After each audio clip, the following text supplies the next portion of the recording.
What is going on, everybody, and welcome back to the Hangout spot where you already know it's real talk, boxing talk, live from my man cave. It's your boy Johnny, and I am your host for another edition of DHS Live.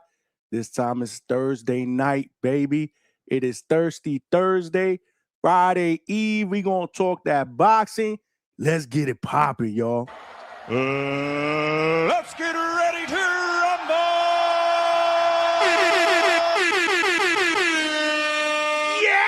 Yeah, baby. Let's go, DHS family, man. Salute. We are back at it like we never left, man. And shout out to all of y'all, man, that rocked out on the last show, man. We didn't do a show last night, man. I had some shit that I had to take care of, man. Plus, again, man, news and shit going on in boxing this week has been kind of light, man, because we really don't have any big cards going on this weekend. But then tonight, man, we got a banger. There is plenty to talk about, man. Absolutely plenty to talk about. Lord have mercy. But before we get into it, man, like I said, I just want to give a shout out to everybody that rocked out on Tuesday night, man. We did 4.5 hours. I'm going to drop the bomb for y'all. 4.5 hours, man. And the conversation centered around the fight that got officially announced as going down August 22nd at the T-Mobile Arena in Las Vegas, Nevada for the WBA welterweight championship. The champion, Rolando Rolly Romero, will be taking on the takeover, Teofimo Lopez, man. We broke down that fight, man, that got officially announced on Tuesday afternoon. Today was the initial press conference, but that is not the news of the day, man. Just a few hours ago, we had breaking news, y'all. We interrupt this program with breaking news. Yeah, man. So the worst kept secret in boxing for the last couple of months has finally come into fruition, man. Your boy Shakur Stevenson finally announces that he has signed with ZUFFA Boxing. Big news, man. Big news in the world of boxing, man. Big news in the world of boxing. And there were plenty of boxing media people out there like Mike Coppinger, promoter Eddie Hearn, Dan Raphael. These dudes done announced this shit about a month and a half, almost 2 months ago. And Shakur denied. But today, man, the cat's out of the bag, man. He signs with ZUFFA Boxing. Let's drop the bomb. Wow. Yeah, man. Like I said, we kind of knew it was coming anyway, but tonight's show is crazy because I had put together a title and a thumbnail centered around a rumored potential Vergil Ortiz Jr. and Jaron Boots Ennis fight that could be happening next, man. According to promoter Oscar De La Hoya, Vergil's manager, Rick Meridian, and Vergil's trainer, Robert Garcia, they've all taken to social media in the last 24 hours, man, to basically say Vergil has agreed. He wants to fight. And now the ball is in Boots' corner. And that is a fight that we all want to see, man. That is a mega fight, man. So the thumbnail that I had put out, again, had Vergil and Boots' face on it. But then when this news broke with Shakur Stevenson, I figured I would switch it around. To me, this is obviously bigger news because this is happening in real time. I mean, Vergil and Boots, again, those are rumors. And, you know the deal, man. Camps are going to go back and forth, but until contracts are actually signed, we don't know if we're going to get a fight. But it does look promising. Like I said, it looks like Oscar and Vergil are on their way to burying the hatchet in the whole thing with the legality thing. With Vergil suing Oscar and Golden Boy, it looks like they're on their way to patching things up, which is good news for us as boxing fans because we all want to see Jaron Boots Ennis against Vergil Ortiz, man. But there's plenty of other news to talk about that's going on in the world of boxing. Make sure you guys smash that like button, man, for real. Straight cash, homie. Because tonight we might work overtime, man. As you can see, we got started a little bit early. Our shows used to start around 9:15 Eastern Standard Time, but I want to get into the habit of trying to start the shows between 8 and 8:15 Eastern Standard Time because we be doing like 5 or 6 hours, man. And your boy be tired. I do got to get up in the morning, man. Unfortunately, I cannot do this full time yet, but the goal is to be able to boot the day job so that we can do this shit full time, man, because I love it, man. Ain't no place I'd rather be in the evenings talking boxing than with the DHS family. I'm going to drop the bomb for y'all. Yeah, man. Y'all are the real champions, man. The champ is here! The champ is here! The champ is here! Tonight, we going to kill it Mike Tyson style, man. I'm the most brutal and vicious and most ruthless champion there's ever been. There's no one can stop me. Lynx is a conqueror. No, I'm Alexander. He's no Alexander. I'm the best ever. There's never been anybody as ruthless. I'm Sonny Liston. I'm Jack Dempsey. There's no one like me. I'm from Nairclaw. There's no one that can match me. My style is impetuous. My defense is impregnable. And I'm just ferocious. I want your heart. I want to eat his children.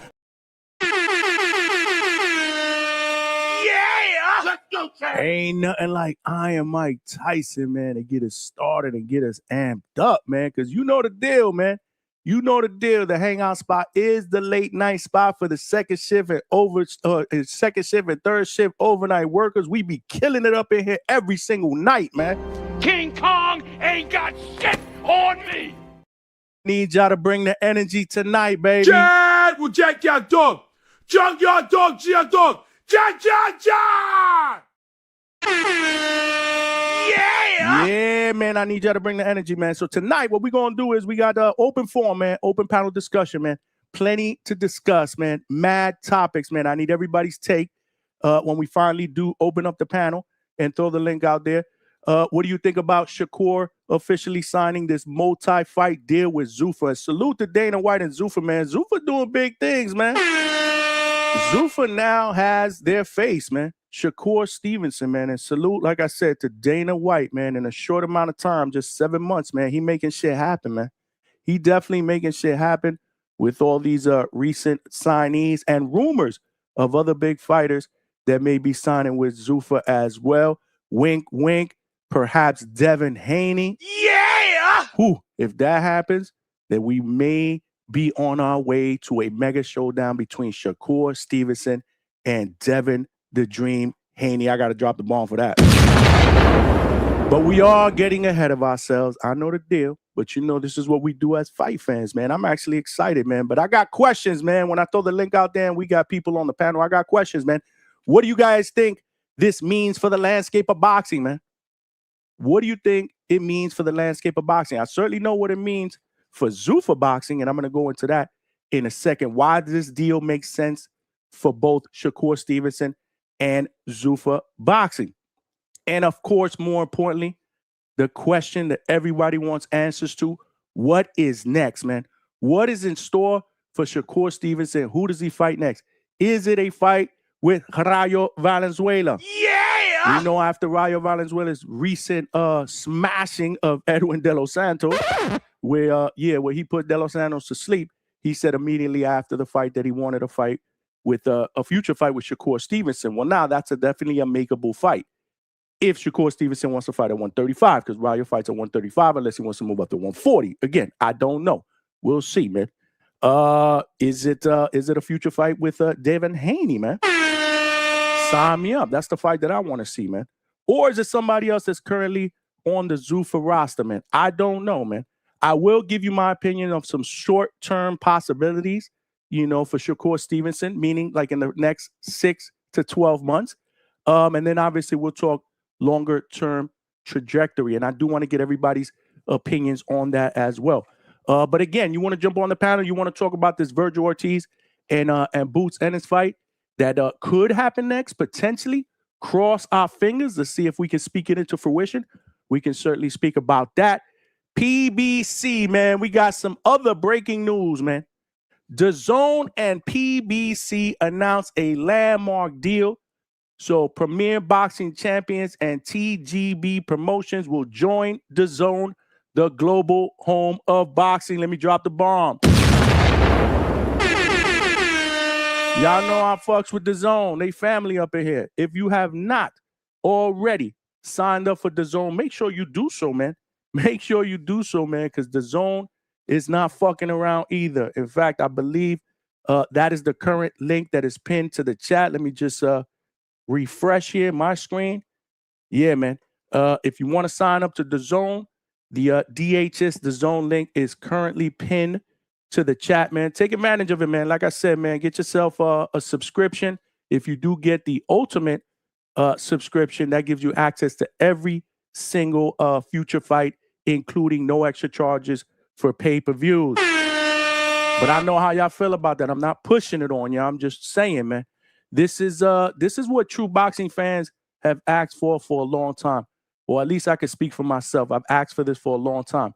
Instead of paying different subscriptions along different apps, we finally have, an app that gives us boxing almost every week, man, from every different promotion company that can now work together. So PBC, man, they now join Matchroom. Yeah! Golden Boy. Yeah! Top Rank. Yeah! Queensberry. Yeah! This is what I'm talking about, man. We as fight fans, we're the winners, man. We are the winners, man. And then we got ZUFFA Boxing. Yeah! Damn, man, it's been one hell of a year, man, in 2026, man. I don't know about y'all, man, but it's been a solid year, man. I'm happy. I'm happy to be a boxing fan, but more importantly, I'm happy to be the host of the Hangout spot, a.k.a. the Crash Out spot, a.k.a. the Mafia spot, a.k.a. your boy, the best motherfucking headline out here on these boxing YouTube streets. Yeah, man. And the home of the best boxing podcast chat out here, the DHS family. Y'all the real champions, man. The champ is here.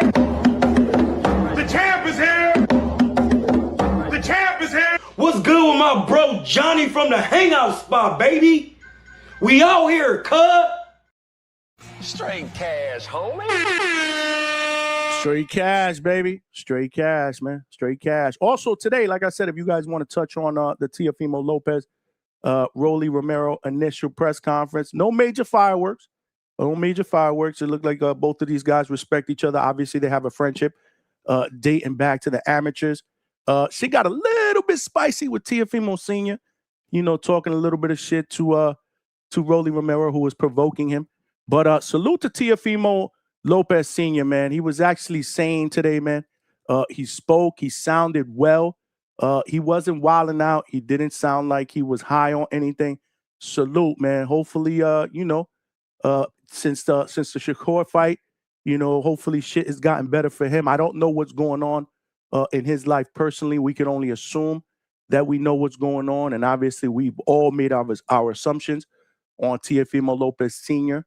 But man, he did sound good at today's presser, man. So we could definitely touch on that. But there's plenty to talk about. That's why I will drop the link early. But before we do that, y'all know the deal. There are ground rules here at the Hangout spot. If you're watching this live on YouTube, make sure you smash that like button and help us get this show and this channel out into the homepage / algorithm of other true hardcore laid back boxing fans. So don't know we rock out weeknights, baby, weekends. And we do live fight chats. And our live fight chats are epic, man. Because after the fights are over, the show doesn't end. Oh, hell no, bro. No. In fact, it gets better from that point going forward, because that's when we open up the panel and we get immediate post-fight reactions. So the DHS post-fight shows are absolutely fucking epic. Nobody doing it like DHS, man. It's always good when we're able to talk about the fights immediately after they're over, man. That's what I loved about the live fight parties that I used to do back in the days, man, when you got a bunch of people, man, that's watching the fights, enjoying it, and then afterwards we just talking our shit, man, about what happened, man. Same thing here, man. Same thing here. That's why I love rocking out with the DHS family, man. But I say that to say, man, hit the like button so we could get more DHS family members to rock out with us every single night, man, and on fight nights, man. We are also streaming live on X and on millions.co. Let me drop the bomb. Salute to my family on X. Salute to my family on millions.co. Make sure you got to share the show on each platform, as we are trying to grow the DHS family on each platform, man. But more importantly, man, if you want to rock out in the chat, man, you got to come on over here to YouTube. And while you're here, and after you smash the like button, you can subscribe to the channel if you have not done so. Straight cash, homie. And guess what? Even if you have done so, you could do your brother a favor, man, and tell a friend to subscribe, man. Yeah, power and numbers, man. We got to build a DHS family, man. We are getting bigger and better, man. We are growing at a fast pace. Now is not the time for us to take our foot off the gas pedal. Last but not least, y'all know the deal, man. The best motherfucking boxing podcast chat out here on these YouTube streets of DHS family. Y'all got to put your aprons on, and we must cook tonight. Yeah, man, let's cook, man. There's plenty to talk about, man. So if you're not on the panel, it doesn't mean you can't contribute, man, because I do pay close attention to the chat, man. Y'all be rocking out, man. Y'all talk y'all shit, man. Y'all joke around, y'all troll. That's what it's all about here at DHS, man. Having a good time, talking that boxing. Yeah, and tonight ain't going to be no different, man. But if you want to make sure that you have a question or comment that does not get missed and gets read out here in these live YouTube streets, Super Chat is the best way to go. Straight cash, homie. Because it will come up as a star message. I'll see it and obviously show you love. It also provides me with a donation, and I appreciate that, man. Appreciate every donation that we get because it goes back in the channel always to continue to bring you guys the best motherfucking boxing content out here on these YouTube streets, whether it's here at the DHS studio or boots to ground. In fact, another reason why I didn't do the show yesterday was because I did invest in a new streaming software, and the intention was to use that tonight on the live, but it's a little bit more complicated than I thought it would be. Not that I'm not going to be able to figure it out. I just need a little bit more time, and I didn't want to rush into it, and I may need somebody to help me out behind the scenes so that we could test some shit before I go live, because you know me, man. I'm a perfectionist, man. I don't want to be testing shit. Sounds fucked up, audio fucked up, visual fucked up. Nah, we don't do that shit here. That shit is a 2-pack of ass. We got standards here, man. So I gotta just play around with it. So this weekend, I'm gonna mess around with it. There's some shit that I need to figure out with some overlays and some scenes. I do want to be able to, play our memes. That's what we have a good time with here at DHS. So this will probably be the last show on StreamYard. It smelled like a toilet full of nasty ass shit, okay? We're going to have to dead StreamYard, man, because I have not been satisfied with the sound issues that we've been having, man, amongst certain panel members. So we got to grow, man. StreamYard's a great platform if you're a beginner because it's very, very easy and user-friendly, especially for somebody like me. I'm not the most computer-savvy person. In fact, I'm not a computer-savvy person. I'm learning so much on the fly ever since I started this YouTube journey, which has been absolutely amazing. But we gotta upgrade, man. We gotta upgrade and we gotta get better. It's all about giving you guys better quality. So this will probably be the last StreamYard show that we do, and then we're gonna go into the new software, probably our next show, man. That's what I'm talking about. So that's where the donations come in, man, and that's where they go, man. So salute to y'all. We do have a 10 super chat goal out there. If y'all want to help a brother get there, it could be a super chat of any denomination, man. Every penny counts, man. Before we get started, I'm gonna throw a link out there early, man. Let's get this boxing dialogue early because, like I said, I'm excited, man. There's so much shit to talk about, man. And I remember on Tuesday's show, I was like, damn, man, there's really not anything major going on in the world of boxing, especially this weekend. Like, no big fights, no nothing. Like, what are we gonna talk about? Like, we here have some good dialogue on Tuesday's show. Like I said, it doesn't matter what the topic is. Most of the time when we have open forum, we kind of veer out. But it was a good discussion about journeyman and what was the other one? Journeyman and gatekeepers, man. That was actually a good topic, man. Salute to Low Nose Boxing who brought it up. And we just had some debates on which fighters are journeymans, which fighters are gatekeepers. Really, really good, robust conversation. Make sure you guys check out the playback. If you did not see it currently, it is at the Hangout spot on YouTube, man. But tonight won't be no different. And lucky for us, right? Lucky for all of us now, there's plenty to fucking talk about tonight, man. Like I said, there's plenty to talk about. But before we get started, man, y'all know the deal. I got to show love real quick to all the DHS family members that are here bright and early. It is time. All right, what do you say we get this roll call started? Your damn mouth. Oh, wrong one, man. We don't want to shut our damn mouth.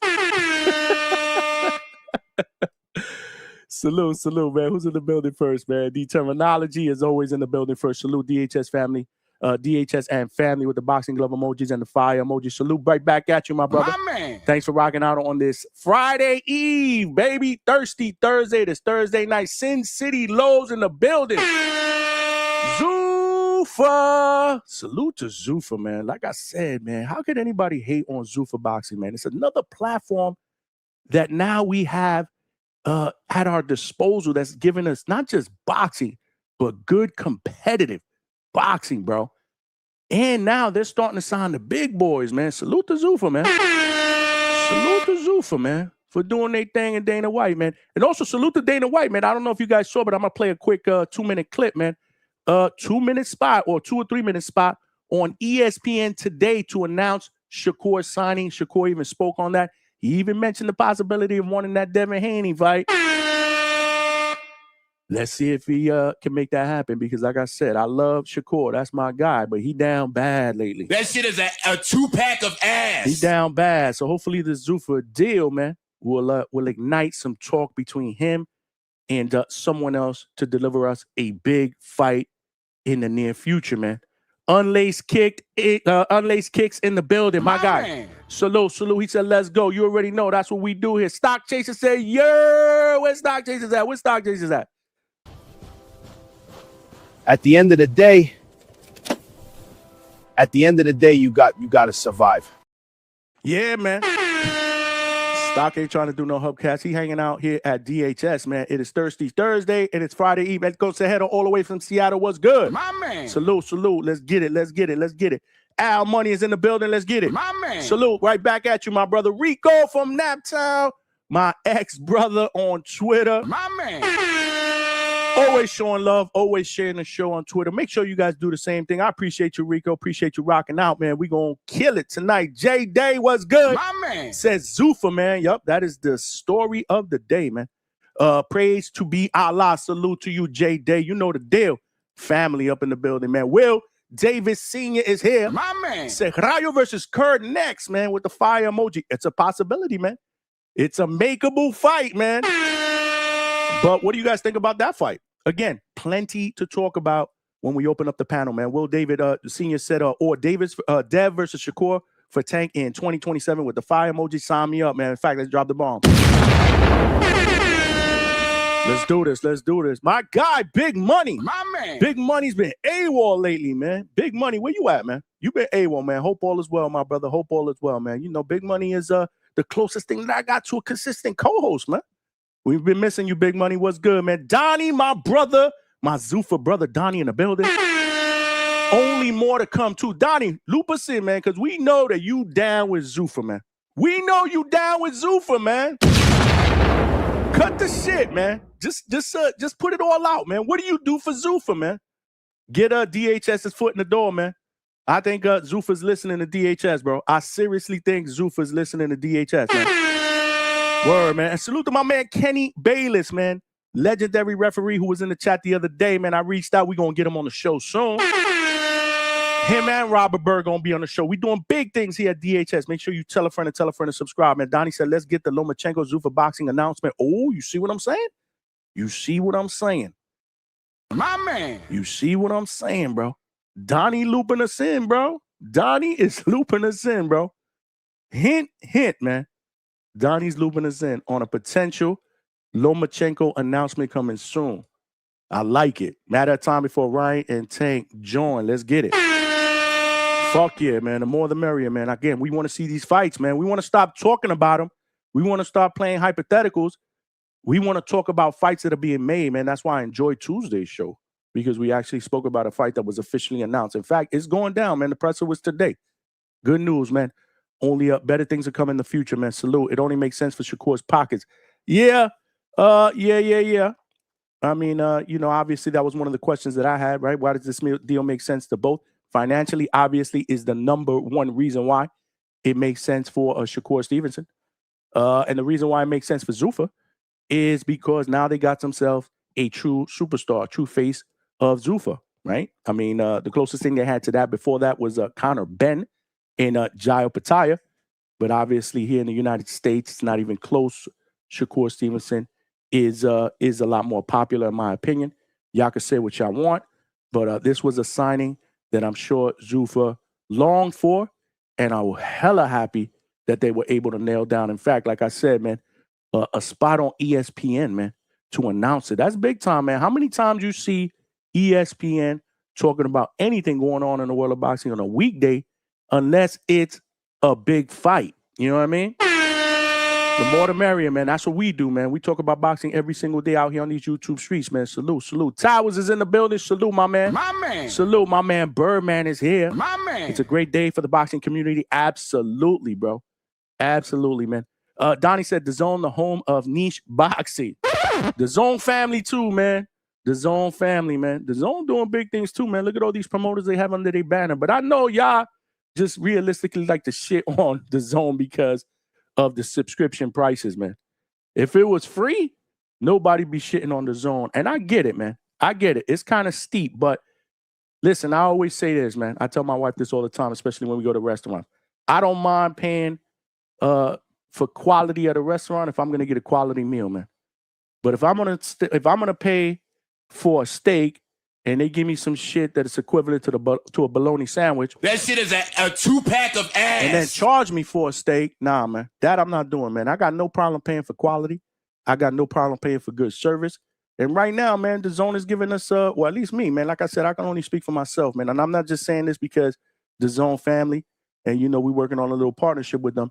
I'd be saying this even if I didn't, man. The Zone is giving us the closest thing that we've ever had, that we probably will ever have, to a one-stop shop, man. But again, I know if the price is too steep, you're not going to agree with me. But to me, I love boxing. I look at it like this, man. How much would I pay if I was going to a live fight to get a ticket, travel, parking, adult beverages, food? It'd be a lot more expensive. But that's just me, man. Like I said, I'm not trying to convince you or sway you in any way. I'm just telling you what my preference is, man. Yeah, I'm just showing you what my preference is, man. Well, I'm just letting you know what my preference is. Salute. Trini BX, my brother in the building. My man. Salute to Johnny and the DHS family. You know it. My man Alberto My man. is in the building all the way from Cali. Yeah, I know Alberto wants to hate on Shakur tonight, man. It smelled like a toilet full of nasty ass shit. Okay? I know my man Alberto is chomping at the bit, man. In fact, it's time, y'all. It's time. Let's open up the panel, man. Let's open up the panel. But I will tell y'all, man, you know, I expect a lot of callers today, a lot of people that want to jump on the panel to talk that boxing shit because there's plenty to talk about. But listen, if I do bring up 5 or 6 people, man, please, man, be considerate. That's all I ask, man. You know, I love the conversations. This is what DHS is all about. I like to open it up and give everybody an opportunity to kind of speak their mind. I don't mind if there's debates as long as you guys allow each other to speak and you're respectful. You know, that's the biggest thing for me, right? Be respectful. Don't say some crazy shit that could potentially get me flagged because I'm going to tell you right now, I'm not tolerating it anymore. The F words, and I'm not talking about fuck. I say that shit all the time. Fuck this, fuck that. That's not, we're not here. We're not a church. But there's certain words that will trigger, you know, YouTube, man. The F words, homophobic slurs, racial shit. I'm not tolerating that. So control yourselves. Be adults. As soon as somebody throws that shit either at me, well, they're not throwing it at me, or they throw it at somebody else on the panel, you done. You done for the night. And, you know, it's nothing personal, but I got to protect the brand here. Because, again, you never know who's listening, man. Like I said, I get a message from Kenny Bayless, who is a Hall of Fame referee that just started watching us and told me he enjoys the content. So you just never know who's listening, man. Let's just be respectful of that. Be respectful of my platform and just allow people to speak. And if we do have 5 or 6 people on here, I get it. Just kind of keep it short. That way we could get by to everybody. 4 or 5 minutes, and then we move on. Later on in the show, when there's less panel members and we can have more of an open conversation, we can do that. But let's get it started. Let's do it the right way. First panel member is the Real Boxing, who just joined the family last week. I got to drop the bomb for my brother. What's up, Johnny? How you doing, man? My brother, what is good, man? Loved having you on the panel the other day, man. Again, welcome to the family, man. What's popping? For sure, man. I mean, something you didn't bring up. Did you hear that Shock and Emmanuel Navarrete are in talks? That's what I heard. That's right. Yo, there's so much shit to talk about, man. Wow. Yeah. I like that fight. I remember after the last Oshaki fight with Ray Ford, I know Shakur went into the ring and they went face to face. But I said, listen, I really don't see that fight materializing because he's going to want a Shock to move up a weight class or 2. Why don't Shock stay there and try to unify? Shock be calling out everybody, man. Shock is that dude, man. I fuck with Shock, man. But I like that fight, man. It's for you. Who do you got in that fight? Oh, man, I haven't even thought about it, man. Conflicting styles, man. You got the boxer. You got against the guy that's I don't even awkward know pressure coming from everywhere. He's throwing punches from different angles. Yeah, man. Damn, bro. I haven't even started to comprehend it, bro. Yeah. Not yet. We'll get into it. Hopefully, man, that materializes and gains some steam. And maybe, hopefully, next week we're talking about a fight that is signed, like we talked about with Tio and Rolly on Tuesday, man. But what's good, man? Talk to me. Yeah, man. So the thing is with the ZUFFA signing, now when Shakur fights somebody, I would assume that they're going to have to find somebody that's also willing to sign to ZUFFA, because we've seen how these promotions be, right? They don't want their fighters going and fighting with ZUFFA. They don't want to make ties with ZUFFA. They're trying to get ZUFFA out. All these other big, like PBC don't like them. All these other promotions don't want nothing to do with ZUFFA. So I'm just curious on how this is going to play out. Maybe ZUFFA is going to be like, hey, if you want to fight someone like a Shakur, you have to sign a 2 or 3 fight deal with us. You got to leave your promotion where you're at. I don't know, man. Well, you got to remember too. I mean, I don't expect Shakur to fight on a ZUFFA card. ZUFFA's going to be his promoter. He's going to fight on a Ring Magazine card. That's what I believe. Just the same way that they did with Conor Benn against Regis. You don't think that they would try to put him on their own events? I mean, that would make their events even bigger. I don't see it.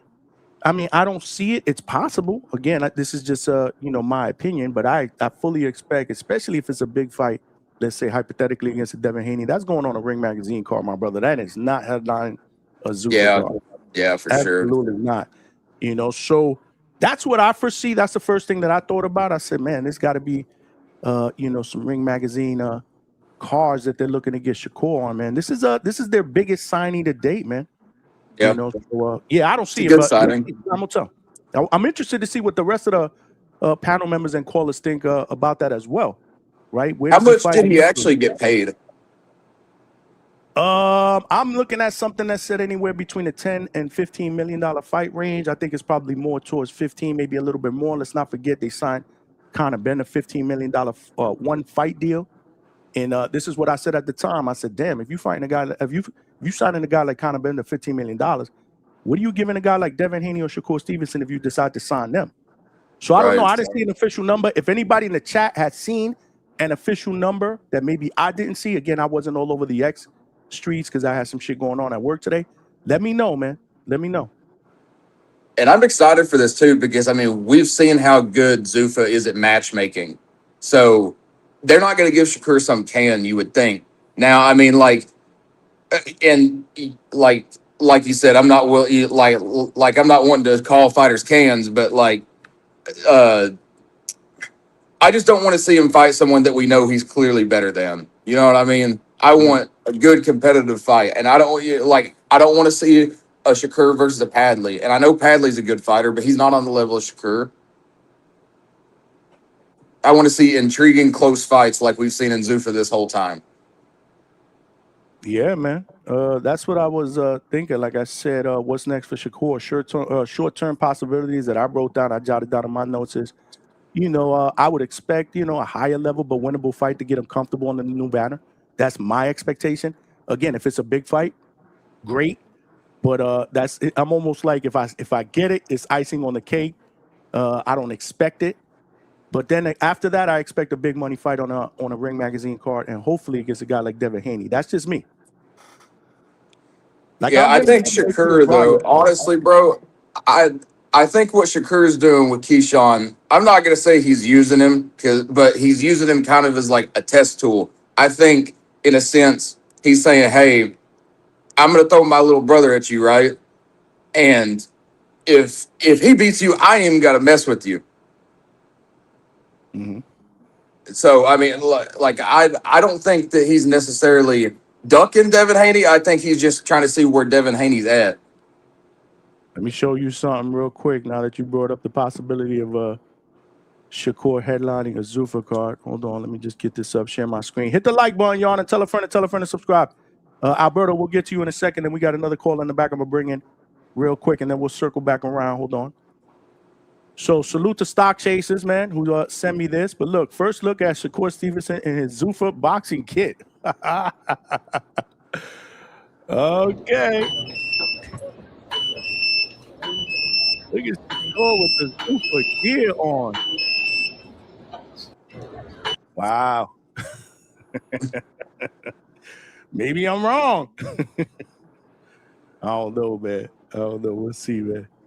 What do you think about ZUFFA not letting them customize their trunks and everything like that? Oh man, I remember a long time ago, man. Before you started listening, this that was actually something that came up during a show, and I got a lot of hate because I'm like, listen, man, I like what ZUFFA's doing, and this is just me, a little minor critique, you know, just me being overcritical. I said, I'm not feeling the outfits, man. I wish they would allow these dudes to kind of wear their own thing. That's to me is letting a fighter just you know, be themselves and show off their personalities and shit like that. But you know, I mean, I got some shade over that, so I get it. I'm kind of indifferent about it, bro. Like I don't really care at the end of the day, but Yeah, like that was a lot it of is us- kind of weird. It is kind of weird just seeing them in like white, plain white trucks and black trucks. I think it's just like weird because we haven't seen it in a while. You know, you see all these people and they like wear some crazy stuff. You know. No, for sure. But then, you know, like I said, I come to reality too, is I don't really care what they wear, man.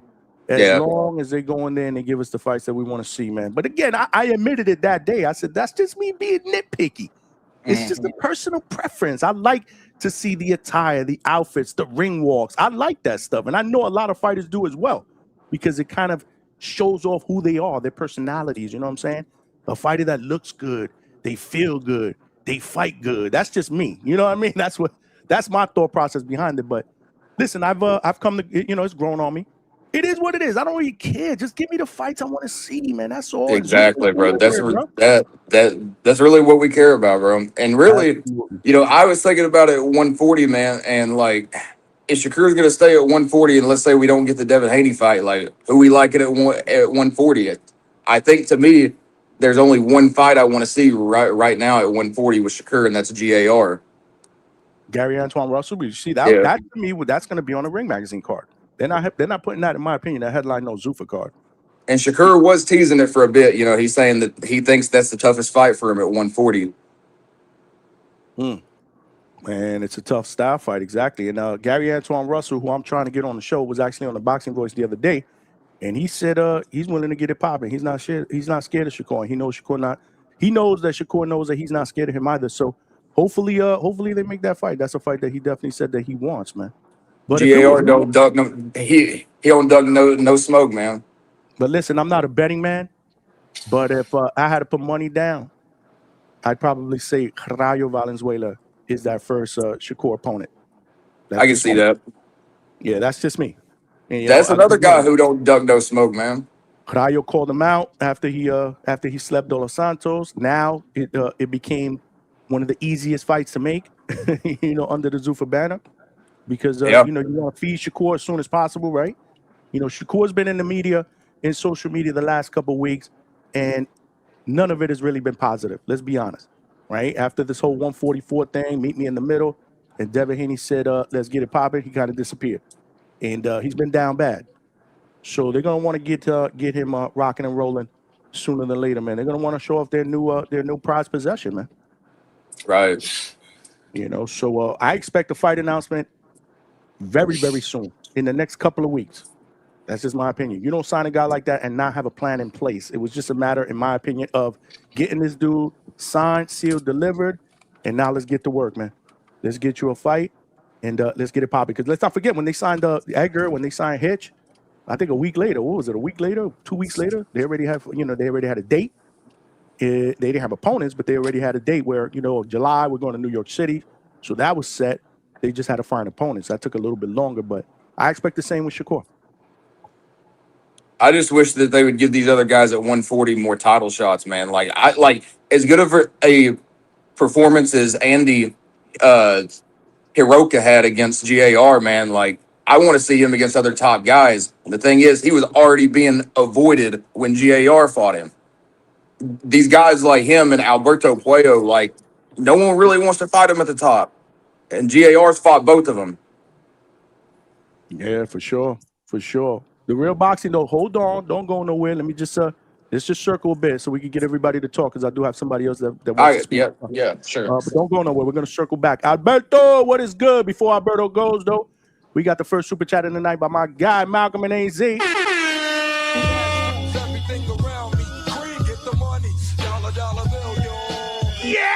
Malcolm with the $2 said, catching the replay later. Salute. I hit the like button, Johnny. No, salute to you, man. Finally, you hit the like button early, man. That's what I'm talking about, man. Salute. Thanks for showing love. That's the first super chat of the night.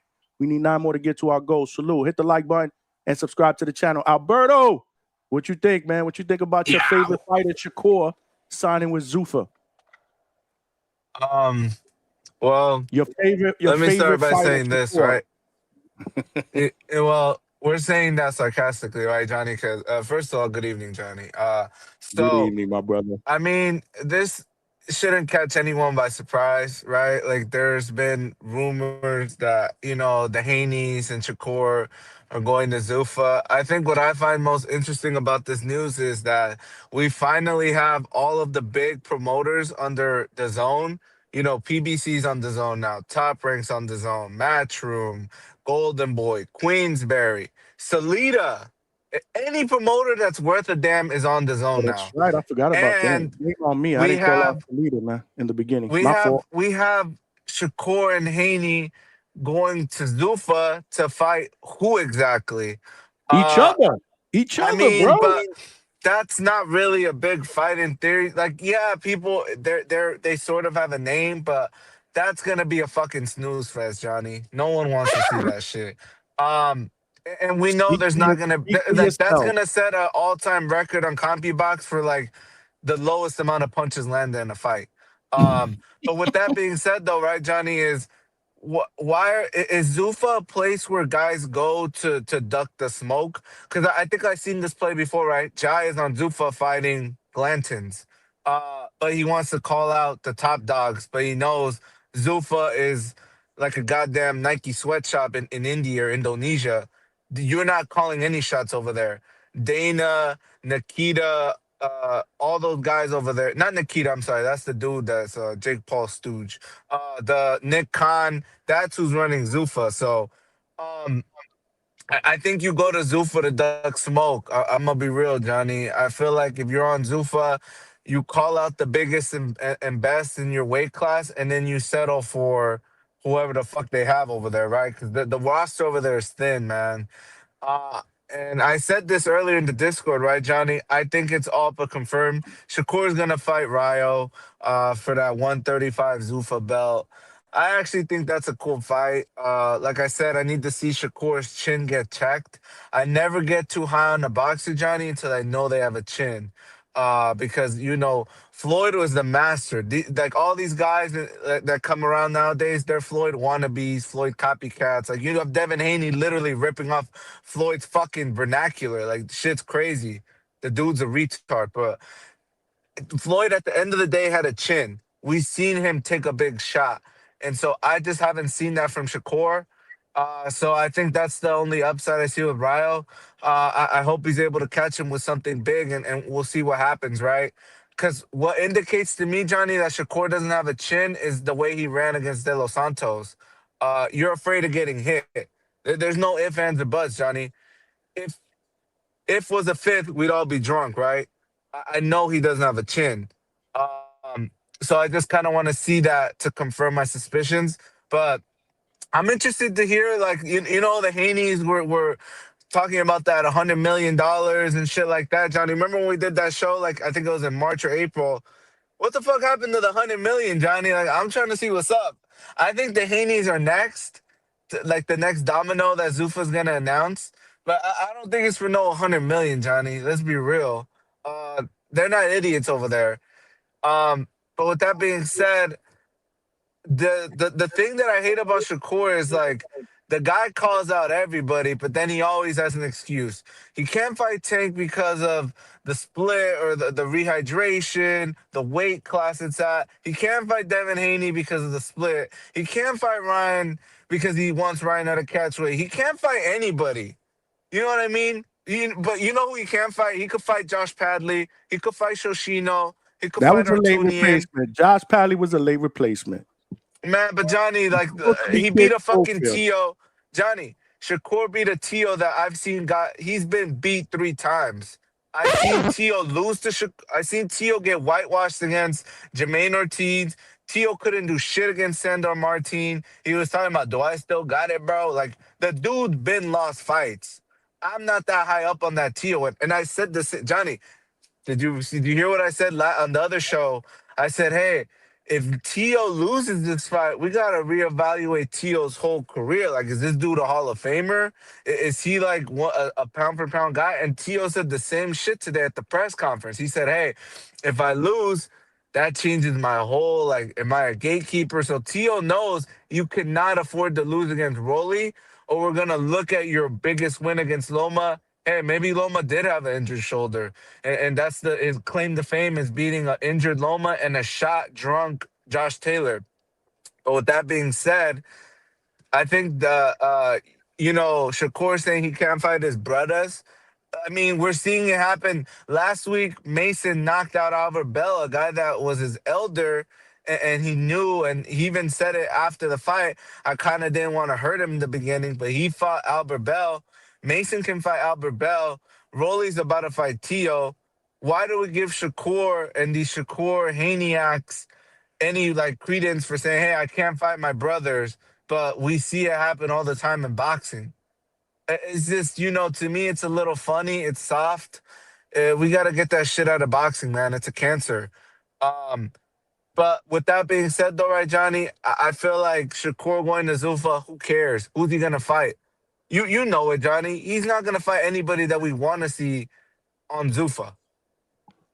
No, I disagree, man. Like I said, I want to see the Devin Haney fight. I think they find a way to get that done. You want to see the Rock? See, this is what I don't understand from you. You want to see the Rayo fight.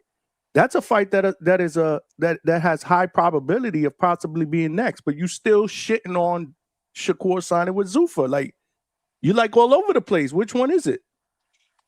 What I will say is, Johnny, that if because you said it, Johnny, you said Shakur is in your top 3 pound for pound for beating a Tio that had already been schooled. Like, Tio obviously doesn't know how to cut off the ring, and Tio struggles against pure boxers. We've seen that. He lost to Jermaine and he lost to Sandor Martin. You're playing Monday morning quarterback, because going into that fight, many, many people thought that was close to being a 50-50 fight. Again, I'm not saying everybody. But I can only go by the polls that we put out there on numerous occasions. People thought that Tio's accomplishments, the fact that Tio has always fought well, against the better names, right? Because his biggest criticism has always been fighting down to the competition. But we've also given him a lot of credit for fighting up to the competition, fighting better when people feel like he has no chance to win. There was just a lot of his athleticism, right? We had never seen Shakur in there with a guy as accomplished as Tio, the athleticism as Tio. And then all of a sudden he did what he did. I think that was more of a credit to who Shakur is as a fighter in the ring, bro. The dude's special, man. You talk about you never seen him get hit, or you want to see him get hit. Well, guess what? Find me a dude that's actually going to hit him. Because the last that I checked, if he's not the best, he's definitely in the top 3 best defensive fighters in boxing today. And I don't think anybody would debate that. Would you, the real boxing? No, he's definitely top 3 defensively. Now, I don't have him top 3 in my pound for pound, but I mean, he's definitely in my pound for pound. It's just, I don't think. To Alberto, Alberto said, well, why do we have him in the top 3? The Ring magazine has him in the top 3, if I'm not mistaken, unless they updated their rankings after the Boots fight. But he was. My thing is, he was in the top 5 before that Tio fight, if I'm not mistaken, wasn't he? Or 6, maybe 5 or 6. I think he was 7. I think he was 4. Or something like that. I'm not sure, but I know they changed the rankings once Boots beat Xander. So I got to check the updated rankings. My thing is, with Shakur being that high on 3, man, I just don't see how the resume can really say give him that 3 spot. It's the skill, bro. I mean, yeah, it's the eye test, right? If you want to think that for sure, Yeah. right? It's the fact that he how many divisions does he want a title in you already? Go ahead, 130. y'all. Don't be afraid to say it. Is it Johnny, 3? hold on, Johnny. You said find a guy that could punch Shakur. We did. De Los Santos. What did he do? I never saw Shakur get hurt in that fight. What are you No, talking you about? said find a guy that could punch him. We Right, found one, and could. what did Shakur do? That's my point. He could not hit him flush. Because Shakur was running, Johnny. He literally ran. Lord child. Johnny, did he not run? Because I'll send you the content. We got the 4 content, division Johnny. champion. I said 3. 4 division champion, man. Oh, he's a four division? Okay. Yes, and for the most part in these fights, he's looked pretty much untouchable. I mean, the fight that I believe that he got roughed up the most, obviously, was against Zepeda, and he fought a totally different style that nobody thought he would fight against that type of pressure fighter. He stood in there stood in there in the pocket with him for pretty much the whole fight, and did some beautiful defensive work when he was pinned against the ropes. Man, you got to give this dude credit, man. He's just a special fighter, man. Alberto just he's not a fan.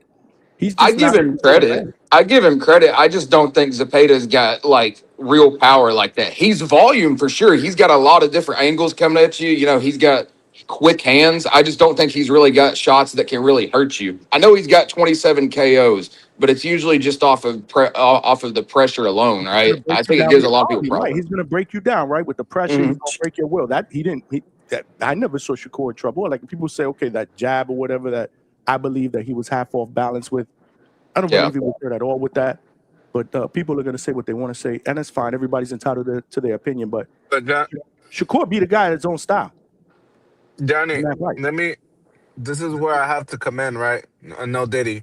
This is where I have to like interject, right? Because the Shakur you hate just is said crazy though. I'm sorry. Listen, if people want to say he's not entertaining, stylistically, okay. Listen, everybody, again, people want to be entertained. This is a different era of boxing fandom that we live in. Everybody's enamored with the wars and the knockouts. He's not that guy. But skillfully, man, I can't see how true boxing fans don't see it, man. But Johnny, okay. And appreciate it. But here goes the thing though, right, Johnny? Because this is what you just said, right?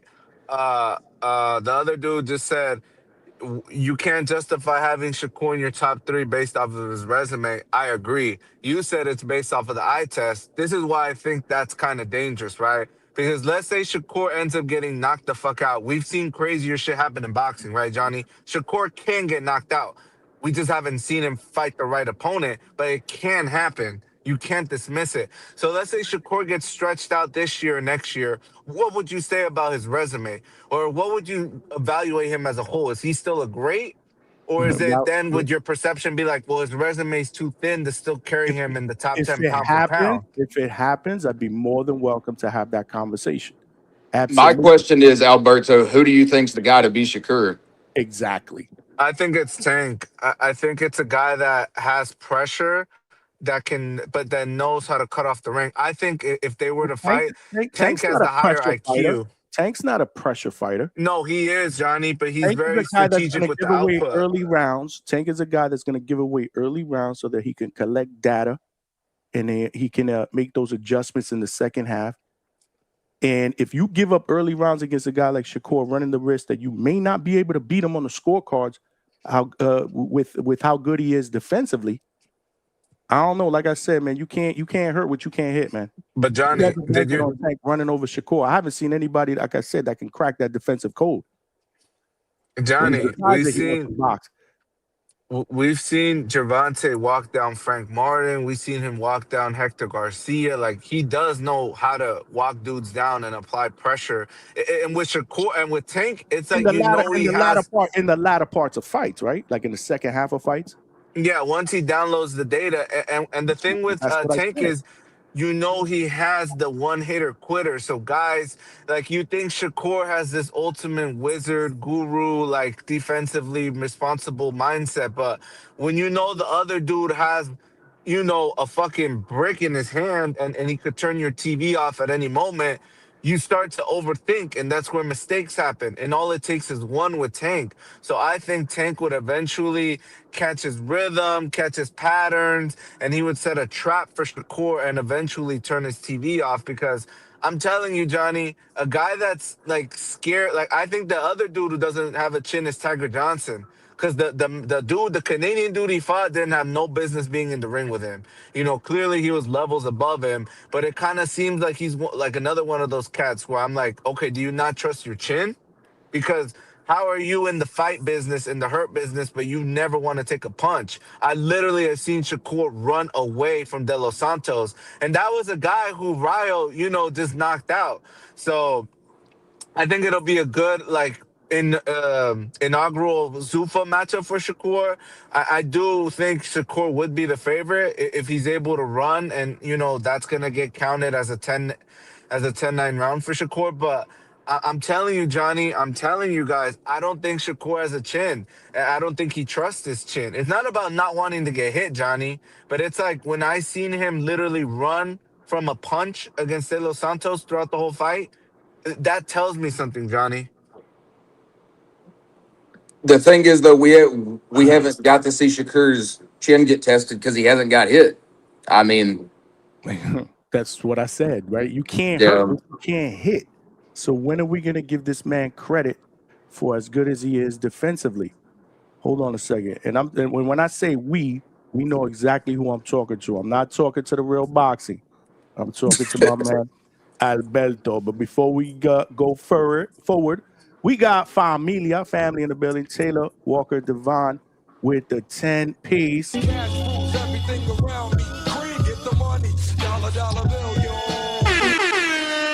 Just showing love. We appreciate you, fam. Thank you for the love. Appreciate that. That's a second super chat. We need 8 more to go. Boxing Link, jump in here, man. Hey, what's happening? Salute to the panel. What's How's good? it going, Alberto? How's it going, boxing? What up, Link? I just heard the Shakur versus Tank discussion. I thought I'd jump in. My thing is, this is just something I noticed with Tank. I think he'd struggle with a guy like Shakur specifically because Shakur doesn't give you shit to download. The common thread that I've noticed with a lot of Tank opponents is they don't know what to do because I saw Vega mention it in the chat and he's exactly right. Tank pressures you with threat of power. He gets in the right position. He cuts the ring. He scares the shit out of you. And what a lot of guys do in response to that, they give him volume. They throw lots back at him. They say, piss the fuck off. Get on the other side of the ring. I don't want you near me. And that gives him time. It gives him more things. It gives him more evidence, so to speak. It gives him the patterns. It gives him the things to download so that he can then find that hole, exploit it, set a trap, bang, you're asleep. When he ran into Roach, he came across a fighter that doesn't give you that, who is a lot more composed on the inside, who didn't give him volume, who was more than happy to play that early rounds tit for tat low volume game. And all of a sudden, someone was able to read Tank's single shot counters and was able to fire back. And with Shakur, we've seen that when Shakur is met with that kind of style, that is that slower paced power puncher kind of style, he plays the game. He sits back, he doesn't throw high volume, he just goes tit for tat. And I think that Tank would really struggle to find that opening. That's just me. I don't disagree. I've said it all along, man. If those two fight, I'm taking Shakur, man. Nasty work, Johnny. My decision. I'd pretty confidently pick Shakur. Absolutely. I'd pretty confidently pick him. That's not to discredit Tank either. That's just I think Shakur's got a terrible style for Tank. I just think he's all wrong for him. Yeah, no, that's not discrediting Tank. I said again, that's the fight that I said that I wanted. What, 2 years ago? I think I was on the Boxing Voice panel, and I said, well, a bunch of us had said it, but I remember I got a lot of shit when I said I'm taking Shakur. They're like, what? And you know the what? thing is, though, man, like, I just don't know if can we really trust Tank the way he's been moving right now? I mean, would y'all pick Tank right now? No. 2 years ago, I would have picked Tank. They talk about Tank wanting to fight they talking about Tank wanting to fight a dude that's 118 pounds right now, Bam Rodriguez. Y'all didn't hear that? No. I saw That was wild. that. That was some wild shit. Supposedly, Wait, who said Robert that? Garcia said he got the text messages, man. That Tank sent Bam some text messages. I saw it on social media. The chat will tell you. Talking about he would be interested in a Bam Rodriguez fight. This dude is 118 pounds. So he's not willing to go up to 144 to fight Haney, but he'll fight a 118 pounder. It's just strange to me, bro. Again, man, that's what they put out on social media, and that came from Robert Garcia, who said he saw the text messages. That's what he said. He said it on the boxing scene on that show. Same show where he spoke about Vergil, accepting and wanting to fight Jaron Boots Ennis next. Terence Crawford, what have you done? You go to 168 from 154, and now you got motherfuckers talking about Tank versus Bam.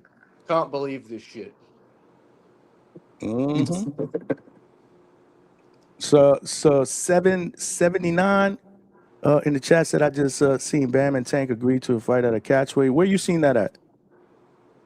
That's not out there. I haven't seen anything related to that. That's a troll. That's a troll, Johnny. It's gotta be, because that would have been all over these Twitter streets, and I already have X up right now.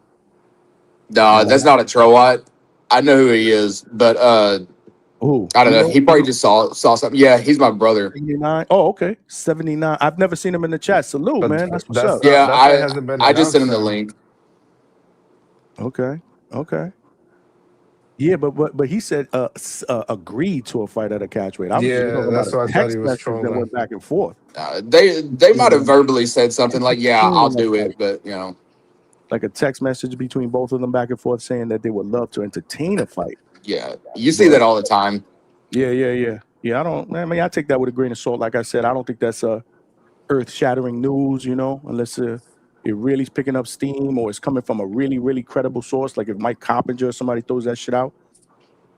Vegas said it was a joke. I don't know, man. Regardless, that's not the show topic. The show topic is Shakur obviously signing the ZUFFA deal. Johnny, he said it was Aki TV. It was on who? Aki TV. But I don't know who that is. They legit? Aki TV? I don't know who they are. Aki makes a lot of videos about Tank and Devin Haney. Because I never heard of Aki TV. They got a YouTube channel? Yeah. Okay. All right. Yeah. Now I don't be. I'm not familiar with YouTube them. streets like that, so I don't know. That's what I'm saying. I usually rely on Big Money. Big Money be out there on them YouTube streets, man. He's the eyes and ears out here on these YouTube streets, man. Salute. He was in the chat earlier. He's usually in the panel. Hopefully he jump on later.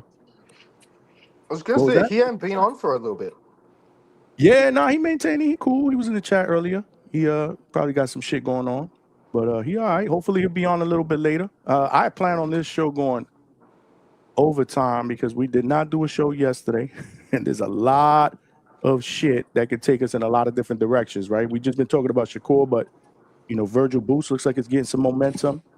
Wake me up though when it gets signed.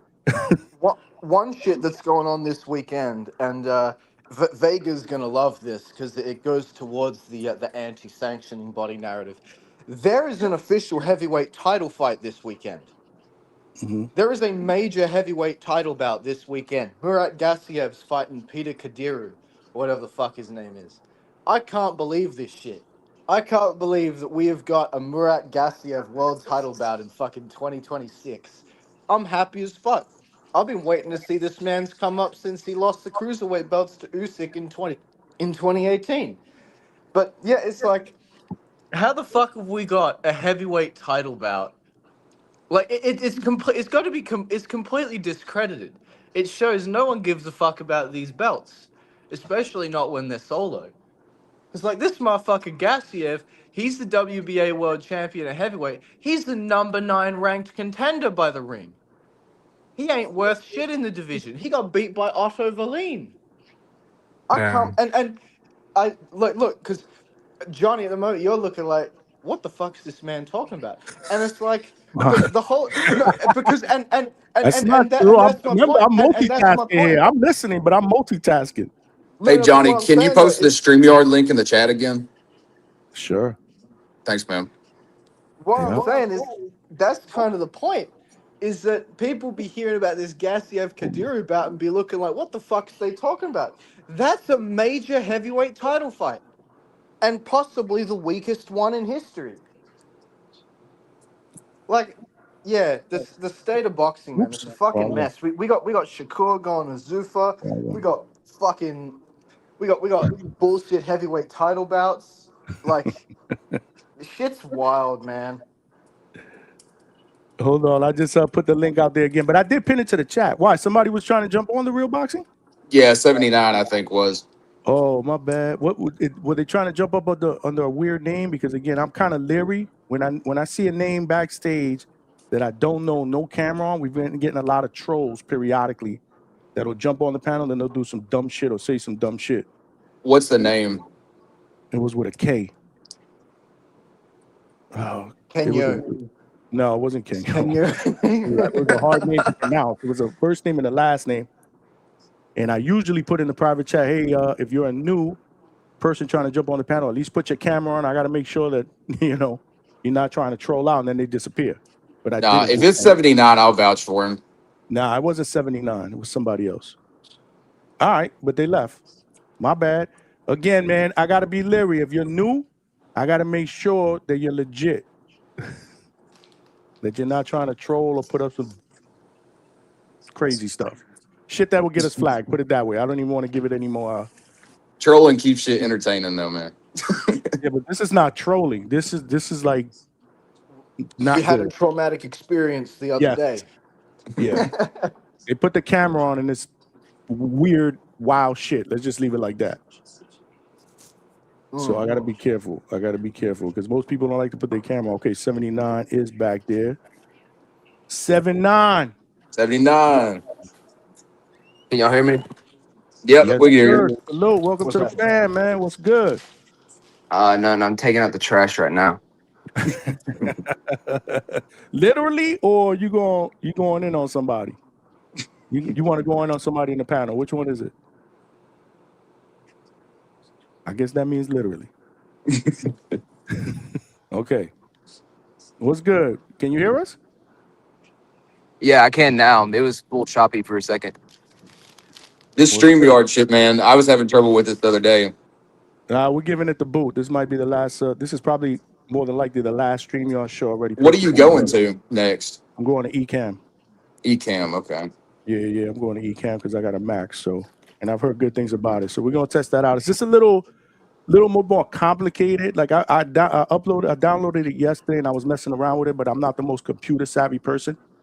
And so I got to figure out a couple of things before I go live because I don't want to kind of like stumble. I'd rather get it right before I go live. The good thing about StreamYard though is it's very, very user friendly, especially for somebody like me when I first got started that was computer literate. You feel me? So, but the sound issues, yeah, they're a 2-pack of ass. But go ahead, man. Floor's yours, man. What you got, brother? Well, Shakur signed to ZUFFA, I seen. Yes, sir. What you think? Talk to me. Well, I mean, he says calling out everybody, but then he goes and signs to somewhere that's not going to let him fight any of these guys. So I don't feel very good about it. But you don't have any faith that ZUFFA can to get him into a big Ring Magazine card against a big name? For example, Devin Haney or even a Tank Davis down the road. Why not? It's possible. What about Lomachenko? Rumors are from Donnie, who I think has ties with ZUFFA in some capacity, saying that a Lomachenko signing is possibly coming very, very soon.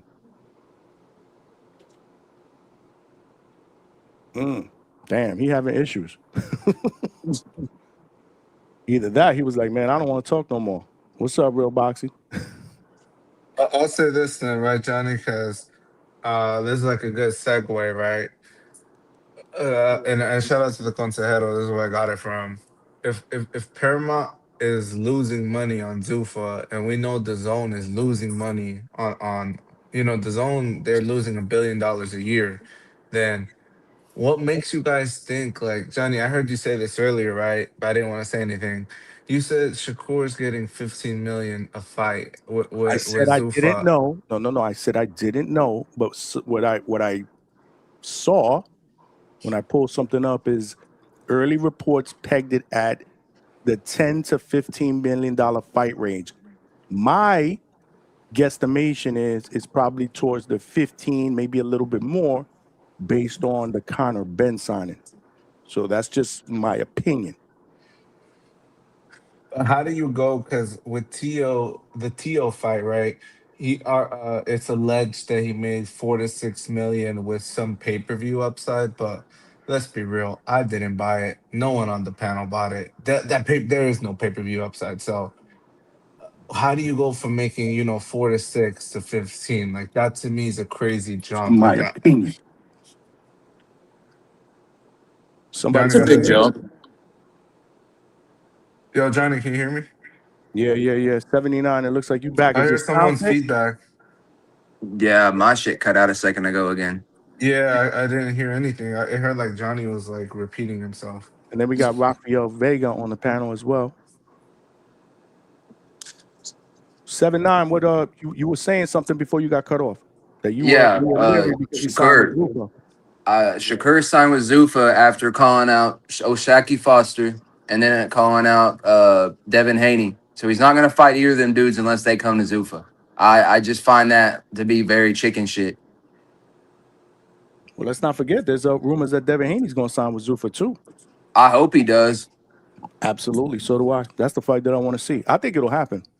I think if Devin Haney signs with Zuffa, that fight will definitely happen. I think the thing is, though, like I said before, if Keyshawn Davis beats Devin Haney, then Shakur's going to say, well, I don't need to fight Devin Haney. Keyshawn already beat him. Yep.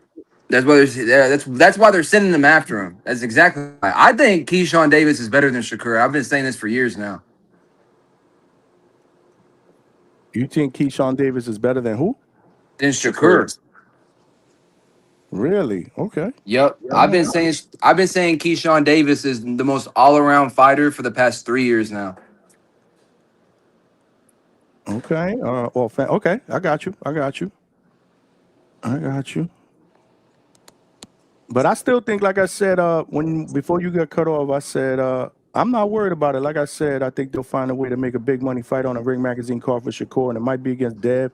Who knows? Maybe it's against Tank in 2027 as well.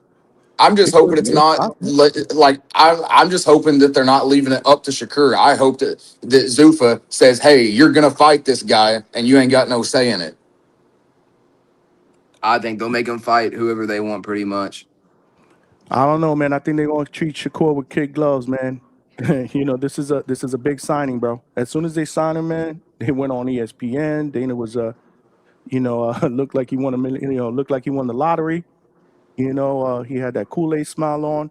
I think Zuffa is very, very happy to have a guy of Shakur's stature on the roster. He becomes the biggest name on their roster to date, and I think they're going to treat him with kid gloves, man. I just want Zuffa to keep the integrity up on the matchmaking, bro. I think what Shakur wants, Shakur gonna get. It's all, but it all depends on what Shakur wants, and that's the problem, right? And where, how much, what weight. So there's a lot of other things that go into a Shakur negotiation, right? I mean, he's been getting a lot of shit the last couple of weeks, man. He's been down bad on these Twitter streets because of that. So today is a good look. Obviously, he finally signed with a promotion company, and I fully expect a fight or a date and a venue at least to be announced within the next couple of weeks. Do you think the shit that's given? Do you think the shit that's been given to him on Twitter and everything's been justified? Yeah, absolutely. You can't defend it. Yeah, I think so too. I never defended it. That's one thing I could say. I said it the other day. I rock with Shakur, but he down bad. He down bad right now. Vega agreed with me in the Discord. I know Vega wants to jump on here as well. Vega's back here, but let's let Rafael Vega go for at least 3 minutes before we go, Vega, because again, I got a lot of people, so let's keep it rolling. Y'all can stay here. We'll circle back. Rafael, Rico Vega, what's good, man? All right, I guess Vega did not want to stay here. Rico, you there? He's on mute, looks like. It looks like you're on mute. If you can hear us, or if you're having sound issues, you may want to jump out and jump back in. Again, we will rectify this, bro. We're gonna have to patch. Hey Johnny, I'm getting some feedback on 7-9. Some what? We might be having some background, some feedback. So when somebody's talking, we got to mute. Some back feed or Rico Vega, man. If you can hear us, Is that Vega, Johnny, or Nah, that's what somebody Vega else. is He that? actually had his camera on. Vega, Alex Vega. If you want to jump back on, jump back on now. Rico Vega, who I saw his camera on. He's a first-time caller. I did see his camera on, and he said, he goes by the name of Rico. Oh, okay. Oh, all right, my bad. He said, don't let him up just yet. He wants to get into the house. Okay. Hello? That's what it was. Can you hear us now? Hello? Can Yeah. y'all hear me? Yeah, we can hear you. Yeah.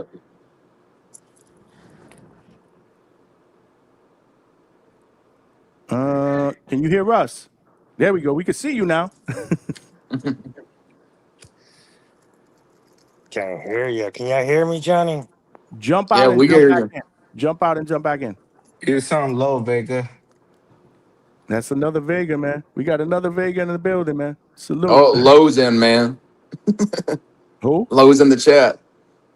Oh, Low Nose Boxing. Yeah. Low made the whole show last time, bro. Yeah, he switched gears on us, man. Yeah. Low is good for that. Like if Hey, Low, I'm gonna be real, right, Johnny? Low, I know is going through it because his guy is about to get. If cook Tio like this. loses to Rolly, Johnny, we gotta look at Tio different. Like his whole career kind of wasn't a facade, but it's like, okay, we overvalue Tio because this will be a fight he just can't afford to lose, Johnny. If that's Tio spent a lot of weeks on the top 10 pound for pound. You can't afford to lose to a guy who people thinks are retarded and needs crayon. So the Tio that beat Josh Taylor, who I think was just a drunk, which is why he didn't really have a shot. But Tio needs to step it up, man, because like he said at today's presser, Johnny, his legacy's on the line. Like if he loses this fight, we look at Tio funny under the light, and he becomes a gatekeeper, in my opinion. Tio's got the tools to do it, man. I mean, for sure, but he's got to show up. Yeah, he's got to show up. If he shows up, man, his power's gone though, man. I mean, since he's moved up to He never 140, had he ain't power, had though. anything. He had power. He used to knock motherfuckers out when he's at them small weight classes. He used to have all types of highlight reel KOs, but since he's moved up to 140, he ain't hurt a fly. Nah, his power definitely didn't go up. Like it stayed out. It stayed at 135. And that's why I'm thinking Rolly got a chance because Rolly's gonna apply pressure. Well, who knows? Because the Rolly that fought Ryan Garcia in Times Square was like Rollychenko. But Rolly's a guy that loves to come forward and apply pressure. And Tio don't got shit to keep him off of him. So if you can't keep Rolly honest, the might land and Tio's TV can get turned off. And then, we got to reevaluate Tio's whole career. His best win is against the injured Loma and a shot drunk Josh Taylor, but he has some bad losses, man. He got shut out. Shakur pitched a perfect game against Tio. He lost to Jermaine. He lost to Sandor Martin. He didn't lose to Jermaine. No, Lo, come on, let's be real. No, he didn't. No, he but he didn't. lost that fight. No, he didn't, bro. No. That guy ran and then did a Williams score. We're not gonna do that, all right? And I only got a few minutes. I don't want to hold on. I don't want to be cut off. I only got a couple minutes. No, you're good, but let me just say this. My last sentence, right, Lo? Go ahead. Scooter Davis won this past weekend, but we know he lost. That's the whole thing No. with Tio and Jermaine. No. Watch that fight, bro. That was the people. That was the announcers. The guy was running, bro. When you got a guy, hold on. When you have a guy that's a favorite and a guy does better than expected, a lot of people call it a robbery. Watch that fight. Watch the highlights. There's nothing that Jermaine Ortiz did but run. He made Tio miss a lot, but all the shots that was clean and landed was by Tio. I scored that fight 8-4, but that's the past. Let's talk about now. Tio and Rolly know each other. This is a big fight. Rolly's an incredible fighter. This is a king. This isn't contemporary. This is the second king that Tio's going to be in the ring with in a row. And yes, I'm going to call Rolly Romero a king. Oh, my God. Rolly Romero. Hold on. Let me cook, man. Rolly Romero. Let him cook. Rolly Romero had Javante Davis going life and death until he landed that big left hand. Rolly Romero sent Ryan Garcia in an Uber X crime in Times Square, okay? The same Ryan Garcia that Shakur Stevenson doesn't want to get in the ring with. The same Ryan Garcia that brutalized Devin Haney doesn't want to get in the ring with. The same Ryan Garcia that's a 50-50 with everybody, including Tio, because Ryan Garcia has a killer left hook. And Rolly Romero put a masterclass, sat that guy down, and broke his hand with a left hook. Because the first left hook landed, the second one, Ryan caught it, and that's the hook that broke his hand. I hate when people make excuses about the guy's hand. Like when Tank fought Pitbull Cruz, they blamed the hand. His hand was broken in the fight. He broke his hand over Pitbull's head, bro. We're not doing that. And as far as this fight being, Teal's not a fucking, pardon me for cursing, Teal is not a gatekeeper if he loses. That's what the pundits would say, like what your man, Alberto just said right now. But when Teal's back is to the wall, he shows out. And these guys know each other. Rolly knows Teal can crack. That's a whole narrative, you know. He knows that. And Rolly Romero, as great as he is, he's not the most durable guy. We've seen him rock numerous times. We've seen him knocked out by Javante. We've seen him stopped by Isaac Cruz. Teofimo Lopez is a bigger puncher than Isaac Cruz now. You know what I'm saying? He's knocked out higher level competition. No, let me cook. I wouldn't say that, Lo. Johnny, don't let me talk over me. Chill.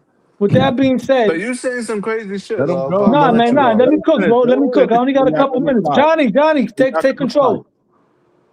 Yo, like I said, bro, this is a big fight. This is a guy that Devin Haney avoided like the Black Plague. He want nothing to do with Rolly Romero. Okay, Conor Ben was clout chasing, want nothing to do with Rolando Romero.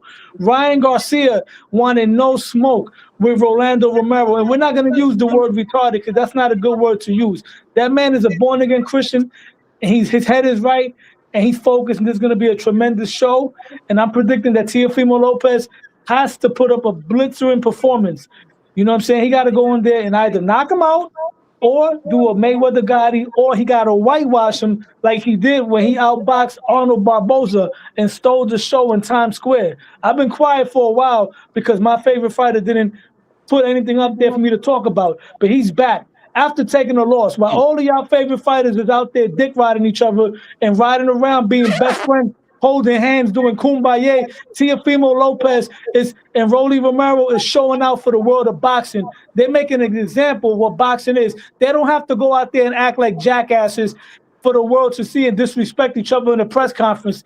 It's for the fight to sell. These guys are going to put it all on the line in that ring August 22nd. So a lot of people are probably critiquing it. Oh, they're being too friendly. So why didn't he fight Devin Haney?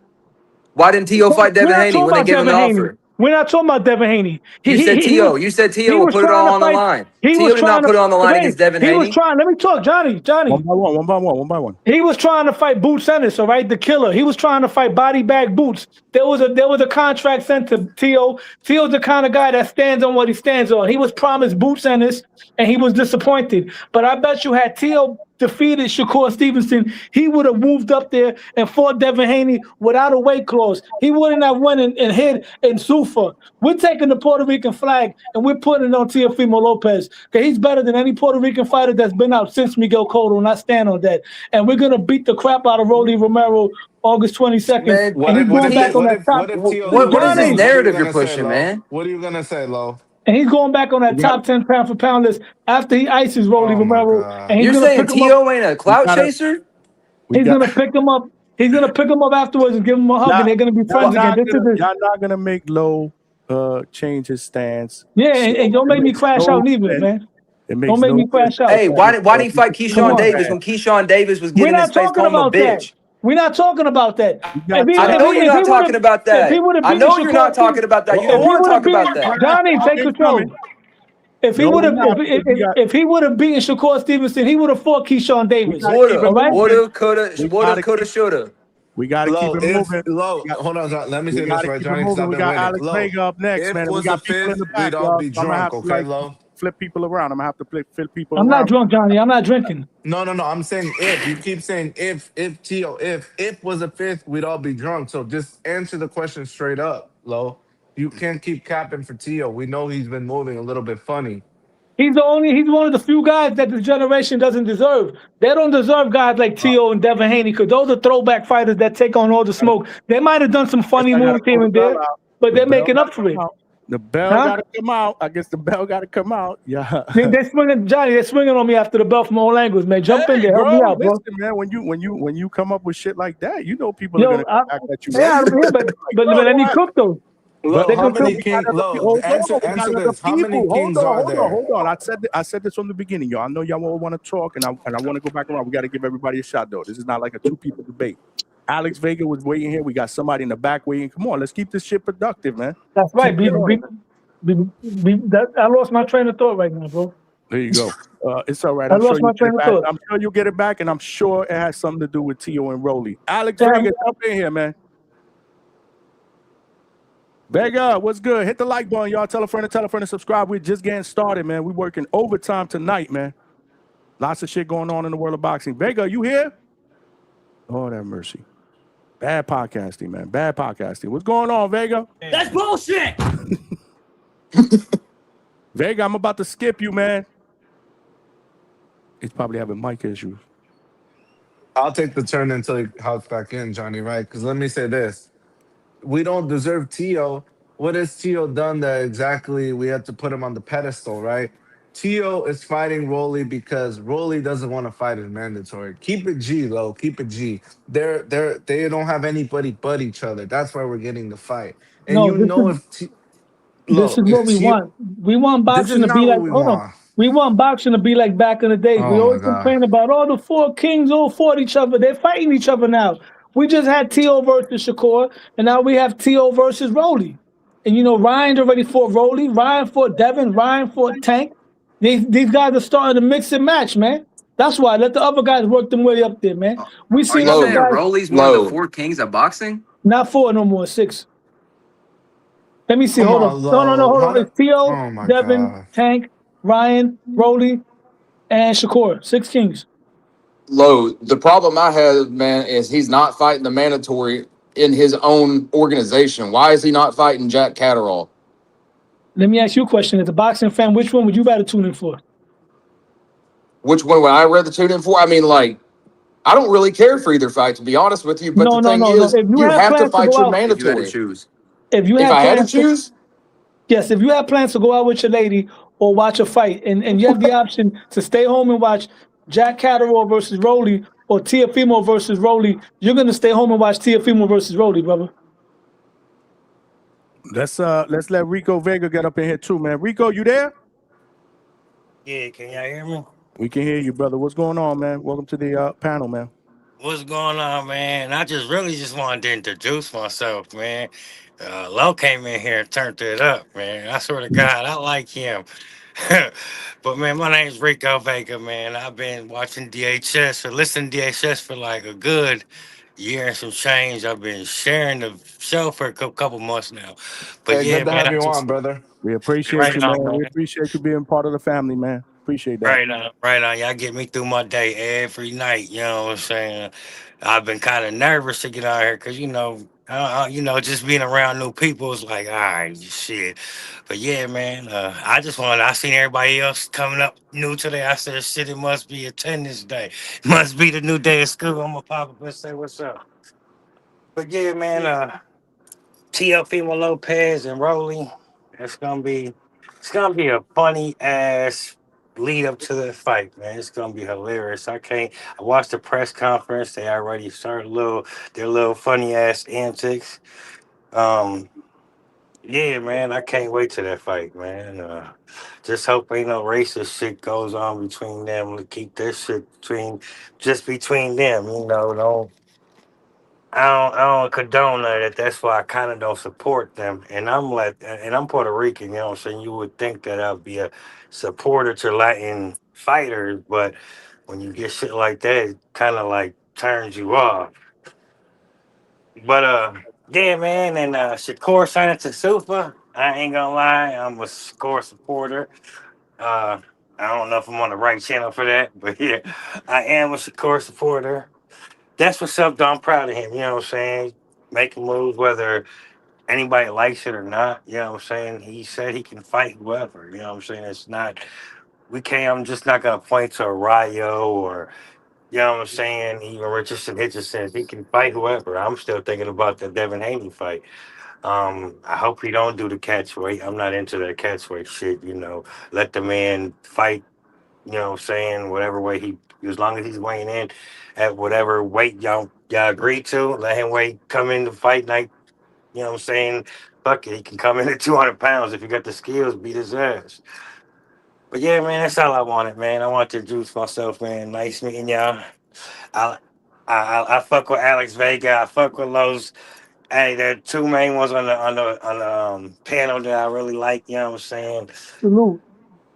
You, I mess with you. I salute, like man. you. I like Alex Vega. Alex Vega got the same last name as me, so we family, man. That's my brother.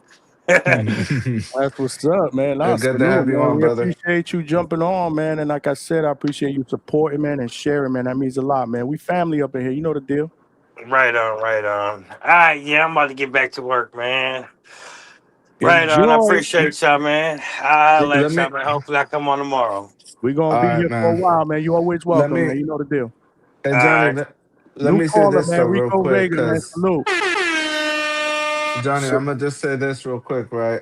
Lo, we can't have 6 kings, man. We gotta have a cutoff at some point. So first things first, I don't right? even think we got And 14, I bro. heard Y'all the gotta cut chat, this fucking Lo. king shit, bro. What Yeah, is like Lo, this you have a king different stuff? king every other week, so we gotta No. chill with the kings, See, Lo. Like, low. This is what I'm gonna say. When you start saying shit like that, you know you're gonna get jumped on the panel. It's all good, Johnny. It's And I'm all good, trying to man. keep the peace. I'm trying to keep the peace, and I want to get everybody to, This is not just the jump on each internet, bro. other so bad. Nobody's getting physical. We just talking boxing, bro. I'm not getting emotional. So I We're know not. what I'm We're saying. not gonna be beefing Can I about. say one thing about What I'm that? saying is you gotta expect it. When you say shit like that, you gotta Yeah, it's expect all good, and I'm okay with that, bro. I'm not butthurt about that. It is what it is. We having a good dialogue. I'd rather stir up feelings than over here just talking about nothing. You know what I'm saying? This is real boxing. Teofimo Lopez and Rolly Romero are giving us real. I don't want to F. I don't want to curse. They're giving us real boxing to hold up. They're giving us real boxing to talk about. Because the past few weeks, all we've been talking about is trilogies on Twitter. Shakur Stevenson got the greatest resume in boxing on Twitter. Javante Davis, the greatest resume in boxing on Twitter. Ryan Garcia them beefed with Mike Tyson on Twitter. All these niggas don't even fight each other like that. And all we was talking about was Twitter wars. Tank versus Devin never happened. Devin versus what's his name? Shakur never happened. That's all we've been talking about. Now we got a fight that's been really happening. Shout out to the past couple of guys that been fighting, like Jaron Ennis and Xander Zayas. Shout out to Albert Bell and Dula Mason. And shout out to Teofimo Lopez and Rolly Romero. They're giving us real boxing. Let's hope that we get Boots Ennis versus Vergil Ortiz next. I don't care about the nonsense. I don't care about who signs to okay, ZUFFA with the let me ask Mufa. you a None of question, that Lo. shit, bro. Lo, can I ask you a question real quick? So, what would you say then? What would be your take if Tio were to somehow lose the Rolly? I know who you're betting on. I know who you're riding on. Pause. I know who you're rooting for, but what would your perception of Tio be if he were to lose a shutout to Shakur and let's say he gets knocked out by Rolly? But he Where was does that honest put about that. Tio He on your told list? you. He told you the last show. He would call T.O. what'd you call him? I didn't call him a gatekeeper. I said the people will call him a gatekeeper. I will be disappointed. I will be disappointed if he lost to Rolly via knockout because I Is know he that still a Hall of Famer? That's my question. Absolutely. But there's different tiers, Alberto. I'm gonna give you an example, right? Oh man, we're going back into this gatekeeper stuff. No. There's different tiers. Right, real boxing. I forgot you were a part of that shit. That was actually a pretty good conversation, but I don't want to do that again. I don't want to do it again. Yeah, I didn't catch that. Lo, it was good one time. There's different tiers, right? There's guys that get into the Hall of Fame, right? That's one table. And then you got guys that get into the Hall of Fame and they're actually kind of great. You know what I'm saying? You got Miguel Cotto, Tim Bradley types. And then you got the all-time greats. You got guys like Oscar De La Hoya, Pernell Whitaker. And then you got the fifth tier, which is the top tier GOAT status, which is reserved for guys like Sugar Ray Leonard, Muhammad Ali, and Floyd Mayweather. So yes, T.O., if he was to retire now, will get into the Hall of Fame. But in order to get into that great conversation, you got to beat some more guys. You got to do some more things. You know what I mean? I don't know, man. I reserve my spots in the Hall of Fame for people that. I mean, I don't think T.O. is a Hall of Famer right now. Yeah, I agree. Well, here I'll say one thing though. Then who is in this era? Hall of Fame, Teofimo Lopez, Devin Haney, Javante Davis, David Benavidez, Shakur Stevenson. A lot of guys will get into the Hall of Fame. As far as great and all-time great, the only guy that's done all-time great stuff is guys like Canelo, who's still around, Terrence Bud Crawford, Usyk, Inoue. Inouye, yeah, I said Inouye. You was rushing to say that one, I bet. Yes. Yeah, guys Well, like you that. didn't You know what say I'm saying? Floyd, Lo. Floyd already retired. Floyd's in GOAT conversation. Floyd's in the top 5, top 2, top 3. That's a different level. Floyd's in the table with Roberto Duran and Ray Leonard. You know what I'm saying? He's on that table. If Tio retires, he's on the table with Zab. He's on the table with Arturo Gatti. That's not a slot. That's not a Zab's the undisputed champion. Just so y'all know, I hate having these conversations because these guys are nowhere near retiring. Like, exactly, Johnny. Well, Tio alluded to retirement, Johnny. But Tio alluded. No, I'm saying, but realistically, he's not retired, and I don't he know. I don't alluded know. to it. He alluded to what? Retirement? Yeah. Yes, in the press conference. But That ain't reality is good. he's not retired. Somebody said in the chat that Bud is a manufactured star. Listen. Yeah, I mean, you know, Bro. Tio says a lot of things, man. Tio actually retired already once. Didn't he retire already? Yeah, he did. Yeah, he did. Can I speak on the Bud thing real fast? I take that with a grain of salt, yeah, I really do. And those conversations, I like to have them when they're in the latter part of their career or they're actually retired. They're still Exactly, Johnny. Oh man, like these are all hypotheticals, man. You guys get all caught up. You guys are not even 30 years old yet, bro. I'm not saying y'all in general. I'm talking about boxing fans. They do this shit all the time. You know, and these guys got plenty of fights and plenty of their career left in front of them. Hold on, before you guys go, salute. We got over 100 people up in here. We still only got 55 likes, y'all. Hit the like button, man. Help us grow. Yo, Johnny, real quick. I'm going to get off soon. I'm sorry about that. Oh, no, you good. You good. I was going to tell you.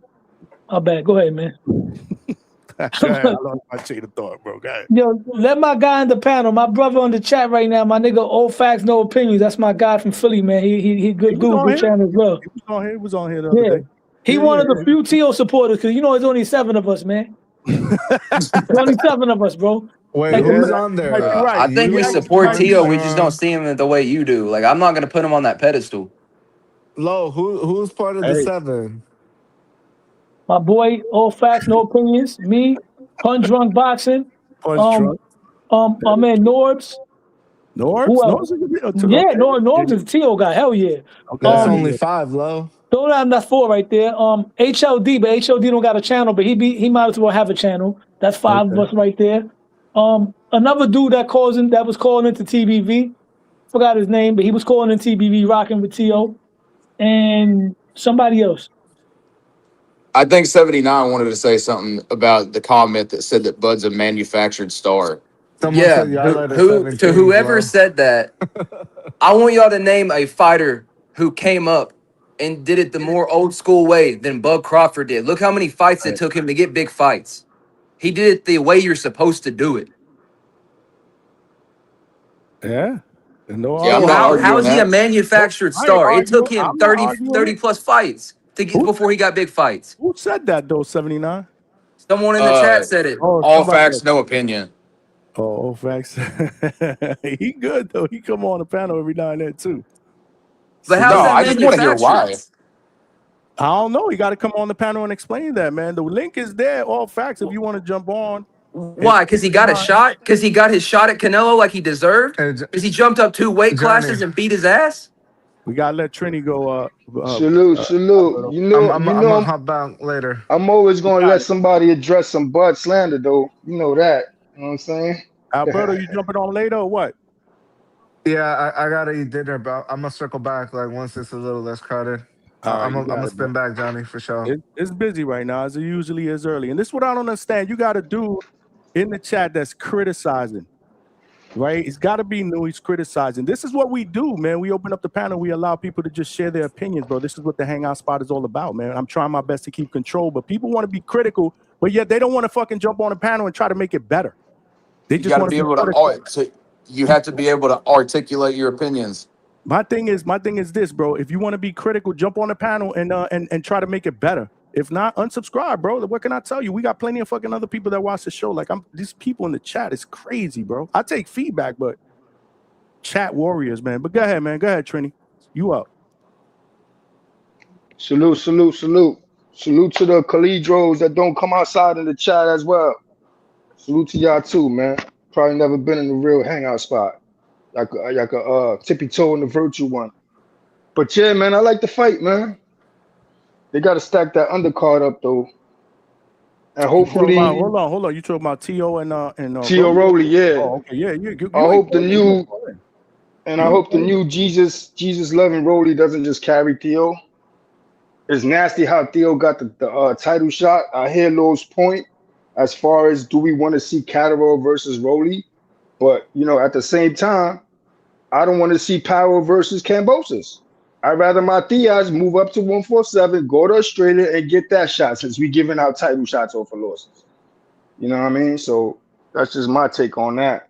To me, my problem with it, bro, I'm sorry to interrupt. I just want to say one thing. No, it's all good. This just proves that mandatories don't mean shit, and that's what we were talking about the other night too. Yeah, definitely. You gotta have that star name. I mean, that's the game. I'm all right with it. Just stack the cards up, man. You know what I'm saying? Just like Ryan got the shot, and do something when you get the belt. When you get a shot like that, be active, man. Yeah. Ryan should have ran with that belt and got them smoke. You know what I'm saying? Don't do no sucker shit when you get that chance. Take them challenges, man. Run it up. Johnny, you're gonna do the Najee joint, right? On 29. I know it's a little far out. Yeah, man, of course. Yeah, I want to see if I can jump on the panel for that one. I'm gonna be right with the camera on and all that situated. Man, you stepping up your game. You stepping up. Yeah, definitely. Now, for Najee and Lester now on that same card, so that'd be a good look. That's my guy. There was something else I wanted to touch on too, man. Oh yeah, man. Let's get B Norman active, man. Come on, yo. If Curry, whatever's going on, man. Keyshawn and Norman Jr. is a great fight. That's a dope fight. I like it. It's a tough fight. You could get the Haney bag, but it's not an easy fight. I mean, I got Norman stopping you, but we're gonna leave that for when that happens. But y'all keep cooking. I don't think anyone's beating Keyshawn, man. I really don't. Salute, Jenny. Yeah, I got $100, but I think somebody already took that bet. I think I got Serrata, the Mexican homie from Marco joint. I'm betting him on that fight. I ain't putting much money on it. Just $100. If it's an ATL, I'm there though. If the fight happens at ATL, I'm putting up live. But I'm gonna keep listening, Johnny. I'll tune in a little later. Let me situate over here. Let's go. Salute. Y'all respect to the chat. Y'all stay up. I'd like to see Norman and Keyshawn for sure, man. Oh, for sure. Hell yeah. I would love that fight, man. Alex Vega, are you there? Hey, can you hear me? Yes, sir. Yes, apologies. I've been having issues with audio. My headphones Yeah, went out. So I see. I had to hit my son up and use his gaming headset to hear. But man, you sound good though. Whatever you're on sounds really, really good. No, I'm on my mic. It's just I don't use it, but I got everything set up. I just don't like to come in here. I don't know why. Usually, I like to hang out in the living room. I don't have a TV in this room. Hey, Johnny, can you hear me? Vega, can you hear me? Yeah, we can hear you, but let Vega go first, H-Town. Hey, Vega, let me go real quick. I'm just gonna be in and out real quick. She skipped you, Vega. I'm in and out. I'm going to be in and out real quick. In and out like a robber. It's too early for you anyway. These people that keep saying Bud earned it, he did not earn it, bro. He didn't clear out 154. He didn't clear out 60. He didn't fight no champions at 68. They paid for him to play, and he won. That's good, but he did not earn it, bro. There's more people deserving at 68 that could have got a shot, like your boy Benavidez. That was more deserving than Bud. He did not earn it. He had a friend in Turkey, paid his way to play. He did not clear nobody at 54, 60, 68. So let's stop that bullshit about he earned it. No, there was money involved. Canelo took the money, and that's why it happened. That's simple. I'm out. I'd rather have Benavidez fight Canelo too, but I'm not going to say that Bud didn't earn it. Terrible. Go ahead, Vega. I appreciate being on host, so someone can talk about the topic. That's your boy H-Town, bro. Yeah, priorities. And he says he's a Shakur supporter and doesn't mention the motherfucker's name one time, just wants to hate on Bud just because he beat up Canelito. Hey man, can't wait till come back on the chat again, because that's what happened last week when I said Canelo's name. When I said Canelo got lost to Bud, that was it. He jumped on early. He jumped on 3 hours earlier. I can't wait to watch and Billy get rid of the fucking cancer that Canelo is. But on to the topic. What you think? Yeah, this has been, an open secret, ain't been no goddamn secret at all. I think it's great. I think ZUFFA is gonna help bring stability to the sport, whether it's with them or because of them. I really look forward to the things they're already shaking the game up. I like everything they've done so far. How they really getting a lot of these prospects in with tough fights. You know, we get really annoyed when we see these guys 8-0 fighting fucking 3-13, 9-0 fighting a guy 0-1, 10-0 fighting a guy that's 4-756 if you're in the UK. These guys are fighting 8-0 versus 8-0, and we're learning, you know, as usual, some of these 8-0 guys are built up or they're not well rounded. You know, I don't want to hear any more all this Twitter talk. You know, I'm hoping with Shakur being signed to ZUFFA, we got to calm that shit down because you're pulling your pants down, showing your ass, and nah, we just don't give a fuck about that. We want to see the fights. We come here to talk, to watch, to discuss the thing that unites us, boxing. No, we don't want to talk about, oh my God, did you hear what he said? Oh my God, he told him he offered him 70-30. Can you believe that? Who is he to want to fight him? Oh my gosh, he said he's gonna whoop his ass. Nah, I want to see you whoop his ass. Right. We don't want to talk what ifs, bro. We want to see fights. I want to see you show that he's not on your level. I don't want to hear about it. Yo, I can go talk to my girl and she can tell me about all the gossip going on at our company or in the neighborhood. You know, that I get that feel from there. So if that's what boxing's all about, over there at Matchroom, over there at Top Rank, count me out. ZUFFA, let's keep that shit out of there. I hope, of course, I'm not saying control Shakur, but he has to understand there's a standard. And I hope the standard that's being set is we come here and we take all the tough fights. We're going to give you 3 options. And when we give you 3 options, it really isn't 3 options. All right. We want you to fight the best fights that's going to do well for the sport, which means it's going to do well for us, which means or if you win, it's going to do well for you. It's going to put you where you want to be. You say you want to show you the best. We have to fight the guys and show you the best. You got to fight the best pressure fighter. You got to fight the big power guy. You got to fight the best boxer. You got to fight the slickest guy. You got to fight the taller guy. You got to fight the shorter guy that beat fucking everybody up. We can't just go ahead and just say like, oh, he's the best because look, he beat this guy that was a champion 17 years ago. Oh, he's the best because I like his hair. He's the best because you ain't see, he told everyone he's the best. Nah, you get in the ring, you show it. Some guys are more defensive. Some guys are more offensive. Some guys can blend it together. And some guys just got the big fucking balls that want to see what's going on. And I appreciate that. Salute to Xander Zayas. Salute to Boots. Salute to Shakur if he goes and gets this Haney fight done. Fuck the catch weight. You come in at 143. Let him come at 147. Like I don't want to hear this shit, bro. Like if you that man, if you that dude, if you say no one can touch you, you the best of this generation, then you can beat this guy. And I think you could beat him. But if you over here asking for this clause, and then when the guy says yes, all of a sudden it's like, oh well, I don't know, man. You know, now the money got to be right. You know what that tells me? The money that it's not about the money. It's you need to be incentivized more to take on a tough challenge, and that's bullshit. So this is the step in the right direction because ZUFFA wants to make ZUFFA wants to take over the game. They're doing it at a really good pace. They said judge us in January. It's It's July. They just signed one of the best fighters in the world. They could say they got Haney on the way. He said he wants Haney. We're gonna see what ZUFFA's made of in the next 6 months. A lot of people shit on them. I love what they're doing. Shout out to Tony Hirsch Jr. A beautiful story, big underdog. Now he's becoming one of the top prospects, and they got so many more that if I talked about, I'd be here all day.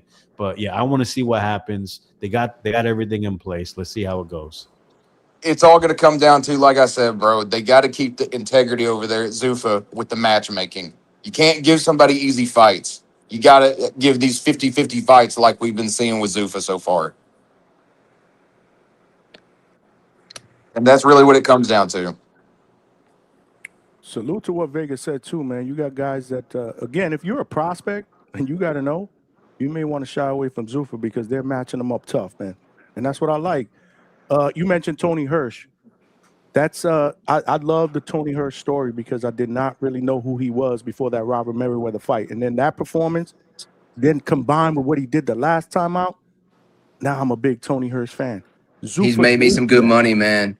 Zuffa gave me that. You know what I mean? It's another outlet for boxing, and they're getting bigger and better, man. Like I don't understand why people hate on Zuffa. I do, because they're listening to the old media, bro. Old media is pushing this narrative of this Ali Act as if the Ali Act is even fucking irrelevant nowadays. I mean, how is it relevant when boxing's not what it used to be? You have no reason to be paying these boxers $5 million when, as a business, you're not making them $5 million back. Anybody else want to jump on that? Chime in. No, I mean, I actually agree with that. Why would you do that? Why would you sit around and be like, oh, no, the boxers need to be getting paid 15, 20 million? No, if I'm running a business and I gave you $20 million and I got nothing in return, that's not how business works. So, yeah, I don't care about no Ali Act at that point. Now, if we're back in the 60s, 70s, and 80s where all these fighters and promotions were making all the money because boxing was a number 2, number 3 sport in the world, yeah, cool. But it's not what it used to be.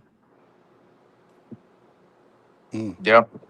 Go ahead. Go ahead, pay a fighter $50,000 a fight. That's not bad money. What do you mean that's bad money? $50K to go in there and fight? I hear you. Quick question. Vega, I didn't ask your opinion. So what's next, man, for Shakur? What do you realistically, like, if you had to predict what they do you think they go a Rayo fight? I gotta hop out of here for a little bit, Johnny. I'll see you later, bro. We'll be here, brother. You know where to find us, man. Salute. Hey, if this guy in the comments, Yopstick's referring to me, jump on here and actually talk. Let's All right, go. I'll see you later, bro. Yo, real boxing, man. We appreciate you, man. You know you're welcome here anytime, man. Yes, sir. We here. Damn, I did have somebody else in the back. Where you go? He split. Live stream. He split, man. Hit the like button, y'all. We got mad people up in here. We still don't have 100 likes. That's crazy, man. Come on, hit the like button. It's free. It'll help us grow. Tell a friend to subscribe to the channel. We're just getting started. Good conversations, good dialogue.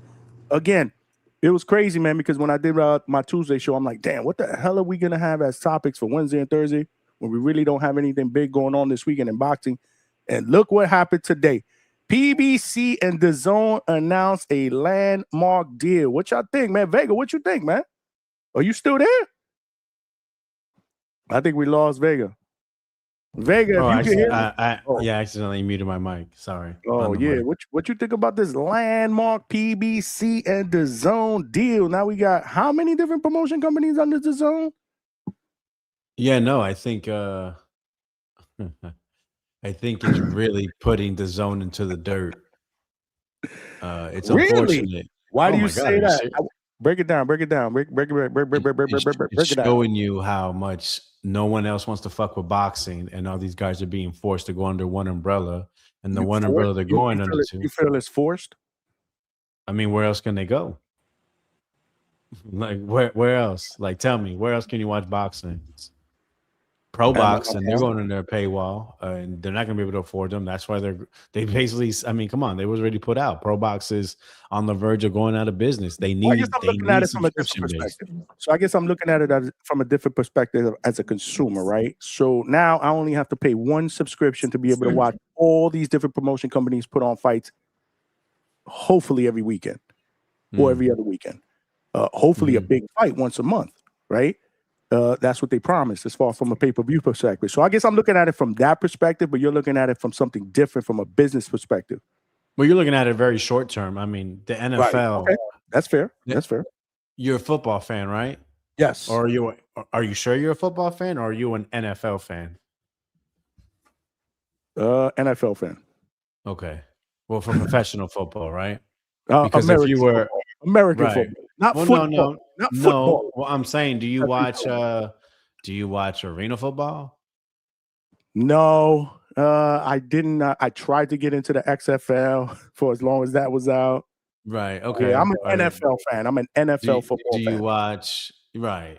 So that's my point. It's one organization, and I think boxing needs to go ahead and he loves Dana White. That's crazy.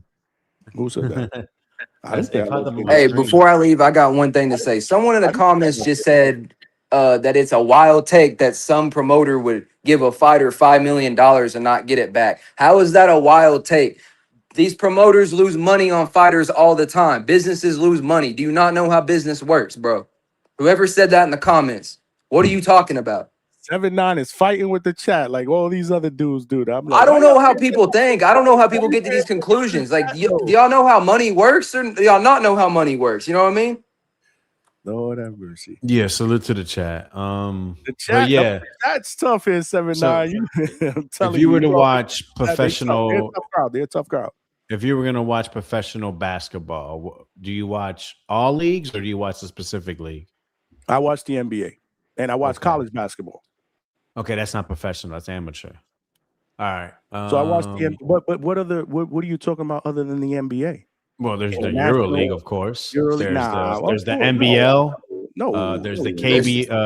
They're still talking about it, bro. They're still defending that take in the chat, bro. You better. They're not automatically gonna drop a boxer because they're losing money. I guarantee. Someone said it earlier, bro. Like, someone said it earlier, bro. Someone said it earlier. Nobody gives a fuck. 7-9. Don't pay attention to the chat, man. When you're on the panel, if not, go fight with them, man. I'm telling you, they're gonna rile you up. No, they should come on here and say this shit, bro. Yeah, no, they're not going to. They're not going to. If when you watch professional baseball, do you not watch all going to. professional They ignore it, baseball? bro. Do you watch Korean and Japanese, or you just watch MLB? MLB, and I barely watch that. You know that. All right. Okay, so but you follow sports. Are those organizations on one channel or multiple? Multiple. Okay. So, and why do you think that? You're looking at it from the business perspective. Again, I know what you're doing, and you're opening my eyes. I get what you're saying. I know where you're going with it. But do you think? But when you say, because I saw that you did say something in the Discord, but I didn't scroll up to see what kind of started that. I also saw you and Donnie was fighting. It was crazy. There was a lot going on. That wasn't a fight. But you know what I mean. Y'all were beefing. It wasn't even beef. We got some pussy boys in the chat, man. They ain't gonna come on here. Go fight with them 7-9. Yeah, you can't be. Come on, if you're gonna stay on the panel, man, don't pay attention to them. Or if not, go fight with them in the chat. Got it. So my point is, oh shit, my screen went blank. Can you hear me still? Yeah, I can hear you. I can hear you. Yeah, boxing being under one umbrella, it's not going to be a stable thing. Now, I like what the Zone's doing, right? They're doing TNT Sports, so that's another outlet.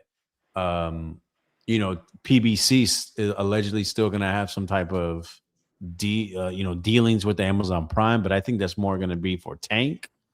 And then the big fights, you can buy pay-per-view with Amazon Prime, which is retarded, right? Like, why would you do that? We could just pay $50 a month with the Zone. But this is the issue. Nobody knows what the Zone is in America. There's nothing. The biggest thing on there for Americans is boxing. And boxing is, I don't know, maybe the 6th, 7th major sport. You know what I mean? I mean, look what the World Cup is doing right now. They're getting 40 million views. It's insane, for USA and Mexican games. And it was only going to get bigger if those teams advanced. So imagine that. See, boxing's never going to do that, bro. I mean, Netflix fights are the biggest thing that can be done, and they only want big commercial fights. They're not looking for the best. So ZUFFA is hopefully going to provide that, but we still need the other promotions to help keep ZUFFA in line. Because you really don't want the game fully monopolized, because you need competition. Competition's healthy. But having all those guys under one thing, like the Zone, which is, I mean, y'all have heard the names, right? They used to call it Dead Zone. I never really liked it, but the truth is, listen, I don't mind them all working under the Zone, but they honestly, what's best is they all can't just deal with the Zone. We need these promoters to deal with multiple networks that we have. We need them to have smaller cards on a Netflix, Amazon Prime, Paramount Plus, those type of things. I mean, because like I said, look at the NFLs, as healthy as ever. The actual skills you see there probably isn't there, but financially. They're able to pay these guys, keep them happy, move on to other places. I mean, there's a lot of excitement when people talk about the NFL. Look at the NBA. Donovan Mitchell just signed a deal where he's going to be able to make in 4 years $70 million in 1 year. And he's not even the best player in the league. He's not top 10 best player in the league. Maybe not even top 15. 70 mil. And that's Crazy. because they have the NBA TV. They have the Peacock deal. They have games on ESPN. And that's what's going to make these guys get in the ring. Unfortunately, it's the money. I'm not really trying to harp on that. But my point is, yeah, PBC going to the zone. Eventually, Amazon's going to cut them out. Because Tank might fucking be out. He might be out the game any day now. Like, let's be real, with the legal trouble and him not fighting the people we want, people are going to get sick of it eventually. You know what I mean? And it's just the truth. So I mean, we'll see what happens. It's good for the now, but we need these other networks, these other apps to want boxing, and it needs to be the ones that we already have, like the ones I aforementioned. No, I get what you get. I get what you're saying from a business perspective, but somebody put NFL on so many different channels, network streaming sites. Salute to Hammerhand's uncle, who's in the building. But Vega, as a consumer, right, and as a fan of boxing, you can't tell me that, because I've heard you complain. You've also complained about that in the past, rightfully so. I've been on your side where, God, how many different platforms do we have to buy to get NBA basketball? Is this, is that, is this? So again, maybe I'm looking at it short term, but my thing is from a personal investment standpoint, I finally have one platform that's giving me the entertainment that I want, and I don't have to venture out to all these different other platforms. Now, I'm not looking at it from a business perspective because I'm not invested from a business perspective, right? So of course I'm going to look at it short term as a fan, but you can't tell me that you don't like this right now. It'd be better if everybody was under a huge platform like Netflix or Amazon Prime, not the Zone. Why? What's the difference? Amazon Prime has, I'm not going to say an unlimited budget, but their budget's humongous. The Zone has been running red for as many years as it's been out. They keep borrowing money, moving money around. And now they have all these promoters, and boxing has proven not to be stable enough to maintain. That's why you have all these different fucking we've seen Showtime out the game. You know what I'm saying? We've seen HBO get out the game. We've seen so many of these networks leave the game because boxing just doesn't do it. Maybe because it was too spread out, maybe because it's always a new player in the game, new money, and it just got too much to maintain a certain quality. But I just don't think the Zone's it. I'm very pessimistic about it. I would see Paramount Plus has a huge budget. I mean, look what they gave the UFC. Look what they've given Dana White. But the Zone, it's they're what is it? They're stealing from Paul to pay Peter. And how long can they do this for? I don't think very long. Time will tell, man. Time will tell. Hold on. I got a super chat that I got to read. White Mike Beats, my guy with the $20 super chat.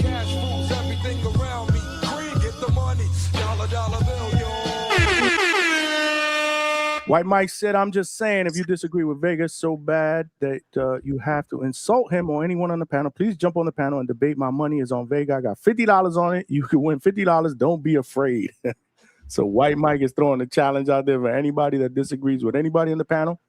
My thing is, again, man, if you disagree with somebody on the panel, the link is there. Come on in and debate. As long as you do it within reason, you're respectable. If you disagree with what we're doing in the content, don't bitch and moan about it in the chat, bro. Just don't watch, man. Just don't watch, man. We got plenty of people that appreciate what we're doing here at DHS. If not, and you want to make it better, I take feedback. But what I'm not going to take is stupid trolls, bro. Stupid trolls, bro. We working, baby. Respect the fucking hustle. That's all I got to say about that. Who else we got up in here? Big Money. You here? Yo, what's good? You hear me? Welcome back, bro. Where you been, bro? Oh man, shit, bro. Did I shit? I thought for a second there I was like, man, Big Money don't show me no love no more. What's going on? What did I do? What did I say? Well, you and I don't really have a lot of the same interests. So, I actually took some time off to deal so I could, indulge in one of my hobbies, which is extreme ironing.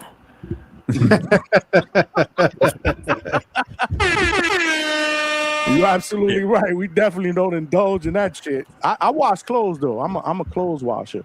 Do you even know what extreme ironing is? I could only imagine what it is, and if it's what I think it is, nah, you good. Well, you good. We good. Well, that's where people take ironing boards to remote or unusual locations, like a triathlon or the top of a mountain to iron a shirt. Okay. So for the past couple of days, I've been at Lake Hillier, which is a saline lake on the edge of Middle Island in Australia. It's a pink lake. People think that it's saline causes the color to be pink. It's actually from pink Now-Laters. Tastes like bubblegum. And I ironed all of my clothes right there. I'm gonna upload it on my channel. So you were definitely missed. Thank you for that wonderful story. Yeah. Subscribe to Big Money, y'all. You get to see all of it. Salute to Big Money. Hold on. Where's That was crazy. Where's the applause? Hold on. We gotta give you that. We get proper.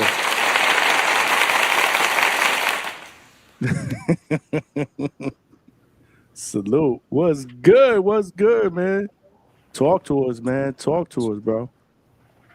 Man, we are all over the place from what I'm seeing. We were talking about Boots and not Xander. What the hell is that guy's name? We started with Shakur and the ZUFFA deal.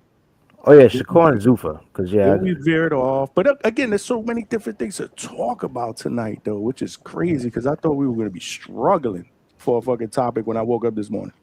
Yeah, man. When I first saw everything we were talking about, I was like, man, that Johnny's full of shit, man.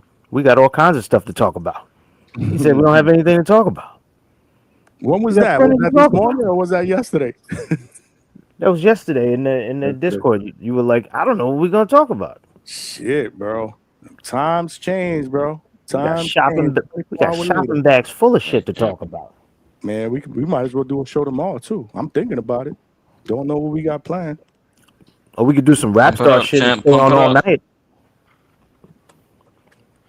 How about that? We do some rap star fell stay off on lately. all night. I might fill that late time slot because I'm on the West Coast and I can stay up late. But yo, not to pump myself up, but yo, shout out Johnny. You know, it's been a minute since I've been on here, but I'm gonna tell you like this: Johnny is very. This motherfucker just cut me off. No, I thought you was done talking. If you want to land your plane, I'm gonna allow you to do that before I get my intro off. Let's go. I think he got a delay. That's what it is. He got a delay. Perhaps. Big Money didn't finish talking about extreme ironing. I got another hour of that. We gave him his round of applause. We did. I'm fucking with you, CJ. Go ahead, bro. All right, cool. But I'm gonna let y'all know, Johnny is a resourceful content creator. That's why his shit is blowing up, man. He got a little motion. I'm trying to follow in his footsteps. So a shout out to Johnny for being an inspiration and doing what he got going. But I do want to speak on some of these topics you guys already touched on, such as this Tio and Rolly fight, right? I figured, and somebody set me straight. Shout out my man Smoke. But I figured these guys are two big shit talkers, so I expected an exciting opening press conference. He parlayed on that. He said that they gonna build it up on some WWE shit. Like the more that time goes on, then the hype will get more hyper, for lack of a better verb. But yeah, he said they waiting for it. They gonna marinate on it, and they gonna talk their best shit later on, which I can't disagree with. And how I see the fight going down, I'm gonna tell you all like this. We finally got DraftKings and FanDuel back in Cali. We haven't had it for years, but over the past 2 weeks, we got it back in Cali. So I'm putting my bread down on the TO stoppage, champ. I would say a stoppage in general, but T.O. is the higher level boxer, higher level IQ, and I'm not saying he has more power than Rolly, but I do favor him, and I see the fight ending in a stoppage either way. So that's my little intro. That's my initial thoughts, but y'all got it. All right, yeah. So you got T.O. All right. He got T.O. by stoppers. That's what's up. Listen, they still haven't opened up DraftKings or whatever else you said here in Florida. We're still waiting in Florida. I looked up the odds on AI. I was using AI. We got to use the app that Vega sent me that I never signed up to. Vega, can you resend me that app, please? He gonna tell me to go to hell. He gonna tell me to go to hell. Watch, I know he is. Hey, shout out Vega, though. I fuck with Vega. Vega gonna tell me to go to hell. Big Money, what's good, man? Ain't shit, man. I'm still trying to digest this whole T.O. by stoppage of Rolly shit. Rolly is he's a fucking physical freak. That dude's been doing what was it? Is it it's not jiu-jitsu, is it? Or is it judo? Judo, okay. He's been doing judo for years. He broke a couple dudes' collarbones back when he was like 15, 16. As a boxer, he's probably in the best shape that I've seen any of the guys that he's normally fighting against, or even in his weight class or whatever. Like, he's always in fucking shape. That dude is a physical freak in nature, and he's fucking strong. T.O. knocking him out. T.O. who came up from 135, knocking him out. And the only reason he's come up to 40 and then now to 47 is because he lost. He's gonna fucking knock him out. No. That's not the only reason. It just okay. I'm not to cut you off, but naturally, like as you age, you get bigger. So I would say that's more the reason for him moving up in weight. And I feel y'all. Like that's why I'm a little bit hesitant to put my bread up, because he hasn't been stopping people at 140. But I say the higher level boxing IQ, and okay, style, you'll say it, played out fucking conundrum. Styles make fights, right? And Rolly is going to press the action, and T.O. is a counter puncher. The reason T.O. couldn't get off on Shakur is because they're both counter punchers, and Shakur has a much better distance control with that goddamn jab and being the southpaw than T.O. does. But in this matchup, Rolly's going to press the action, T.O.'s going to counter him. So I think by round 10, it'll be a late one, but by round 10, he's going to get him out of there. And that's how I see it. That is an interesting take. Man, you can feel free to disagree. I don't get that path to victory playing out like that for T.O. Maybe outboxing is more likely, but stopping Rolly. That's it. I understand. I think he's a better boxer puncher, but so that's how he's going to lead the fight off. But eventually, he's going to put enough sauce on it to get him out of there. So the majority of the fight will be hold on, champ. The majority of the fight will be him outboxing him, but later he'll be able to stop him. That's a simple question. When was the last time T.O. knocked somebody out? I understand. I'm a little bit hesitant. I understand that's been like 5 years, right? 4 or 5 years. I'm genuinely asking because I don't remember. I'm genuinely answering. Was it trying to like we having a real conversation? Magdaleno? Nah, Pedro Campa, I believe. Nah. Was that his first fight at 140? I think that was his first fight at 140. He definitely didn't knock him out. Yeah, he stopped him though. I think he stopped him. He stopped him. Yeah, a stoppage is a stoppage, champ. Mm-hmm. That was his first fight. That was before the Josh Kelly type fight. I split hairs. I split hairs. And if I go back and watch that shit and the ref jumps in to stop it, and it didn't look crazy to me, I'm gonna call it like I see it. But I don't. Well, hold on. What was the crazier stoppage? Rolly's stoppage against the old man, or that one? Well, Rolly was getting his ass tapped up, and they stopped it in his favor. Yeah, well, I mean, it wouldn't be any comparison because Rolly, when in that fight, was given a gift. Exactly. So, what was the more egregious shit? I know, but see, what you're doing is you're trying to shift it as if I'm taking up Rolly's side, and I'm just questioning you about this. I'm just trying to call it down the middle, champ. You can disagree with me all you want. We just having a conversation. I mean, the shit just really popped off. You know what I noticed? You keep going back to that one statement. like as if you don't really have an answer for how T.O.'s really gonna knock him out. So that's what's funny to me because I ain't said shit Oh, about Rolly. the methodology by which it will go down. Again, I say he's going to be outboxing him through the first, I don't know, 6 rounds, and then as the fight wears on, the accumulation, especially if he goes to the body, the accumulation is going to mount. Shout out Abdullah Mason and what he did in his last fight.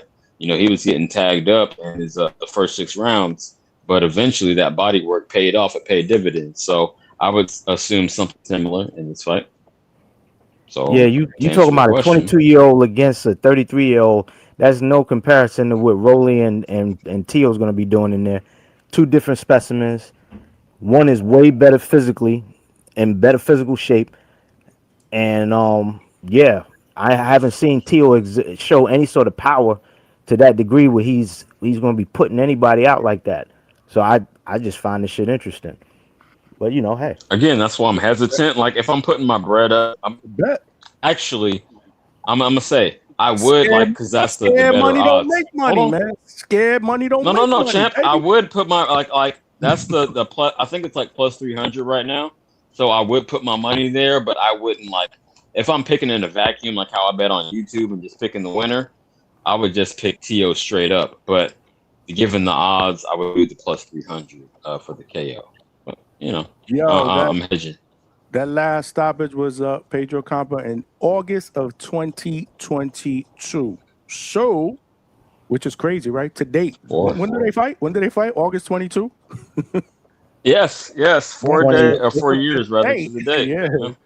To date, it's 4 years. It'll be 4 years on that same date of the fight between Rolly that T.O. scored a stoppage. He did put Campa down, then he stopped him.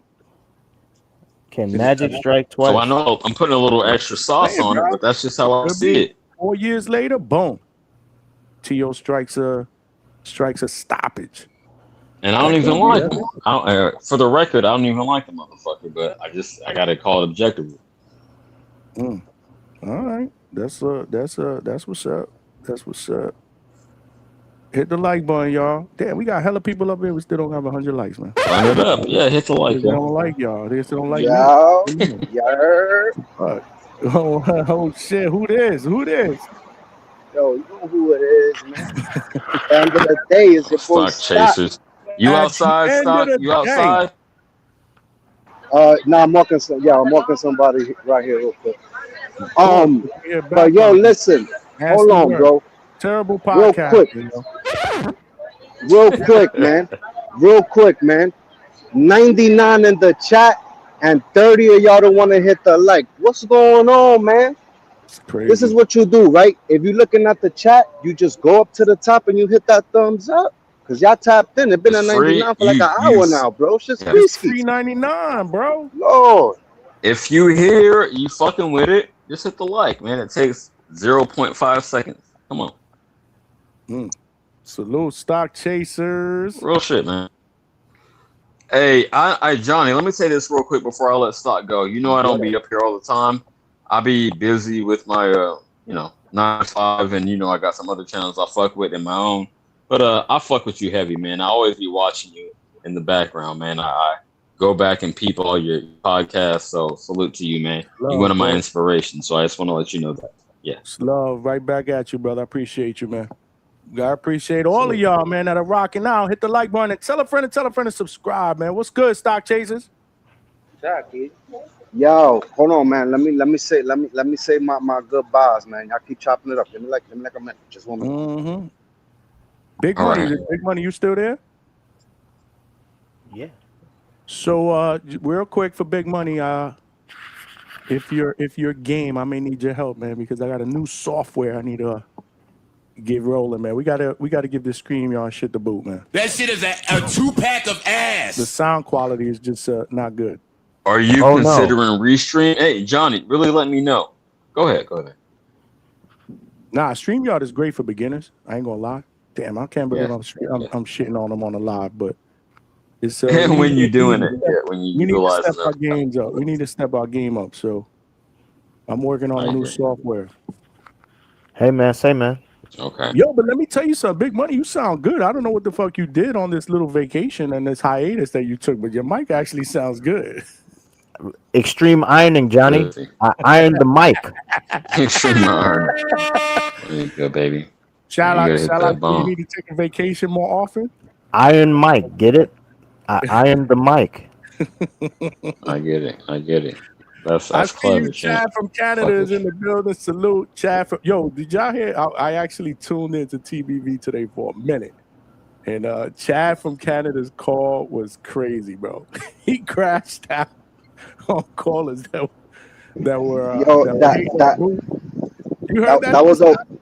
Yo, I called in right before him, like, and he came up with the follow up, bro. The glazing was outrageous, that's right, bro. You went after somebody. That they say sounded like White Mike or something. The Timu White Mike, bro. Yeah, Timu White Mike. Chad came up and Chad was cooking. So I went in the chat. I was like, damn. Chad was pissed. He was like, God damn. Why do he keep talking shit about Boots and this and that and blah, blah, blah? I was like, damn. I love Chad's calls, man. Chad is the man, bro. Yo. Stop. Hey, man, take it away, brother. What you got? You got, man? Nah, I want to know where Big Money been, man. I want to know where Big Money been. You can hear his opening soliloquy? I said he don't listen to the show, apparently. Yeah, you wasn't listening, bro. Nah, I probably missed that part. You gotta check out the playback, the opening soliloquy. That was like 5 minutes ago. Legendary. No, he put it down. I was backstage. Oh shit! But he back though, Stock. And where you been? Who, me or CJ Rich? You. I ain't heard. Were you on the go? You. Were you on the panel the last show? Arguing with Nah, I was here. Nah, I was here the day before that. It was last week. Yeah, it was last. It was the show before the last one. Yeah. These schools were going back and forth on the last one too. It's crazy. Facts. But yo, listen. Give me a minute, man, so I could tap in comfortably, bro. Give me. I'm gonna call back in. I'm gonna call back in, bro. You got it, champ. Yeah. I'm gonna do that. So okay. So I don't believe I've spoken on this. If you don't mind me bringing up the topic, Johnny, we talking about Earl Spence and Tim Zoo, and I'll give you my opinion. I think it's for that Midwest shit, Chicago, that mid '90s shit, that do or die. Yeah, I mean, do you want to ride in the backseat of the caddy, chop or do or die? And I say that to say this because I think the winner of that fight is going to elevate to a title shot, and the loser is going to be pretty much done. How do y'all see that fight playing out? Did either one of you guys listen to the last show when we were talking about? I'm sorry, champ. Gatekeepers, and what was the other one? And Journeyman. I caught the tail end. Oh man. So anyway, yeah, there was some suggestions that the loser of this fight could be a gatekeeper. Absolutely, I totally agree with that. Okay. It sounds like some shit Lowe would have said. Yeah. Well, yeah. They're both be former champions, right? Both be former champions. Lowe was the one that kind of took us in that realm because he said during his T.O. and Rolly breakdown that there would be people out there, not him, that would say if T.O. loses, he's a gatekeeper. So I circled back after he was done, and I said, whoa, a second. No. I just want you to kind of explain what you meant by that. And he said, well, not me. I think there's going to be people. I'm pretty sure there's going to be people out there that don't say it. And then we had people on the panel that kind of jumped on, and they kind of went on this whole thing on the differences between gatekeepers, journeymen, who's a gatekeeper, who's a journeyman.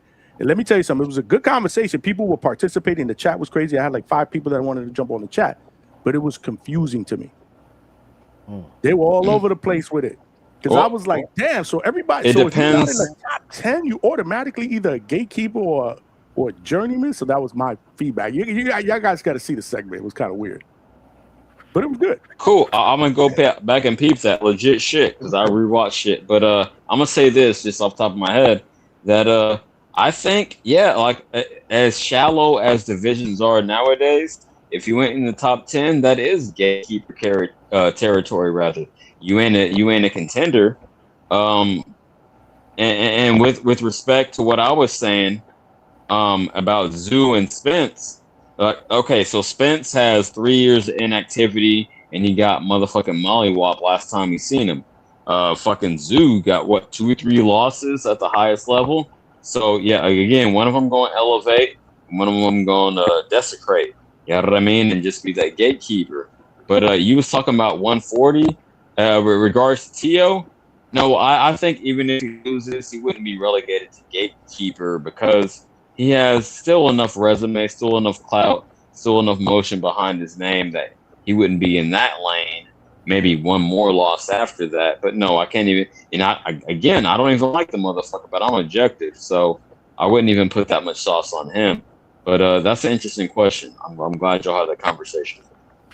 Yeah, check it out though, because that shit took us down a path. It was like 2 hours. I don't know, maybe like an hour and a half. Did you clip it? All right. I didn't clip it. I got to clip it, man. Tomorrow I'm gonna do some clipping. It was good. It was a good, robust comment. I mean, Link jumped on. You know, Link likes all these debates. Boxing Link jumped on.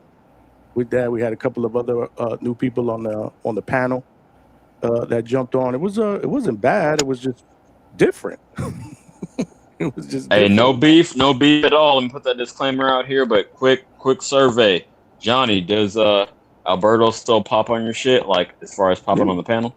Yeah, he was on here earlier getting hate from everybody. I ain't hating. Not me.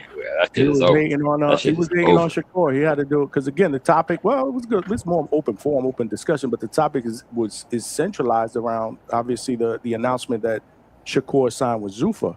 That's what I wanted to get everybody's take on. Big Money, I want to get your take. Look, we got Chad over here. Chad is making an appearance, man. Chad made my morning, man, with that call on TBV. He was out of control pissed, bro. Chad, can you hear me? Man. Let's go. Yeah, it's I'll tell you guys what like they were talking about Boots and Ortiz Jr. and people were calling in over and over and just talking like Ortiz Jr. is nothing and how Boots is just gonna walk through him and then what really pushed me over the edge was someone called in, started arguing Ness about round 3 with Zayas and saying, oh no, Boots, he didn't get hurt. And man, let me tell you something, guys, like why so there's these guys that call in and the irony of their calls is they don't realize that they reveal things about their ignorance and just the things they say or don't say, and like why do we want fights to be so shiny and perfect and no one gets knocked down and no one gets touched and no one gets hurt? Like why is that what we want Boots to be? Like why what I want with Ortiz Jr. and Boots? I want 2 knockdowns each and let's see who comes from that to win the fight. Like these guys, man, like you know what I'm saying? Like these guys think it's a badge of honor. And to me, I want a gritty fight, man. These guys just made me mad listening to that over and over and over. Let me ask you though, why do you care what these motherfuckers think? Well, it's because I was listening for like an extended amount of time. I'm at work, right? I'm focused on what I'm hearing. So it was like over and over and over. Just these guys were saying the same thing every time. So I just got irritated by it. Now, I don't care what they think. The truth is people can enjoy boxing however they want. Like, you're right, Money. Like, it just doesn't matter. Like, I'll enjoy it the way I want and see it the way I want. It doesn't make me mad. That's not what makes me mad. It's like there was a piece of opinions. What is it? No. It's like there's a piece of information missing from what's being said. I got an answer for you, Money. I'm gonna fill in the gap for old boy. And yo, shout out to Chad. I got much respect. I see you on different panels, but I'm gonna put it like this: to fill in the gap, I think the reason that he feels that way, he just wants the boxing conversation to elevate to a higher level. Like, stop spitting some bullshit. Stop going surface level. I think he just wants a higher IQ conversation. Hey, correct me if I'm wrong. I think that's what you want.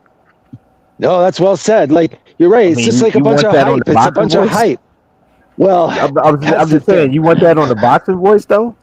High level. You're not going to get a lot. you got to keep in mind it's an opinionated show. It's for people to call in and say their opinions. We get a lot of people that call up that show and they say all types of shit, and you may or may not agree with it. and there's no, you could call up and even speak on it. But I was just curious, why y'all gave a fuck like this guy. I don't know. especially. I don't know. This guy All I can here. say, Stocks flexing. Good. I'm sorry, Chad. no, but usually, things don't. I let things out to roll Flex. off, and things don't bother me really. But I'm human too. It just was like the wrong day, I guess. Chad was like, It might be that day. Hold on, because look, me and Chad, like I said, shout outs to Chad, bro. That's my dude. It wasn't the glazing because that happens daily. It was more so, guys calling and listen, and it's an opinionated show, and if your opinion pisses me off, I'm gonna give my opinion about your opinion. So then at the end of the day, Boots is the A side. Vergil needs Boots. Boots should fight. Bro, at the end of the day, all we asking for Was that not proven correct? Let's see the fight, bro. Who cares? Let's just see the fight. Exactly. Right. And But you know what? Chad. You know what though? Real quick, this is a good opportunity because we got both of you motherfuckers here. Can y'all give it? Because that whole earlier when y'all called and Johnny loved it so much, I noticed that neither one of y'all spoke about the topic of whether or not you thought the fight was going to happen. So since y'all are here, can y'all give us if you think the fight's going to happen? Chad, take the floor, man. I got my fingers crossed, man. So Boots and Ortiz Jr. I mean, it's a good sign that Oscar said what he said, Rick Meridian said what he said, and Robert Garcia said what he said. That's all I can say. I just want to know if y'all think the fight. I got an answer. Y'all go ahead. I'm gonna be optimistic and say yes, which is totally unlike me when it comes to the sport of boxing that has kicked me in the nuts Word on up, several man. occasions. I'm gonna say yes. I'm gonna say it happens. Wait, did Chad answer? No, I just I feel like we're the closest we've ever been with it. Like the fans have been wanting this fight when these guys were contenders at 140. People wanted this fight, man. Like we knew we weren't going to get it back then, and now here we are. Like we also knew there'd be a collision course, and it does kind of feel like it's mounting. So I'm optimistic, man. I do think it's going to happen. You see what the motherfuckers that think is going to happen are saying? I'm optimistic. Yeah, that means you're wishing against reality. That's what it means. I'm going to tell you like this. I'm going to give you the real, man, because I'm 42 years old. I've been through some real life shit, and I'm not saying y'all haven't, but I'm going to say it like this, man. No. What the fuck? What incentive would Boots have after snatching 2 titles to give a title shot, a unified title shot, to a motherfucker who never had a title or fought for a title? So fuck no.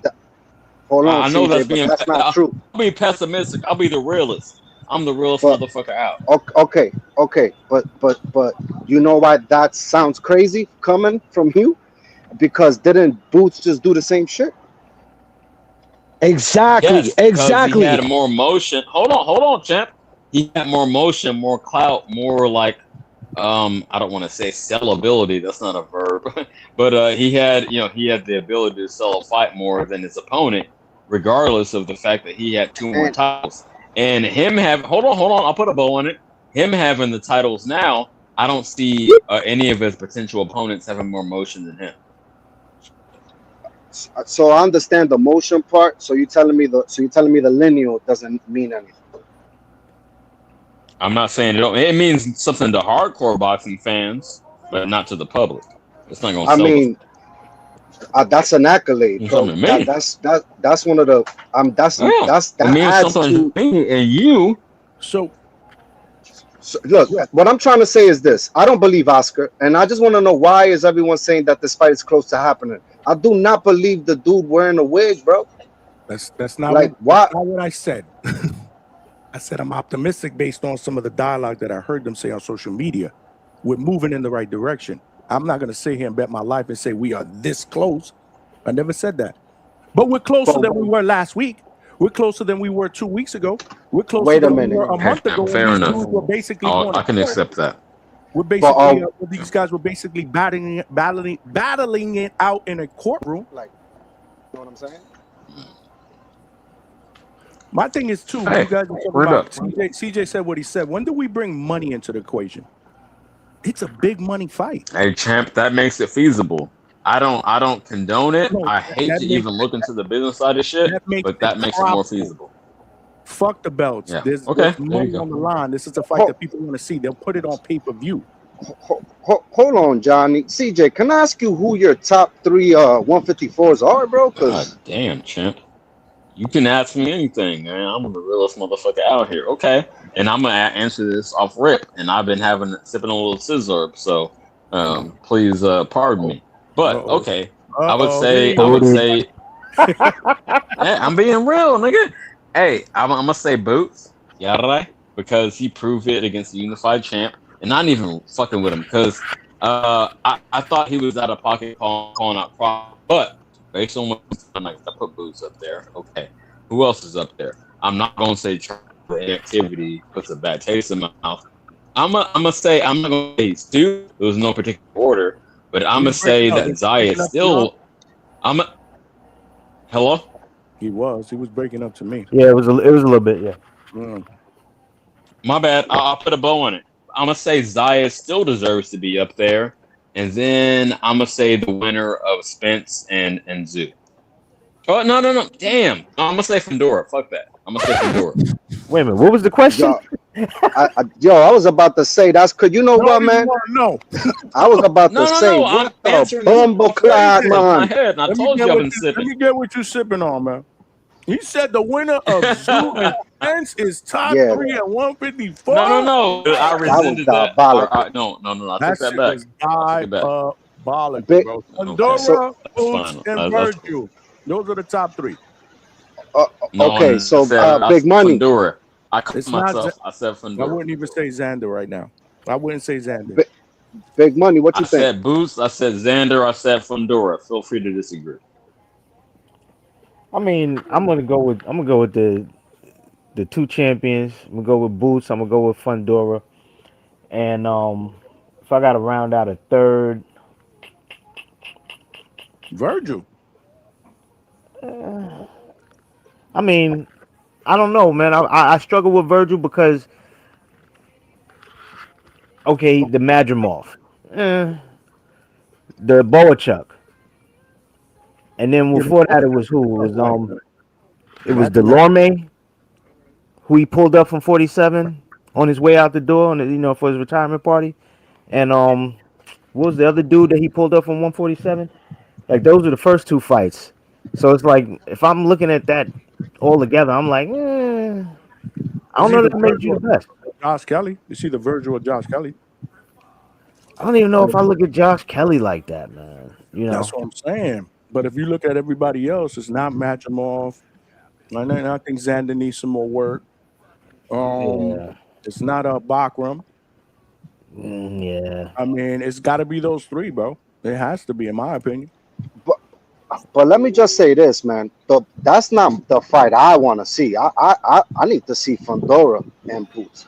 That's my personal. That's the fight I need to see. I need that question answered. And Fandora today said, I don't know if it was today. I think it was a presser they had today or something like that. It was today. And he said he wants to smoke. You know what I'm saying? So saying it is one thing, but is the fight more makeable now because PBC's on the zone? Like this is what I'm trying to say. But at the end of the day, that's the fight I want to see. Who said they want that smoke, Fandora? Yeah. He said he want that smoke. I didn't see that. Yeah, I gotta see that. Look, I'm gonna say. Oh, go ahead, Big Man. No, I was just gonna say it didn't even look like he believed it. That's exactly what I want to see it myself. I want to see. It's like when he's saying it. I'm like, how he said it. Like, do you even believe it?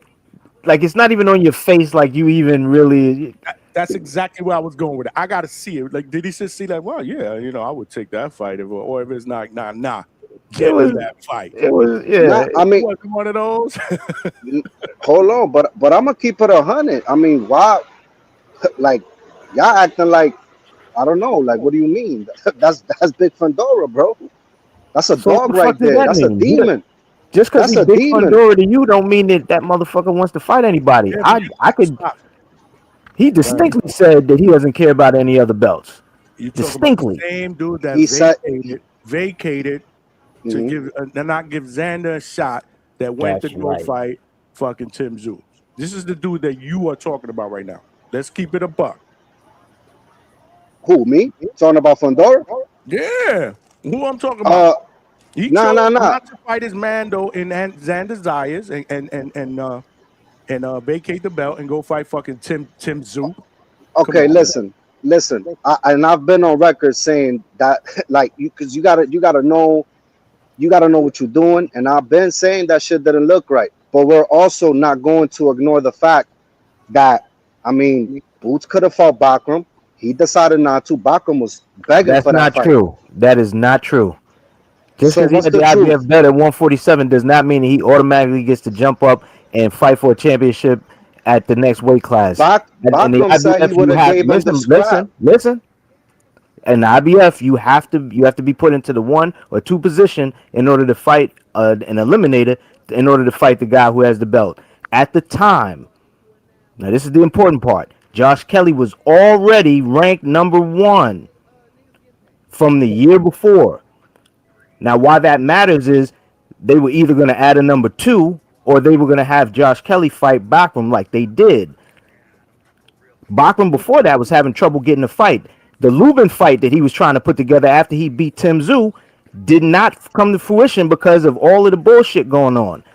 Now, with that said, Josh Kelly had just gotten back into the good graces with Eddie Hearn at Matchroom. Since he was already ranked, it made no sense to try and get Boots in there to be ranked, to have him and Boots fight each other for the chance to fight Bachram. What would be the sense in doing that?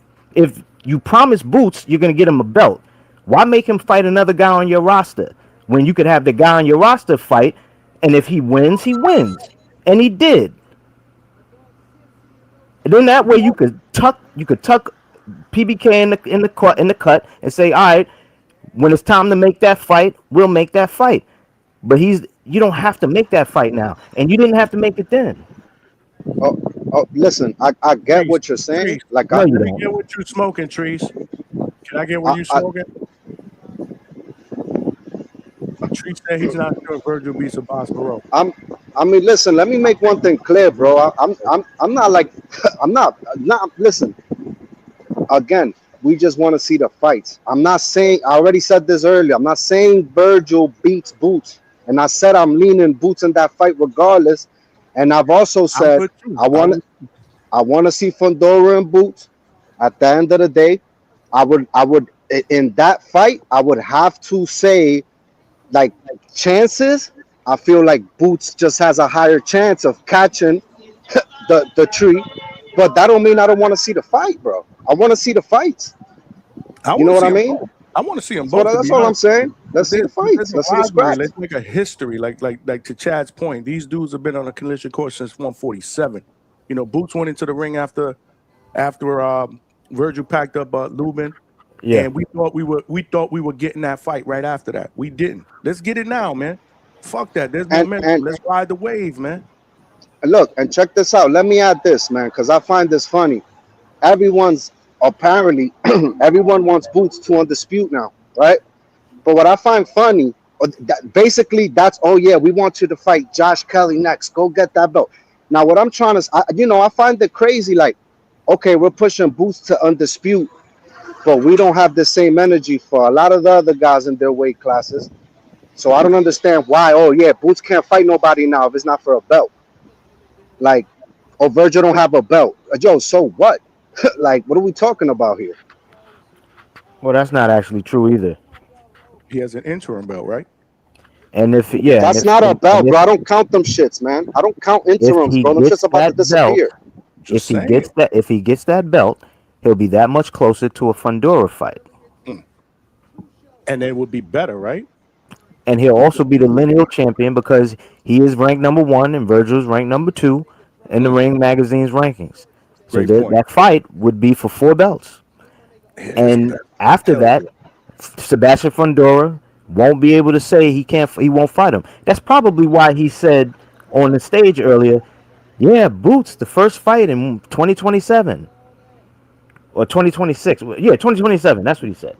So Yeah, but you guys are helping my point. Like, okay, why is it? What about all these other weight classes? Y'all don't have the same energy for none of those guys that just been sent on the belt and then you not even unified, bro. There's barely any unified champs right now. Barely on any of these weight classes. Stock, nobody's against him fighting. Well, nobody here between myself and the other guy with the camera on are against this fight. So I'm not sure who you're directing that at. Bro, Yeah, that's what I was listen, gonna ask.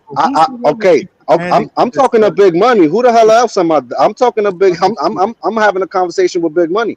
I never heard Big Money say I want Gary Anton Russell to unify, Shakur to unify.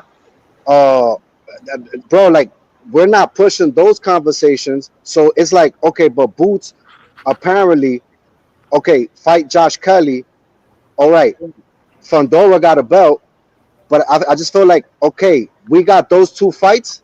So it's almost like you don't fight Vergil because he don't have shit. But at the end of the day, we don't have that same energy for all these other champs is what I'm saying. I don't know if it's clear. Well, Stock Chasers, my friend. Have you ever asked me about those guys? And if they should unify or become undisputed? I mean, I shouldn't have to ask you because you're coming out your way to say this about Boots. Actually, I'm not. You brought up Boots. We were talking about Boots.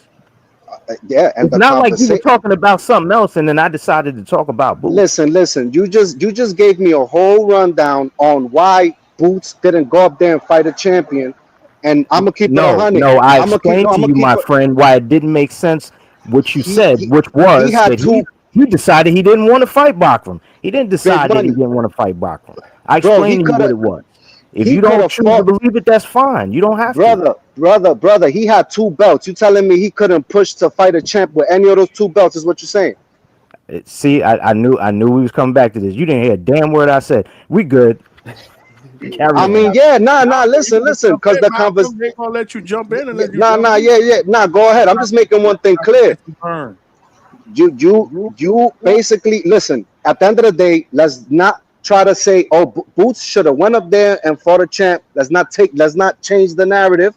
He did it. Now at the end of the day, yeah, he fought Xander. But now, oh yeah, Vergil this, Vergil that. But it's the same opportunity that your narrative gets flushed down the toilet with 5 pounds of shit. It's nothing.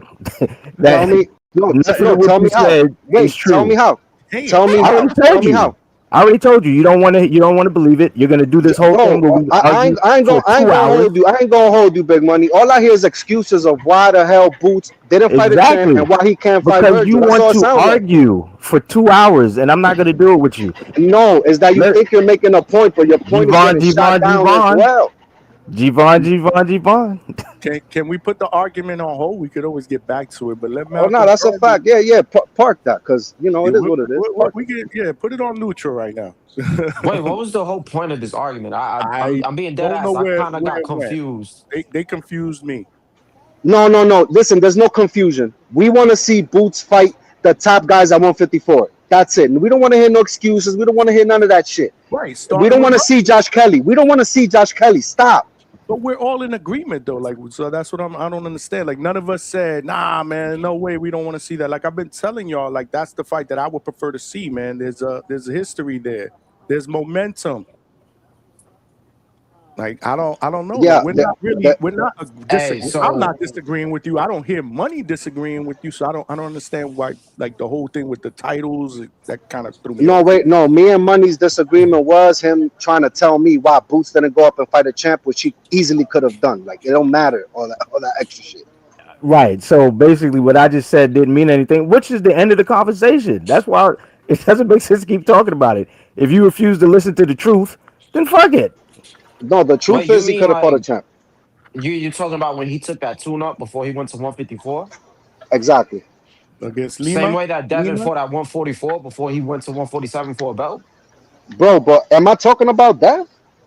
No, I'm just saying, bro, you don't like anybody that's against that. So, bro, why are you bringing up that? I'm not even I'm not slandering, bro. Am I slandering Boots? What's wrong with y'all? I'm not slandering Boots. Yeah. Damn, you guys are like super defensive with Boots, bro. Like, what's going on, man? Hey, look, we're not getting this fucking Virgil fight. I'm against it. You feel me? I'm gonna just tell y'all straight up, we're not gonna get it. Boots already said, listen, Why you gotta do this, come on, bro? Let's because you know speak it what? I into watched this existence, shit a man. lot. Damn it, Malcolm. Y'all being Damn it, this optimistic. cat. Listen, God there's a difference damn. between being optimistic and there's a difference between being a realist. Plain and simple. I don't know if y'all seen, Boots already said that he's moving forward from that.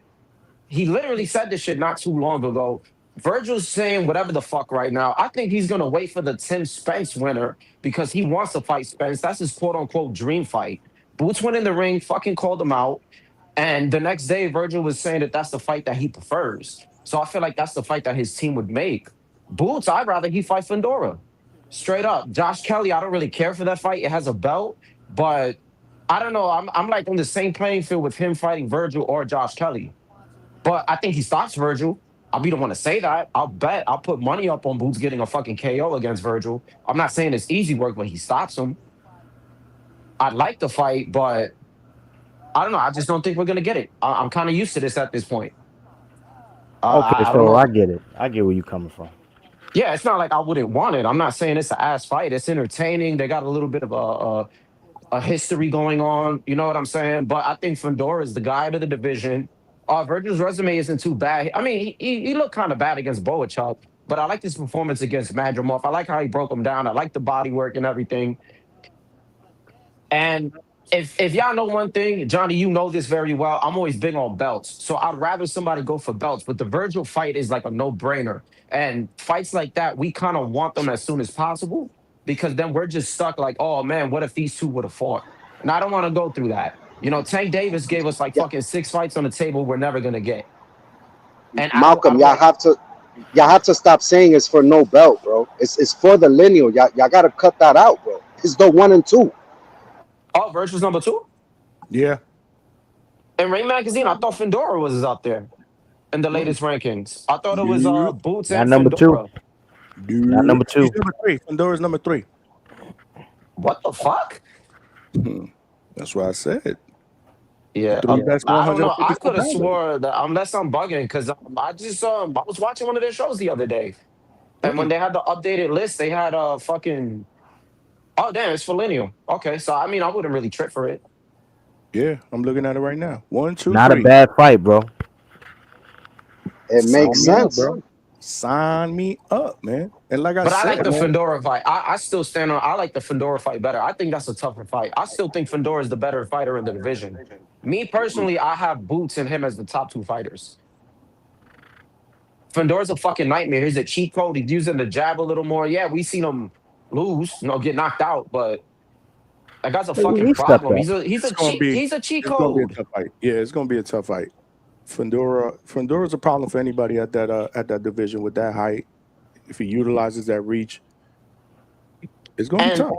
Is it safer to say, like, let me ask y'all all here. Is it safer to say y'all all have Boots beating Virgil, but y'all don't know if Boots beats Fundora? I'm not gonna say that. Yeah, I would take Boots against both. I'm not gonna say that. Not just right off.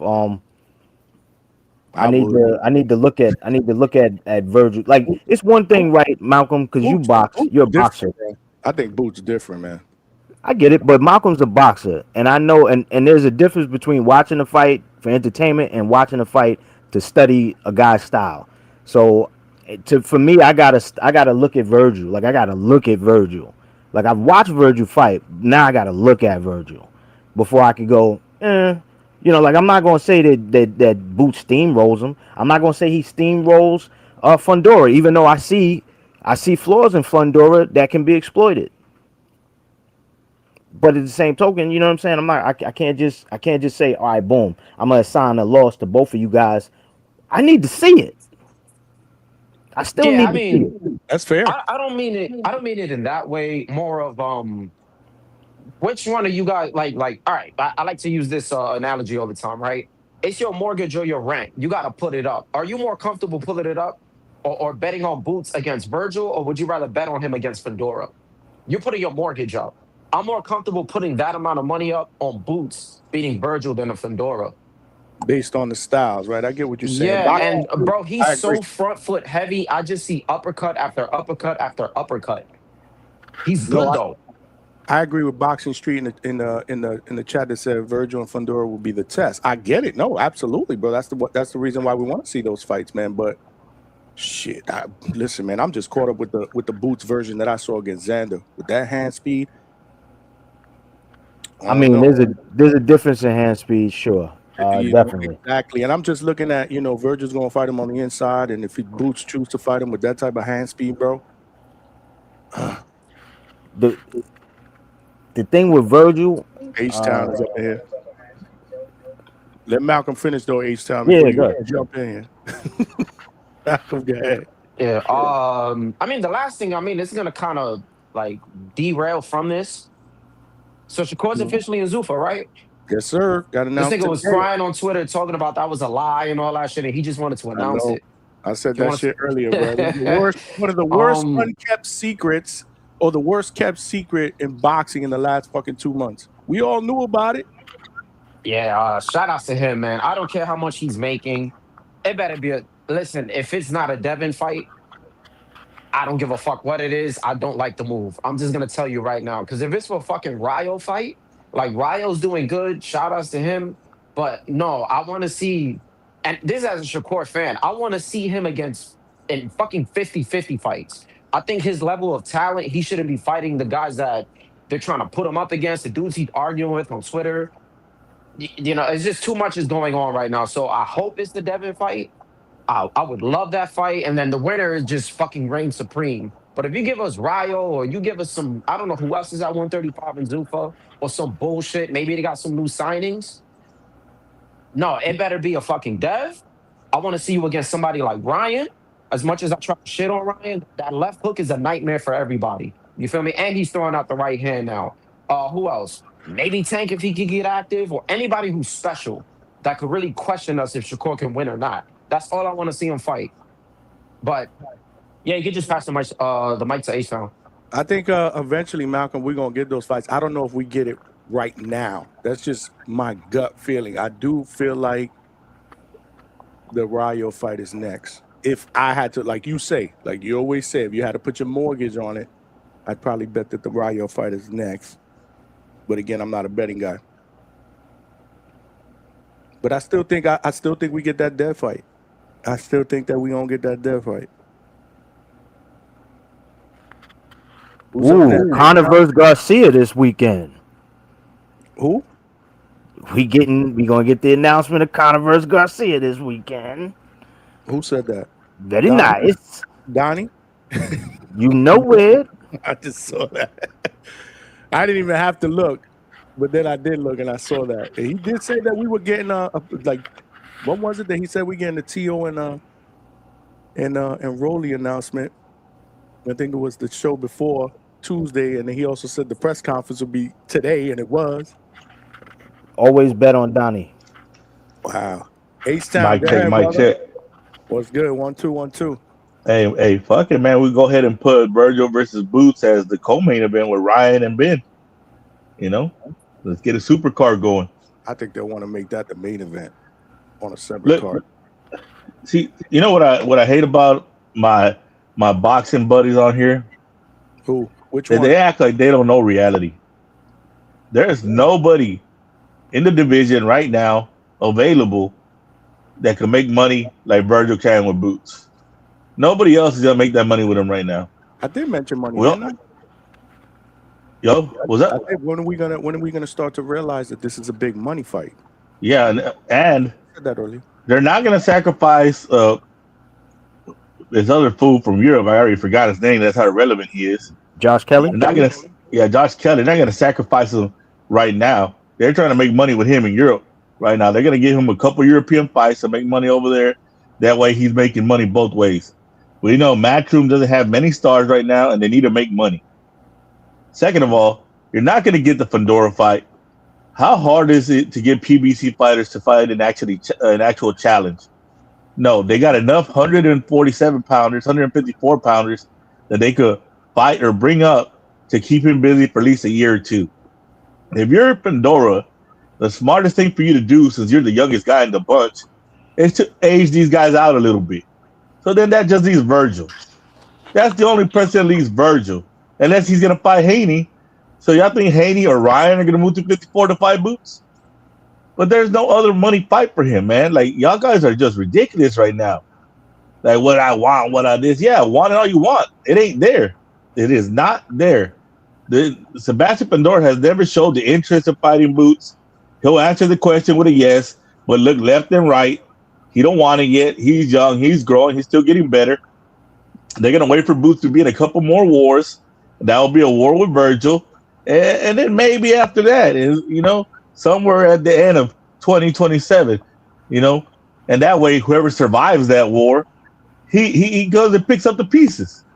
The winner of Tim Zoo and Spence is going to fight Pandora because they're going to do it and keep it in-house. And they're going to keep that belt and everything around there as long as possible and wait for Pandora to mature and be at his best before they put him in there with Boots or Vergil. They got Xander out the way. They're so happy Xander lost because he's the only other young guy because Xander's going to 60 now. So, I mean, they're good, bro. I just don't know what y'all guys are talking about. There's no other fight. There is no other fight. Hey, H-Town, according to some people, they say that only boxing nerds want this fight. I guess the Zone are the boxing nerds because they've been wanted this fight. Yep. Let me ask you something, H-Town, real quick. Again, some Salute the back panel, beef by the from way. somebody. Go ahead, Boxing Link.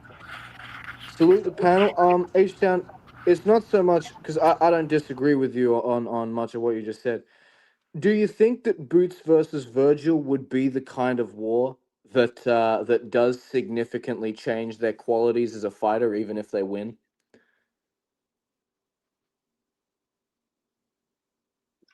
And I mean, we know they both like to exchange shots, and they're both willing to fight.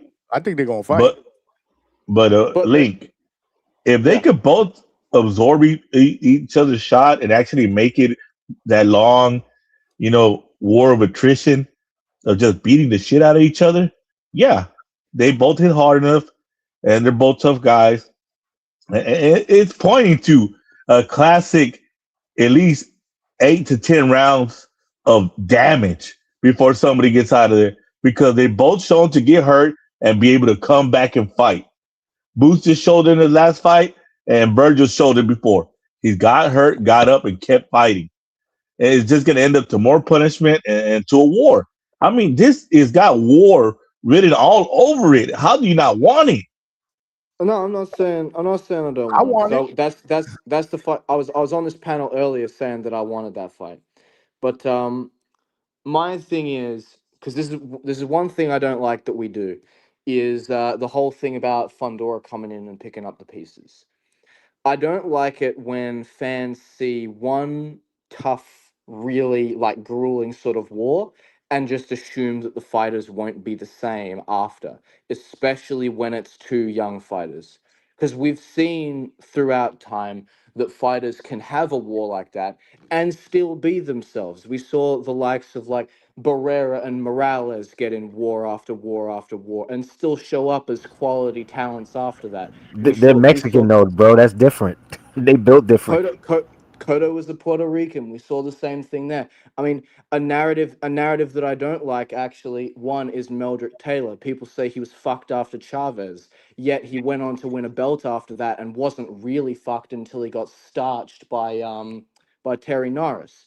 You know what I'm saying? Like, people like to get on those narratives a lot, but it's like, it's usually not as simple as one fight. There are, of course, cases where it is, but I just don't think it's fair to preemptively discredit Fundora because if he beats one of them, then people are just going to say, oh, he beat such and such coming off a war. They could still be a good fighter coming after the war. You know what I'm saying? That's my only thing. It's a little nitpick, but I just don't like it when we do that.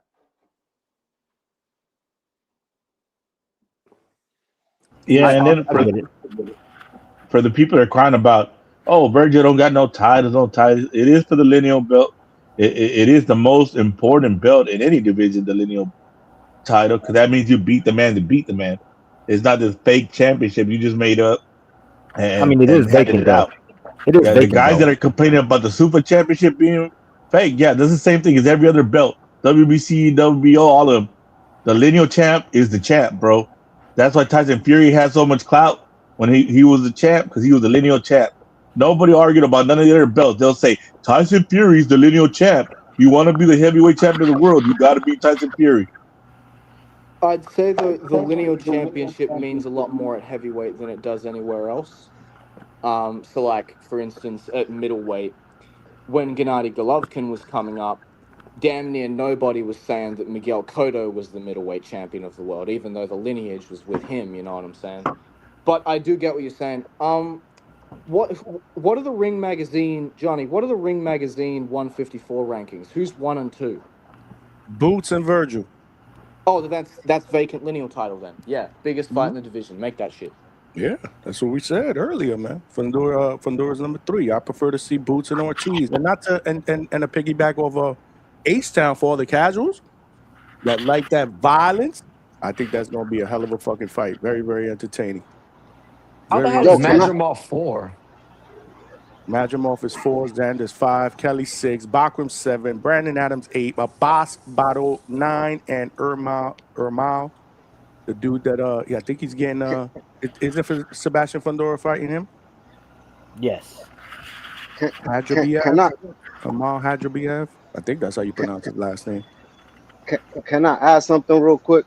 Yeah. Like, so for like H-Town, I know you from H-Town, but I'm gonna keep it 100 on the East Coast. On the East Coast, no one, and when I say no one, not a single goddamn soul from here to Florida to Maine knows who the hell Vergil Ortiz is, bro.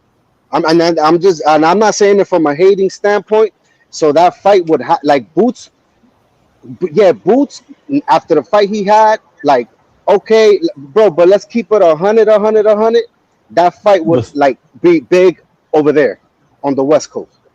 Yeah, or in Texas. But let me keep it 100 with you. You're from New York. Y'all really don't give a shit about anything else but basketball. Y'all just pretend to like everything else.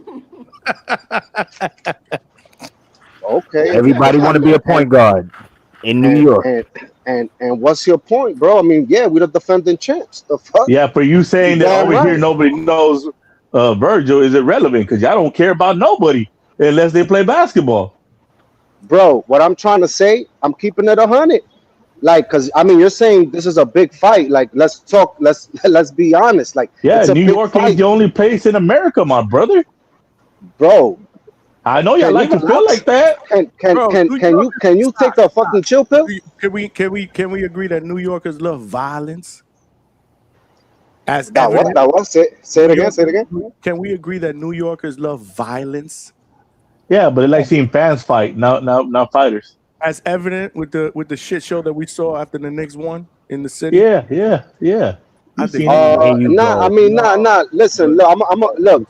First of all, Police tried. Nobody knew Albert Bell, and you were singing for him to get a title shot. Shut up. H-Town. God damn, man. Can you chill? My bad, bro. Try stripping. Listen. On the East Coast, they know Shakur, right? They know Shakur. He from Jersey. Boots' name starred in the ring bells. Hold on, Johnny. Yeah, Boots' name started in the ring bells, but at the same, I'm just trying to like, okay, it's a big ass like, okay, bro, like you're also. So you're telling me there's no Fundora over here in New York City on the East Coast? Hell no, not a fucking soul knows who the hell Fundora is. So that's what I'm not getting at. Your point. What's your point, bro? My point is that H-Town is saying because of Vergil, this is a big ass fight, and what I'm trying to say, you better make that shit over there. You gotta make that shit over there. Boots ain't got enough fans out here to fill fucking stadium. That shit will struggle. And I don't give a fuck. You gotta do that in Vegas. You gotta take it to Vegas. They Take can do that it shit. to Vegas. Stop. You didn't pay attention, my brother. There's a big ass fight for Boots. That's a Vegas That's fight. the biggest fight he can make right now. That'll probably be a Vegas fight, I would assume. Okay, does that change the fact of what I'm saying? Like Boots just fought Xander here. He was able to do that because Xander is a fucking star in New York. Yeah, And what I'm we are trying not to say, we're not debating that, my brother. Lord have You're off on mercy. some other tangent. Yo, H-Town, I'm not debating with you, bro. Like, what don't you get? What the fuck are you debating about?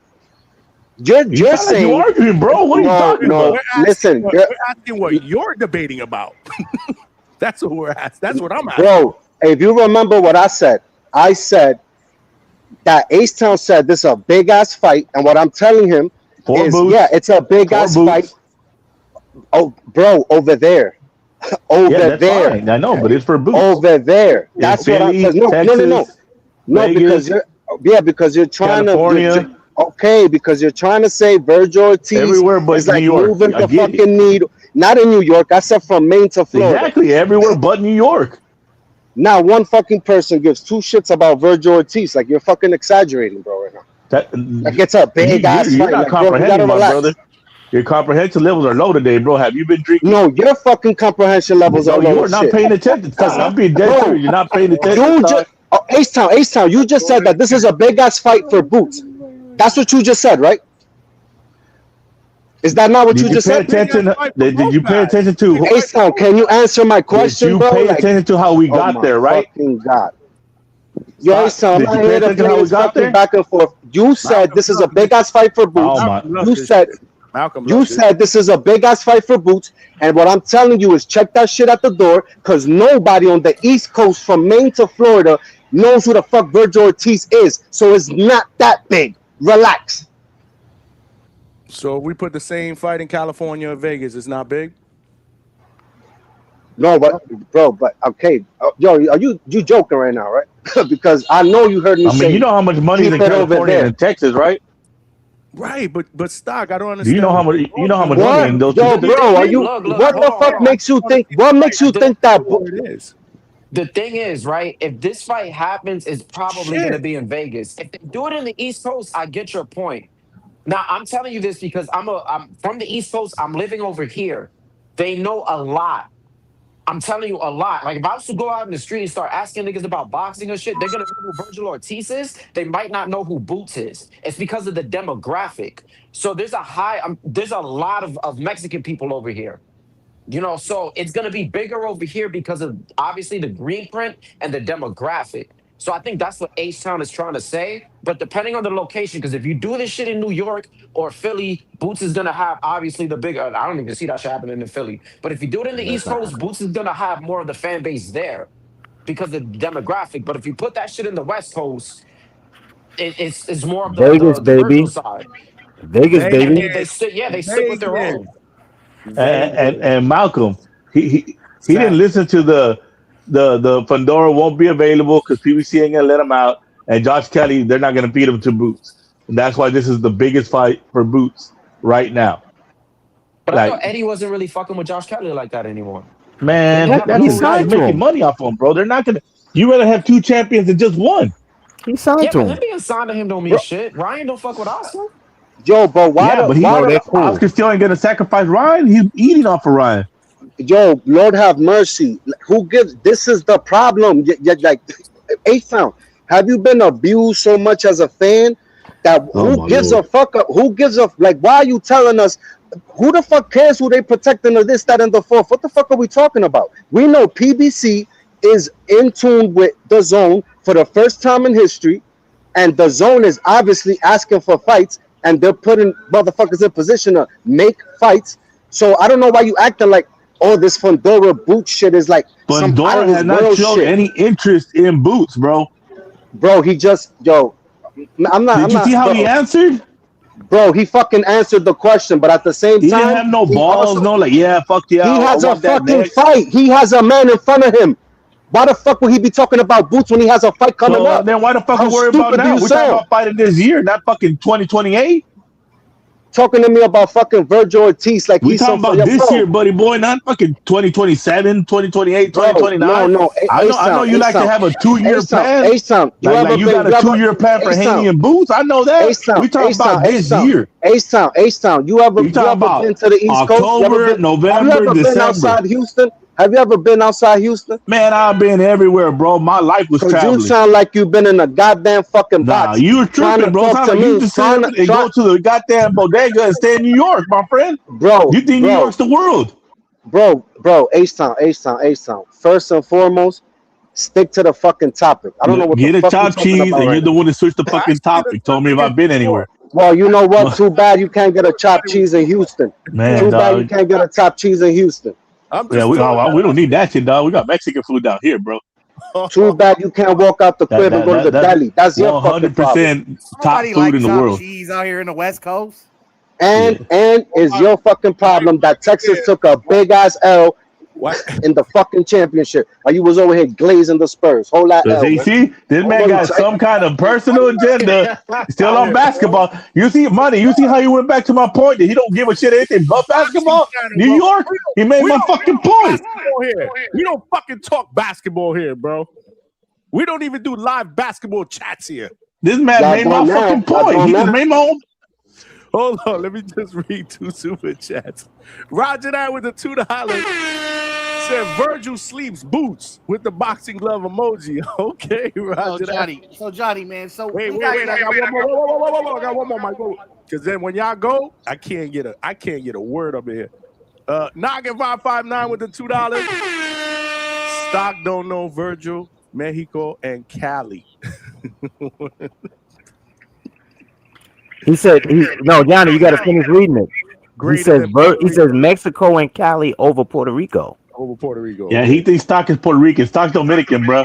Yeah, he's not Puerto Rican, bro. That must be aimed at Johnny. No, he's talking to you.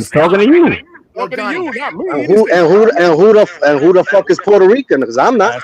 But that's what we telling him. This guy over here, man. I'm half. He probably thought you were. Oh well, Malcolm is.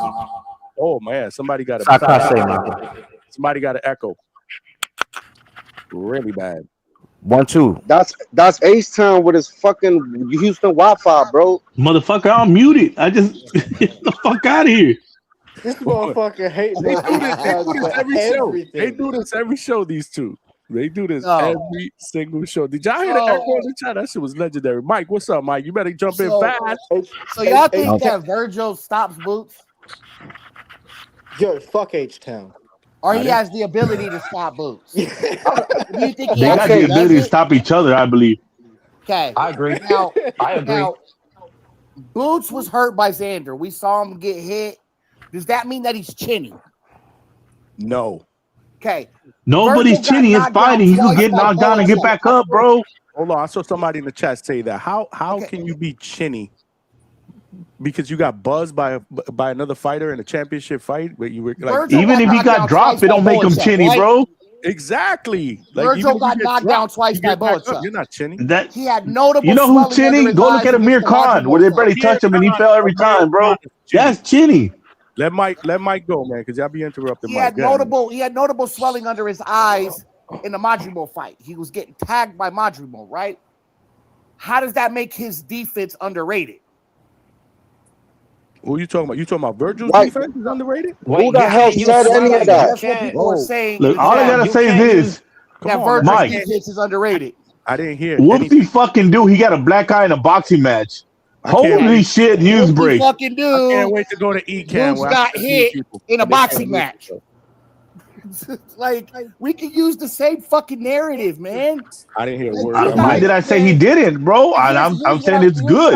Here's what I want to understand. I said it was good. What are you talking about? We want to see the fight Vergil versus Boots. That's the biggest fight at 154 to make. It would be for the ring belt, which is the lineal championship, which proves who's the best at 154, right? So we're not going to say that that's not the biggest fight, Stock. But we are going Yo, I never said that, bro. You putting words in my mouth, man. So check that on at the door. H-Town about. Y'all dudes hard of hearing, bro. Hey, Johnny. Well, go ahead, finish your H-Town. Chill. Let him finish his point. Let me hit him, Johnny, real quick. I just want to tell Johnny one thing. Johnny, you see how both these guys got in here and just come at me? You know, when they want to box with God and the arms ain't long enough, bro. It is what it is. I'm actually making your point. So I don't know why you mean I'm coming at you. Stock made my point without knowing it. Y'all cannibalizing each other. That's the crazy shit. Like y'all fighting each other. Cannibalize. I like that word. He read that shit in the newspaper today, bro. He can't wait to use it. That's a fucking soundbite. Hold on, let me jot this down. I'm just saying, man. Look, Cannibalize. we saw a master at work against Xander, a unified champion, right? And people want to now first when the fight was beginning and the negotiations were happening and the fight was being made, it was, oh my God, he's fighting Xander, Xander this, Xander that, Xander big up, Xander big up, Xander big up, right? That's all I heard. Now that Xander got it put on him by Boots, right? The way that he did. Now it's, oh, he was too young. Oh, Xander ain't shit. Xander's not Virgil. I've never said that. None of that shit, right? Like, that's all I hear. I never said that. Hey, White Mike. Bro, I don't know who you're talking about. Yeah, you must be talking to people who don't know boxing. Who you hanging out with, Mike? White Mike, don't let the chat drive you crazy, bro. I'm hanging out at the Hangout spot. He's definitely talking about the chat because I've never said that. I don't think the thing is with the Xander fight, I feel like fucking 90 or 80% of the community said Boots was gonna win. There was like a few people with Xander. It was like 70. Yeah, that was if you're Puerto Rican, you know Johnny, round one, low nose boxing. What was my other Puerto Rican homie from the Puerto Rican Mafia? I'm just saying, what are they gonna say about Virgil after Boots? What you talking about? I'm picking Boots, man. After Boots does him in too. What are they gonna say about Virgil? We've that he never won a belt. He was never a champion. You know what they're gonna say about Boots? He's a great fighter. He lost on to the next. This thing in boxing. Why are we equating someone being the favorite to that win then not being that good?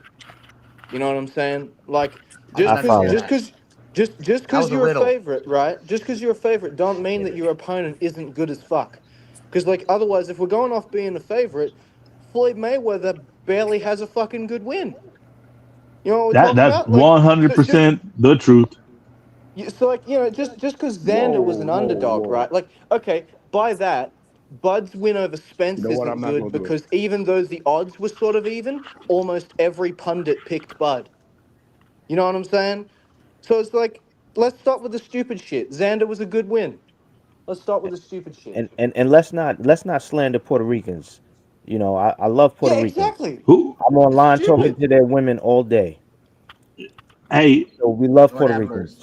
Mike from Omaha's picking Vergil. He ain't Mexican. Trees, why you always got to go to the Mexican shit, bro? Why y'all always got to go to race? I'm gonna jump out and jump back in on my laptop, Johnny. No, it's not. It's not. Yeah, it's H-Town. It's trees, bro. I just read in the goddamn chat. He said, "Oh, okay." He said it's the same shit. Only Mexicans are picking Vergil. Trees, you doing that shit again?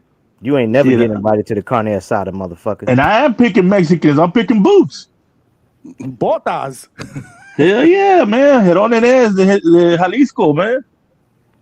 Hey, Johnny, where else would you rather be than on here arguing with your fucking brothers, man, about boxing? Else, man. I enjoy this shit. I truly. But this is what I'm saying, man. I'm sick and tired of fans making their fighter a legend with one win or two wins. No, you're a legend when you clear out the division. Clear out the fucking division. Fight all of them. I agree. Yo, Donnie with the Buster Douglas is the greatest heavyweight of all time. Donnie he beat Mike Tyson as a 40. Exactly. Let's go Buster Douglas, a legend.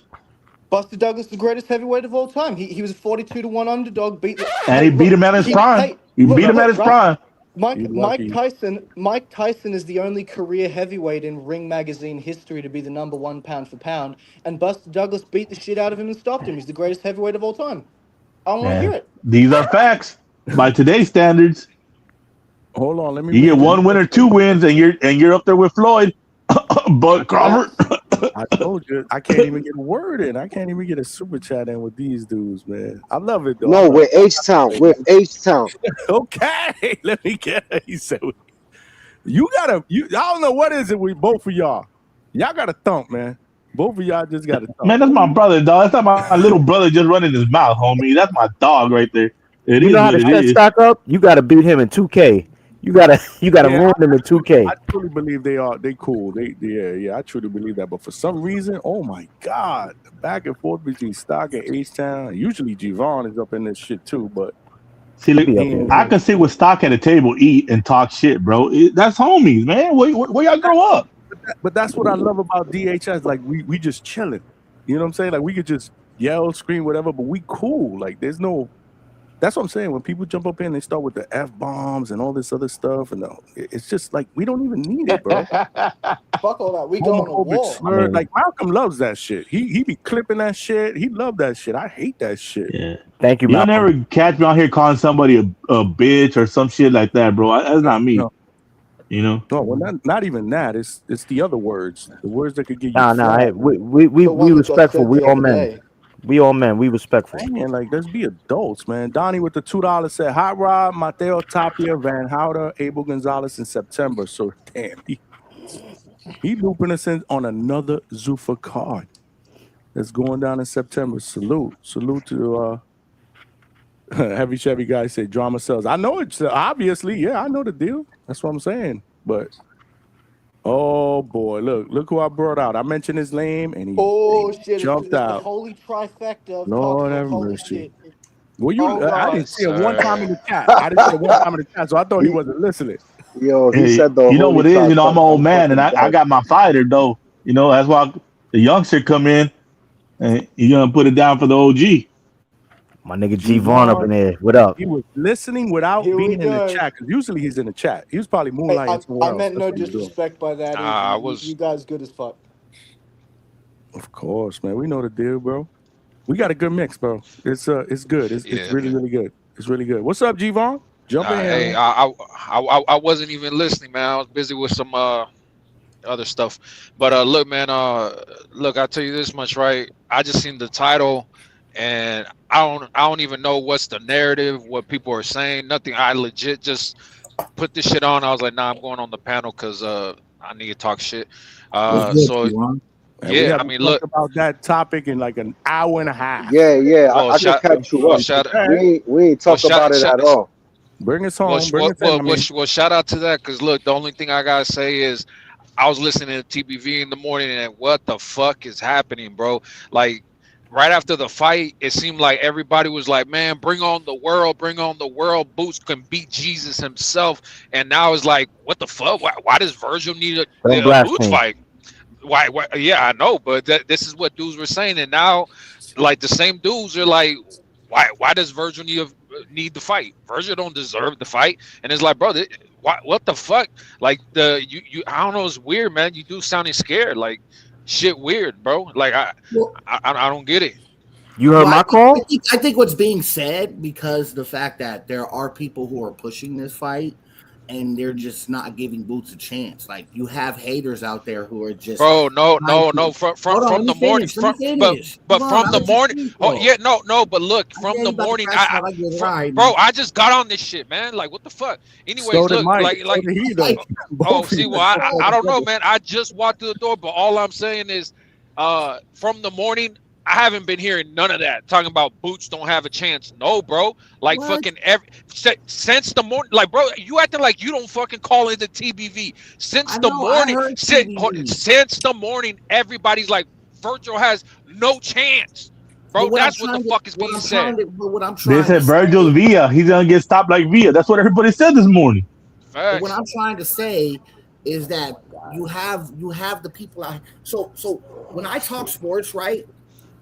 And anybody who ever heard me talk sports or been on the panel, like I'm not delusional. I always say when you're talking basketball, football, boxing, anything, keep it fucking realistic. We're not saying that Boots don't get hit. We're not saying that Boots' defense isn't leaky. He does. He takes chances. He's a pressure fighter. That's what pressure fighters do. So is Vergil. Yeah. But when you push the narrative one way, fans get delusional, right? Because they're fanboys, so they get delusional. They want to defend their fighter. Nobody need to defend Boots, but Boots going in the ring and doing what he do. That motherfucker's the fight. I mean that was another thing I was hearing in the morning too. Like nobody wanted to acknowledge the fact that Boots got like hurt. You know what I mean? And because people don't get it, people See, this is like the other day when we're arguing. Well, I was on Marco's shit, right? And I was arguing the reasons why Opataya can beat David, but I was also saying why David can also beat Opataya, but none of that was being heard because they were only listening to the shit that went against their fighter. Like, well, why you say this? But why you say that? And it's like, bro, you're not listening because you're too much of a fan of somebody to listen and to also just see what is in front of you. And since the morning, it was the same shit that I was hearing about Boots. Like, bro, it's okay. Like, it's more of a fucking accomplishment that you got hurt and you were able to fucking put the dude out. I agree. You get what I'm saying? But these guys That's are like, a testament what the to fuck? how Boots good he got is. hurt. When? Yeah, exactly. And people are like, when did Boots get hurt? What? And I'm like, bro, did you not watch what I fucking watched?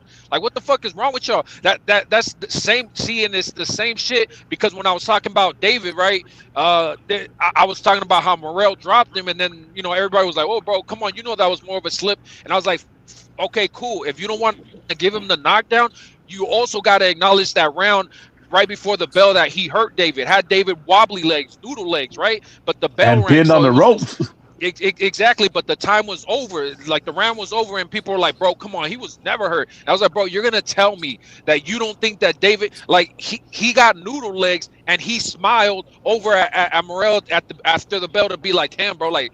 Yeah, all right, but the bell's over. Like, I mean, the round's over, so we moving on. It is what it is. Sometimes you get buzzed by shots, but to be like, nah, he was never hurt. It's like, bro, come on, man. Like, you motherfuckers just delusional. You refuse to see what the fuck's in front of you. Your wife could be in front of you cheating on you and be like, man, the thing is, she just has a close relationship and he's giving her a massage. Like, bro, no, he's fucking your wife. Can we not? What's wrong with you, bro? Nah, homie, she said it's just a tip. They ain't fucking. Like, what is wrong with this guy? Hey, Johnny, but it's just real shit though. Because since the morning, I see, Mike, you said you heard the show. Bro. I know you heard that too. People. He wrong, but he right. All right, but look, Mike, did you not hear the same shit? Did you not hear the same shit? Hey, can I say something? Bro, I moved on, bro. Like, man, that's a fucking caged animal, dog. That ain't no adult right there. That's a fucking caged animal masquerading as an adult. Talk like that at work. So like with David Benavidez, right? I'm not gonna get personal, right? Because shut up. It's boxing, bro. Like it's not as personal, bro. Like whatever his personal situation is, whatever his personal situation is.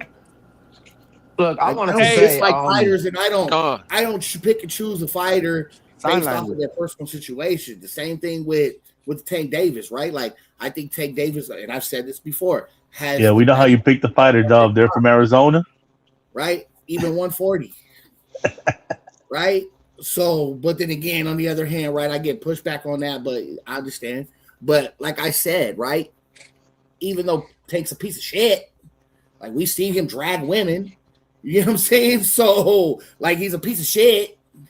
But then again, on the other hand, it has nothing to do with the boxing and what I'm watching in the ring, right? So that's a whole different story, man. I mean, look, Yapstick or whatever your username is, bro. You say how you gonna say? Look, this is what I do, Johnny. Hey, but look, this is what gets the interaction. This is what gets you new callers. Because get the fuck on the fucking panel. Who the fuck is Yapstick? But look, what I'm gonna tell you is because he said, how are you gonna say he was hurt when he said he wasn't hurt? Man, how many times people ask you okay? What do you say? I'm good, bro. Life's good. Life's great. And there's always something in the fuck of your back of your mind, bro. Like, what the fuck? Oh, he said he wasn't hurt. So why are you saying he was hurt? Because I saw he was hurt. You saw it too. Tank just had grease in his eye, bro. Hold on, I wanted to chime in on that, right? Because I'm gonna agree. I was gonna fucking address that shit in the chat. I watched the fight live, no fucking audio, and legit, you could tell the nigga was hurt. You feel me? But I think people want to just pick and choose when to believe fighters. Brian Norman fucking got up here, said he wasn't hurt, and he said his nose wasn't fucking broken. When you seen the photo, his shit was dented in. But people want to pick and choose. If you look like you got hurt, you got hurt. It is what it is. It's vulnerability. It happens. But Malcolm, a fighter's supposed to say that though, right? You're supposed to have that confidence in yourself. That's what I'm saying. People are getting mad at Boots because he said I wasn't hurt, right? Even my man said he don't get hit a lot. He said he never gets hit a lot. I don't think 21% of your punches landing is you getting hit a lot. So you might want to go back and look at that fight against Xander, right? Because he only landed 21% of his punches. As far as that situation is concerned, right? Like, it's for a fighter to say that. Like, it is. You're a fighter. You're supposed to be confident in yourself. You're supposed to think nobody can whoop me. Hey, and Yapstick, have you ever been in a fight in your whole life? He said, but he was swinging back. Bro, what the fuck? You can swing back and be hurt. Like, what the fuck? What are you saying right now, bro? Like, oh, he was swinging back. No shit. And shout out, and like I said, it's just more testament to Boots' skill. The fact that he was able to weather that, the fact that he was able to think, okay, I'm hurt. And look, Boots grabbed. And rightfully so, because that's what the fuck you're supposed to do. Recoup yourself. And that's what the fuck Boots was able to do. And he was able to hurt fucking Xander. So what the fuck are you mad about, bro? Like, he got hurt. It is what it is. Move on. Yeah, Tim Bradley. Go watch Gaddy Ward, then you'll see that you can swing back when you're hurt as fuck. Bradley that's crazy, man. You don't even got to go that far. Go watch the Billy Smith fight that he just had with Rosecki. Any human being's normal reaction when you get hit is to hit back. I mean, I don't get it. I hope that's their normal reaction. The wounded dog. Nah, I know some motherfuckers to run, Johnny. I know plenty motherfuckers that ran. But you know what I'm talking about. You know exactly. Right. Especially when it comes to a boxer, bro. Like, you're gonna hit back, bro. You look.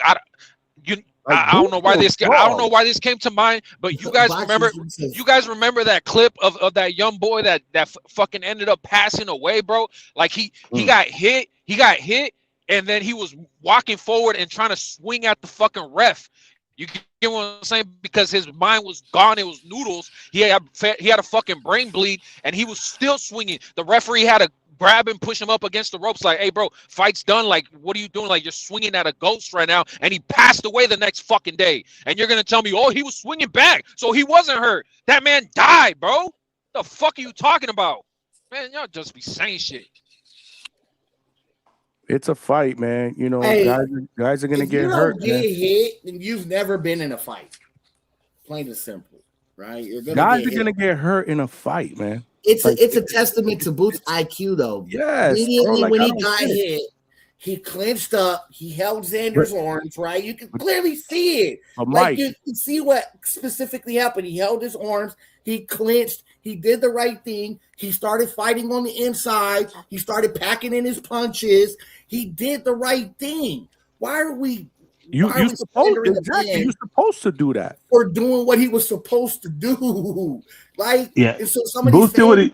these fans But are reality delusional. is, I remember the post fight. A lot of Boots fans didn't want to admit that though. I remember they were coming after me, and I was like, "Bro, what's the big deal?" Hey, Bro, Johnny, but what Johnny, the fuck? and I can't say that he hurt him. He did, but they Yeah, were he coming did. after me because of that. Hey, The Johnny, thing you about know it, what? Johnny, is that they saw their Superman get hurt, and now fantasy turned to reality.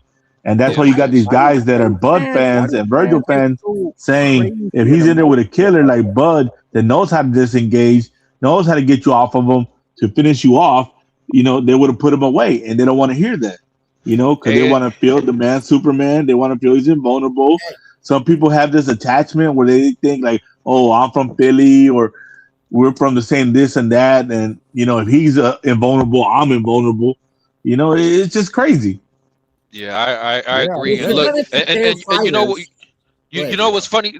I was just gonna say this real quick, and you know, we're talking about this right now, but I swear this had nothing to do with this, right? But I saw a clip, the fucking where fucking what's his face, Bernard Hopkins was talking to Andre Ward, right? And the where he's talking about the liver, and I'm like, bro, you know, that's just funny, right? It's a classic clip, right?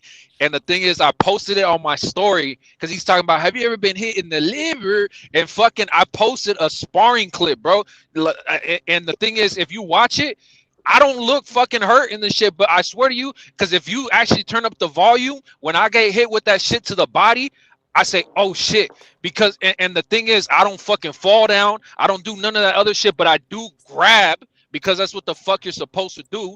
And then I pushed dude to the fucking ropes, got my punches off. It hit him back to the fucking liver. But at the same time, like for me to be like, oh, that shot didn't hurt me is a fucking lie, bro. But you wouldn't be able to tell just by watching it because I didn't fall down. I wasn't like falling all over the place, but that shit fucking hurt. You get what I'm saying? And Yeah. it's bro, it's funny. Like, But you did the right the thing, liver. right? You clinched. Yeah. That's what You you're moved supposed him. to do. You put him in a space, and you packed in your punches. Right? Facts. You did the Asheen, right fucking thing. Asheen, we know Boots finished the fight. That's not what we're saying. We're not discrediting the victory, man. Everybody agrees Boots phenomenal, bro. Nobody's saying Boots is not the man. That. We're not saying Boots is the dude. He did what he did. La, Well, man, people, boxing street, I I think wanted it's to get on people the panel. hear what they want to hear only. Listen to Yeah, the what whole they thing. hear one negative thing, and all of a sudden it's One like I don't give a negative fuck about thing, none bro. of the We're not positive you just said. discrediting the victory, man. He's a beast, man. But my thing is, he faced some adversity. What's the big deal? And he overcame it. Again, that's more of a testament of how good he is, how special he is. Because Xander wasn't a killer, right? He's Vergil's not. a He's killer. not perfect though. He's not untouchable. And But that's what and they want to Asheen. say. What? He's untouchable. He's perfect. So He's that's a two pro. killers getting in fight. the ring against each other, right? Yeah, that's what we want. You Virgil, didn't like, hear if the whole they're thing. fighters, I don't think he heard the whole thing of what we were talking about. That's probably why he probably just jumped on now, man. Salute. And Asheen, as a Boots fan, you should want your guy to beat everybody's ass, Bro, not let me just say tell he you could beat him and not fight him. Let me tell you something. You know, from what I would want my favorite fighter to face that type of adversity, so that I know that he can overcome that when the stakes get higher. Look at Abdullah Mason, right? 3 fights ago or whatever, he got dropped a couple of times. Exactly, no fight is perfect. He got dropped a couple of times, faced that adversity, came back, did what he did. Boom, 22 years old. To me, that adversity has that he's gone through at a young age has made him an even better fighter at this young age. You know what I'm saying? In a tough fight against Albert Bell, where, shit is not going his way in the first half of the fight. But did he panic? No, he listened to his corner, made adjustments, did what he needed to do, finished the fight like a true champion. Bro, that's a testament to the fighter. I'm gonna just let it be because Yap is obviously just yapping or whatever his username is, because he said, but who went to the hospital? We've seen it. We've seen it where both of the guys are they're in the hospital together, like fucking chopping it up, because look, we're both in the hospital, bro. But guess what? And One it's guy protocol. fucking Whenever won. you get stopped, you go to the hospital regardless if you want to go or not. Don't certain regulations mandate that you go to the hospital? Yeah, if you are stopped, you have to go to the hospital, Mike. Exam, like what the fuck? But you also have winners. You also have winners all the time that go to the hospital, bro. It is what the fuck it is. Winners, losers, you should want to. You've been in a war. Absolutely. Go get checked out. What's wrong with that? What I just said, man. Precautionary. It's not a like this is what I'm talking about. This is what fans do. Oh, he put him in the he sent him to the hospital. Bro, And I'll tell you this, man. I'll put it on wax today, Johnny. I'm favoring Boots. I have 50-50, but I'm favoring Boots. The fighters like they family members. I got known them for 50 years. These dudes don't even know you. These guys don't fight over their wife that much, bro. Somebody could assault their wife, they'd be like, babe, get your shit right. It's funny how dudes will be fans of football teams, basketball teams, but they don't get emotionally attached to these teams. I don't know, as much bro. as they get emotionally attached to a when fucking the Patriots fighter. went 16-0 and they lost to the New York Giants, I kicked over my TV, bro. So like, I was tight. I'm emotionally invested in that type of shit. But to me, boxing fans are different. That was history. They get emotional. They want to fight. They want to crash out. Like, it's just fucking crazy.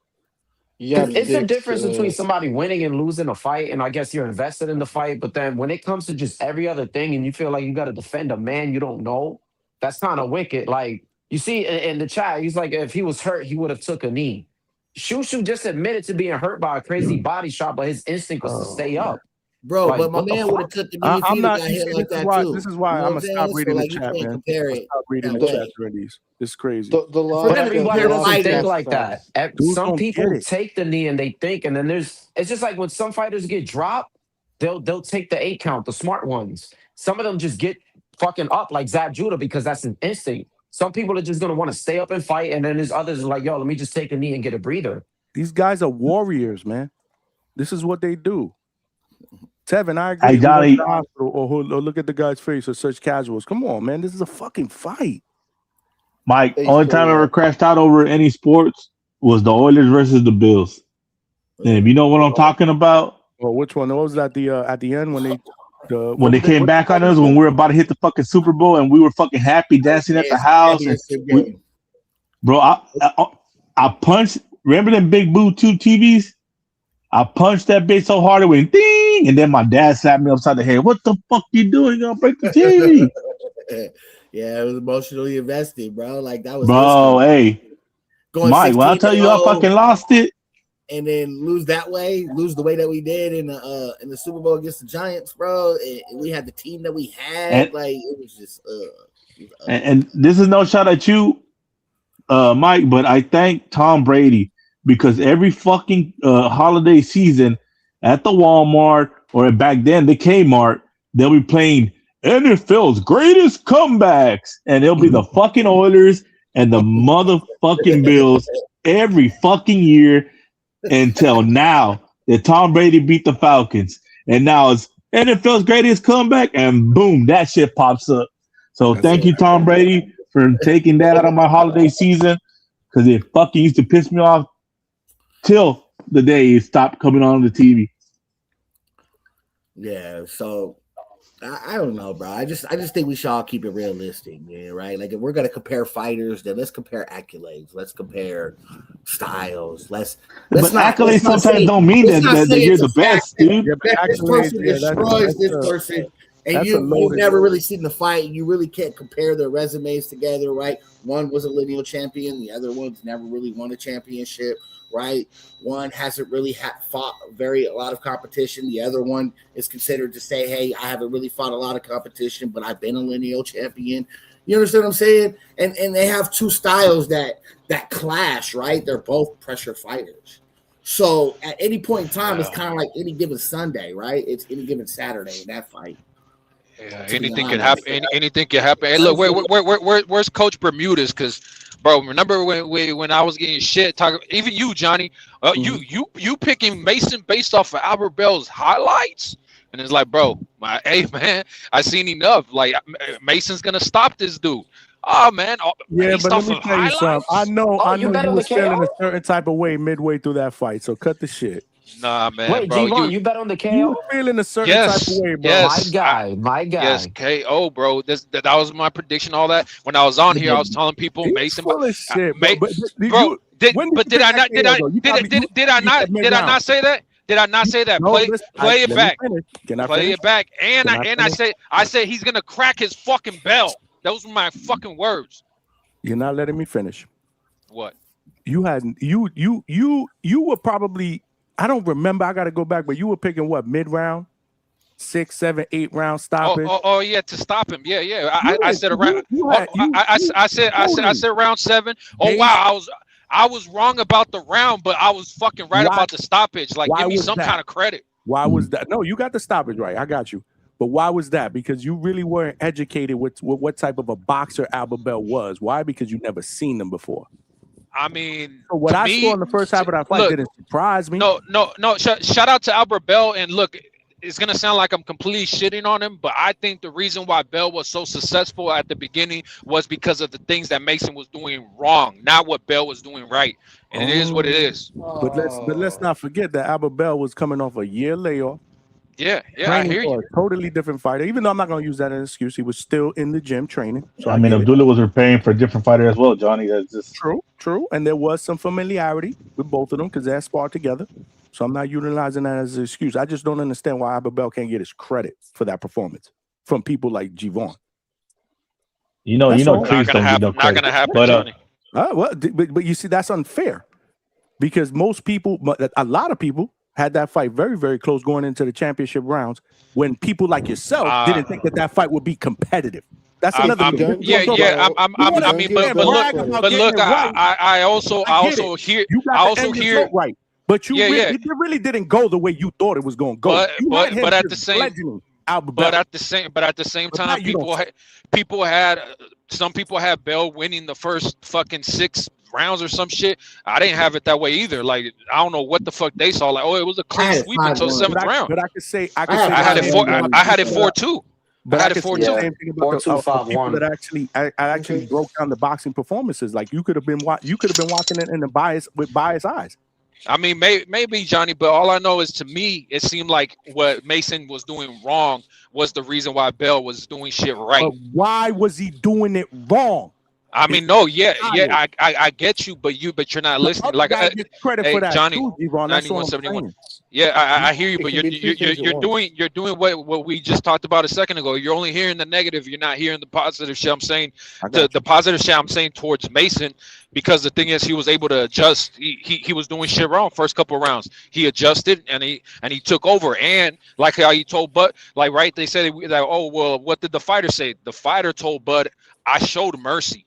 Like that's what he said. He said, and then they told me you're probably down on the scorecards. All right, bet. And then that's when he turned it up. So I don't know, bro. Hey, Mason did say that. When are you gonna say anything about positive about Albert Bell? I mean, shout out to him for showing up for the fight. That's it? For showing up? Wow. Yeah. Hey, Johnny. Hey, you showed up.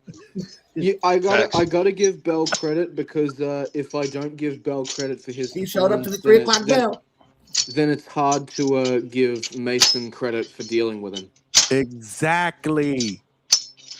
I mean, I don't know. I don't know. It's a testament to Mason's skill. You can tell Mason is totally above an Albert Bell, because he was able to make the adjustment. He was able to go in there and do what he had to do. You know what I mean? Like, great performance. He was trying to rush in, and Albert just kept countering him.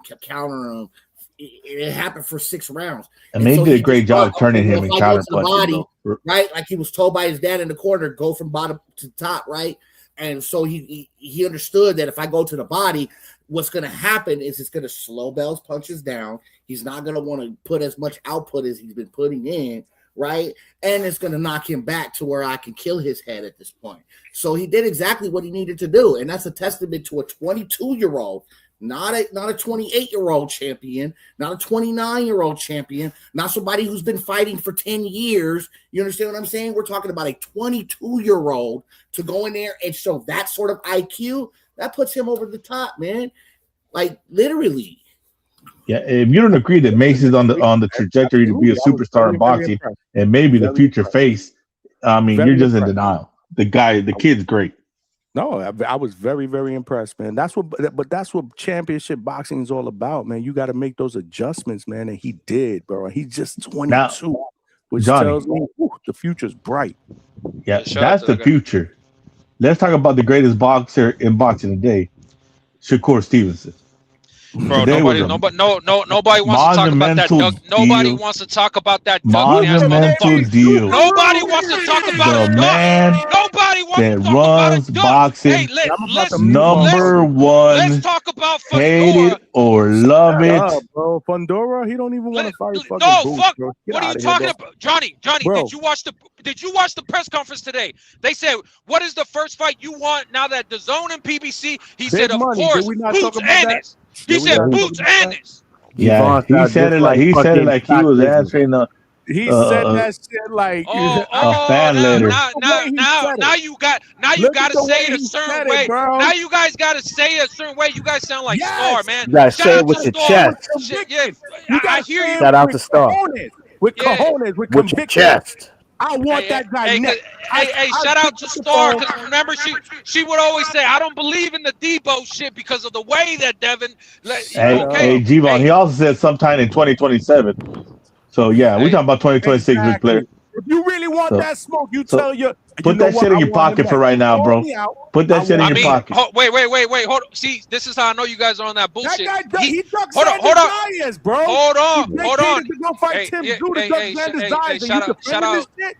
Shout out to you guys, but the thing is, the announcer, Max asked him in 2027. That was what was asked to him. They didn't say, what do you want tomorrow? Yeah, he could have said, no, I want it this year, December. I want it this year, November. Why did he say 2027, Max? We still I guess. Yeah, whatever. But he was answering the question. He was answering the question. That shit sounded rehearsed. Shout out to you, because look, if you ask, shout out to you, Johnny, because if you ask somebody a question, I think you would want them to answer your question, not be like, well, what about? No, answer my question, dog. Anyways, that shit sounded rehearsed. So we know. Put some respect on the best boxer in boxing today, Shakur Stevenson. Right. That's right, Shakur Stevenson. Man, Shakur Boots wants to go talked undisputed, all that right? shit, talking about get me at 144. All right, bet, let's do it. And then He'll beat your favorite I'm with fighter. Zuffa now. I'm with He'll beat your Zuffa favorite now. fighter. Who's your favorite really? fighter at 140? At 140? Rayo? You picking Rayo to beat Shakur? Yeah, Rayo would knock him out. Fuck it. Oh, this nigga's Man, What do you want me to tell I know you, you Johnny? don't. I know you don't drink, so I don't know what you fucking. I don't You bet, but sniffing glue? I'll bet you on that one. I don't bet. I'll bet you on that one. I'm telling you guys, I'm just smoking crack. Isn't the Shakur Zuffa deal a one-fight deal? No. Dana White said on ESPN They said it's a multi-fight, multi-million. You know, they said multi-fight. They didn't really give how many fights. They said yeah, they just said multi-fight. So it's Johnny. Johnny. Is Dana? Am I right in saying that Dana has said that he has been willing? He is now willing to work with other sanctioning bodies. Absolutely. But not dead. It's not. He said he was never against working with them. They're the ones that are putting up the walls. But look, hey, all I know is shout out to the fact that when Opataya went to Zuffa, it's because he's ducking David, and now when Shakur goes to Zuffa, he ain't ducking Devin. G-Von. Whoa, G-Von. Hold up, G-Von. Hold up. What did I say? We have $100 million man that was going to I'm talking Super. to H-Town. But we had $100 million man going to Super. H-Town said, why did Opataya go to fucking Zuffa when now it's him ducking David by No, going you're to tripping, Zuffa? bro. What are you talking about? I've always been supporter of Opataya. You got the wrong guy, my friend. My friend, get off the pre-workout. You wrong on this one. Relevant when Opataya went to Zuffa. He's turning on his buddy. Opataya versus David wasn't even relevant when Opataya went to Zuffa. So I don't understand how that could even be a narrative. But let me tell you this. Like I said, Johnny, there was $100 million man supposedly signing to Zuffa. The fight wasn't going to be able to be made because the $100 million man was going to Zuffa. Now we got a guy that really cut a deal, went to Zuffa, into the yard the other guy said he was living at, and we're looking for a man. Where is this man? A.K. Huggy. A.K. Hold Me.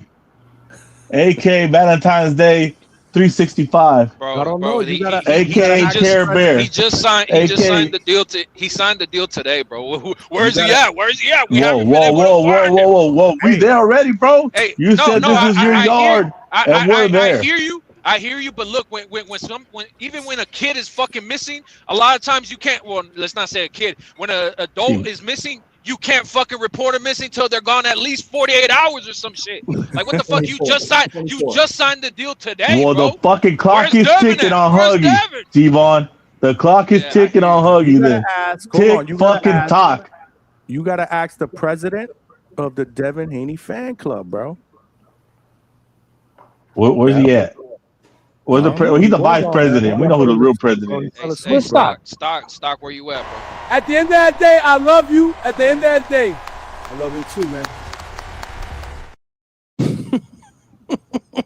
Warms my heart. That is heartwarming. Good with Stock Chaser in here.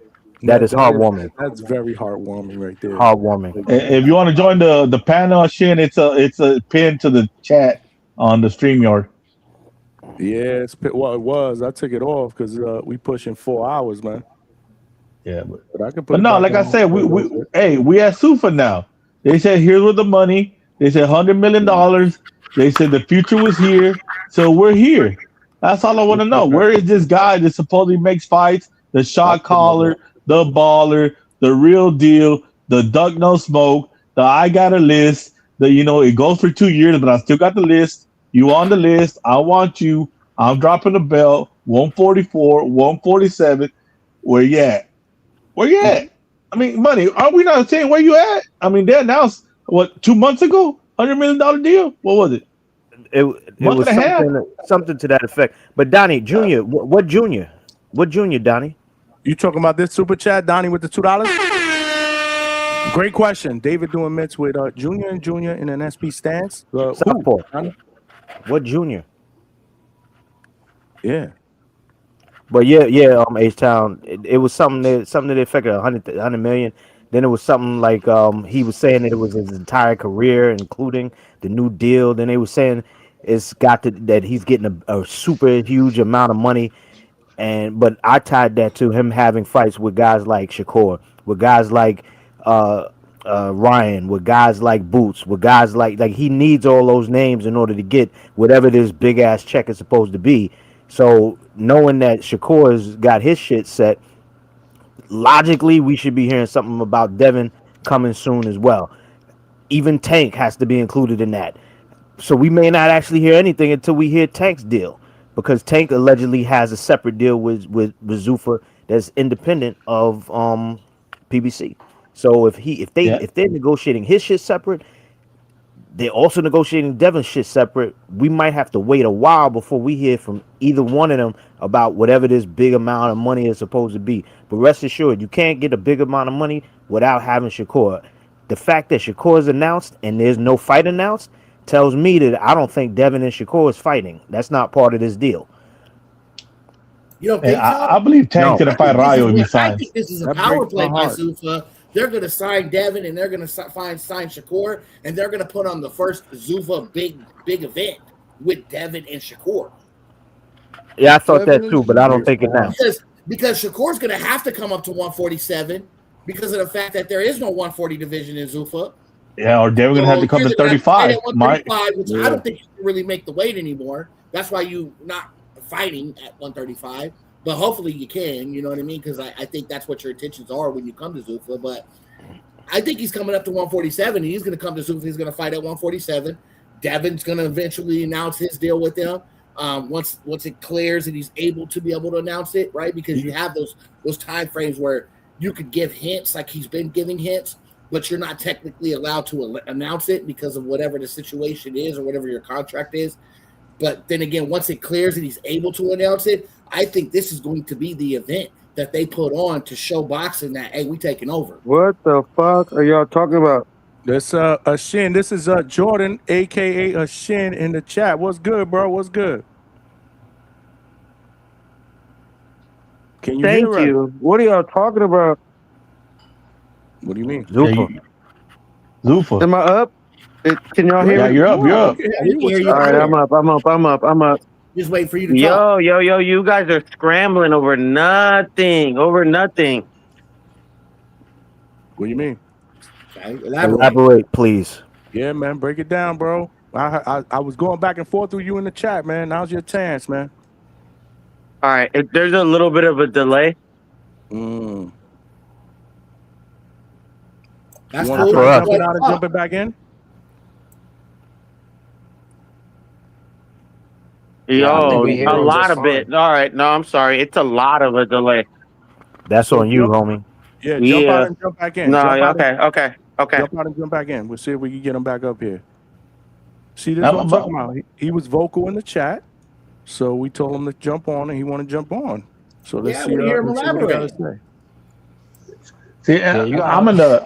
That's how you do I'm on it. the latter end of that, Mike, where I think the smoke will be at 135, and I believe if they do sign Tank will fight Rayo, and they'll probably make that the inaugural fight for the belt, and then we'll probably get Shakur versus Tank at 35. I don't think Devin's gonna sign.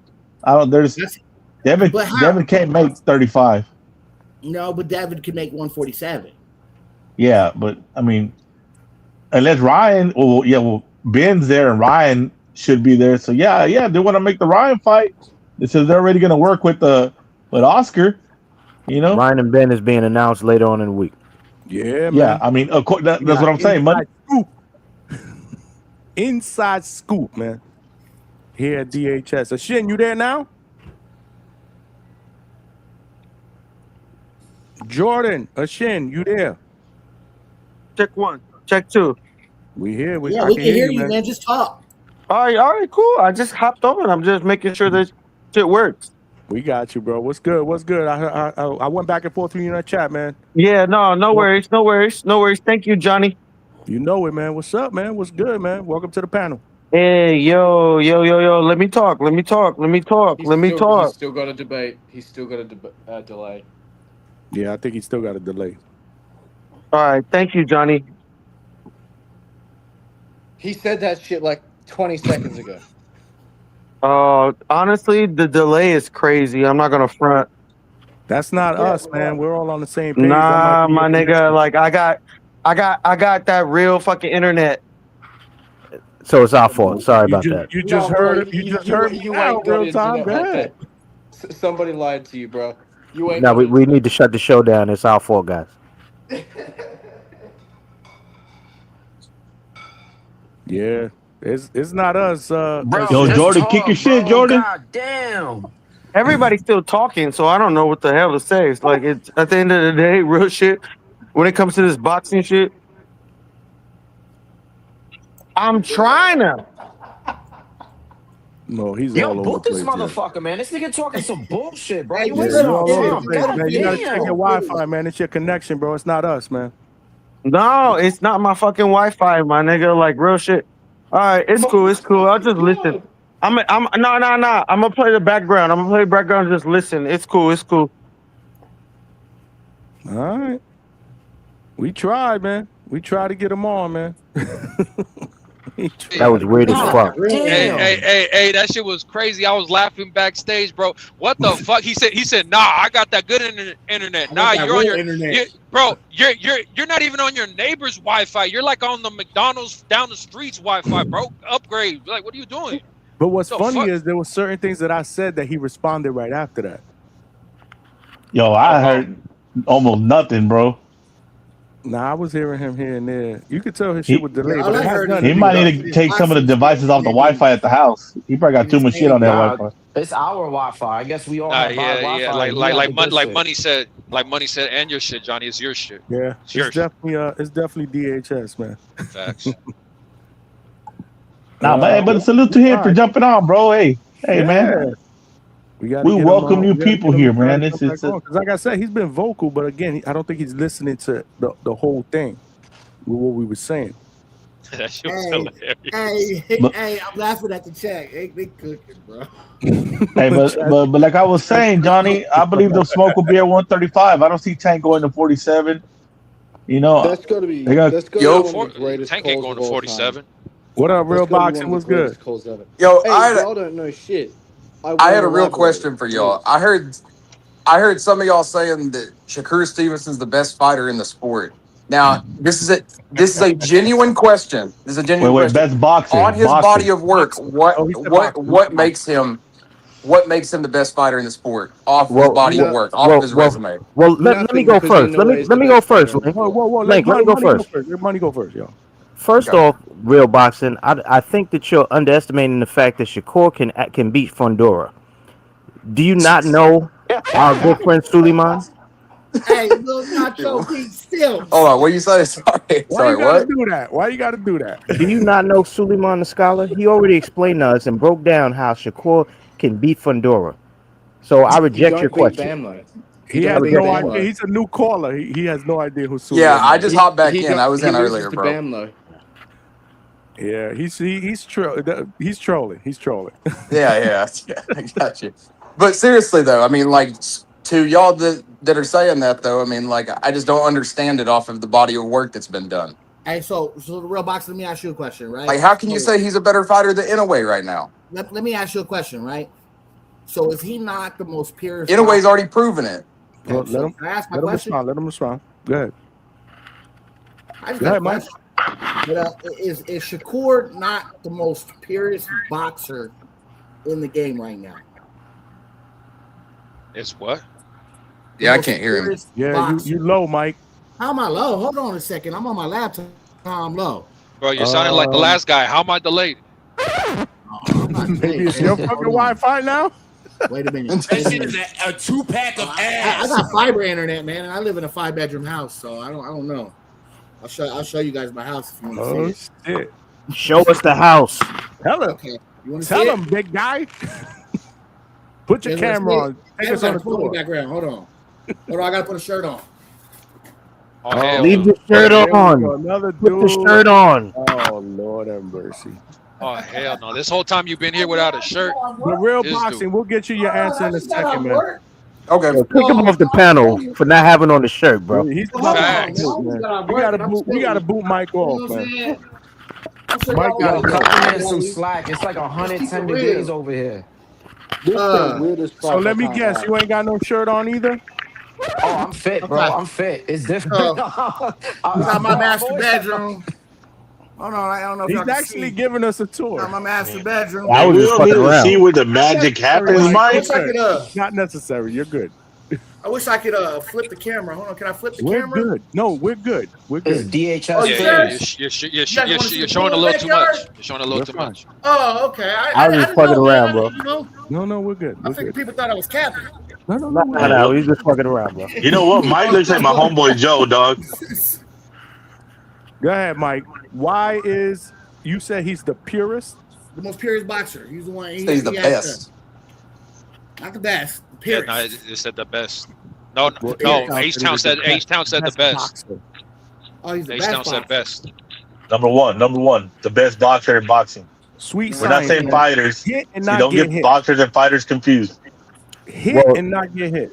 Well, the purest if we speaking purest boxers, then I gotta ask G-Von and Boxing Link to put shirts on their avatars because this shit is crazy. It's crazy. Hey man, damn. These guys are like, I don't know. Hey, money over here trolling. Hold on a second.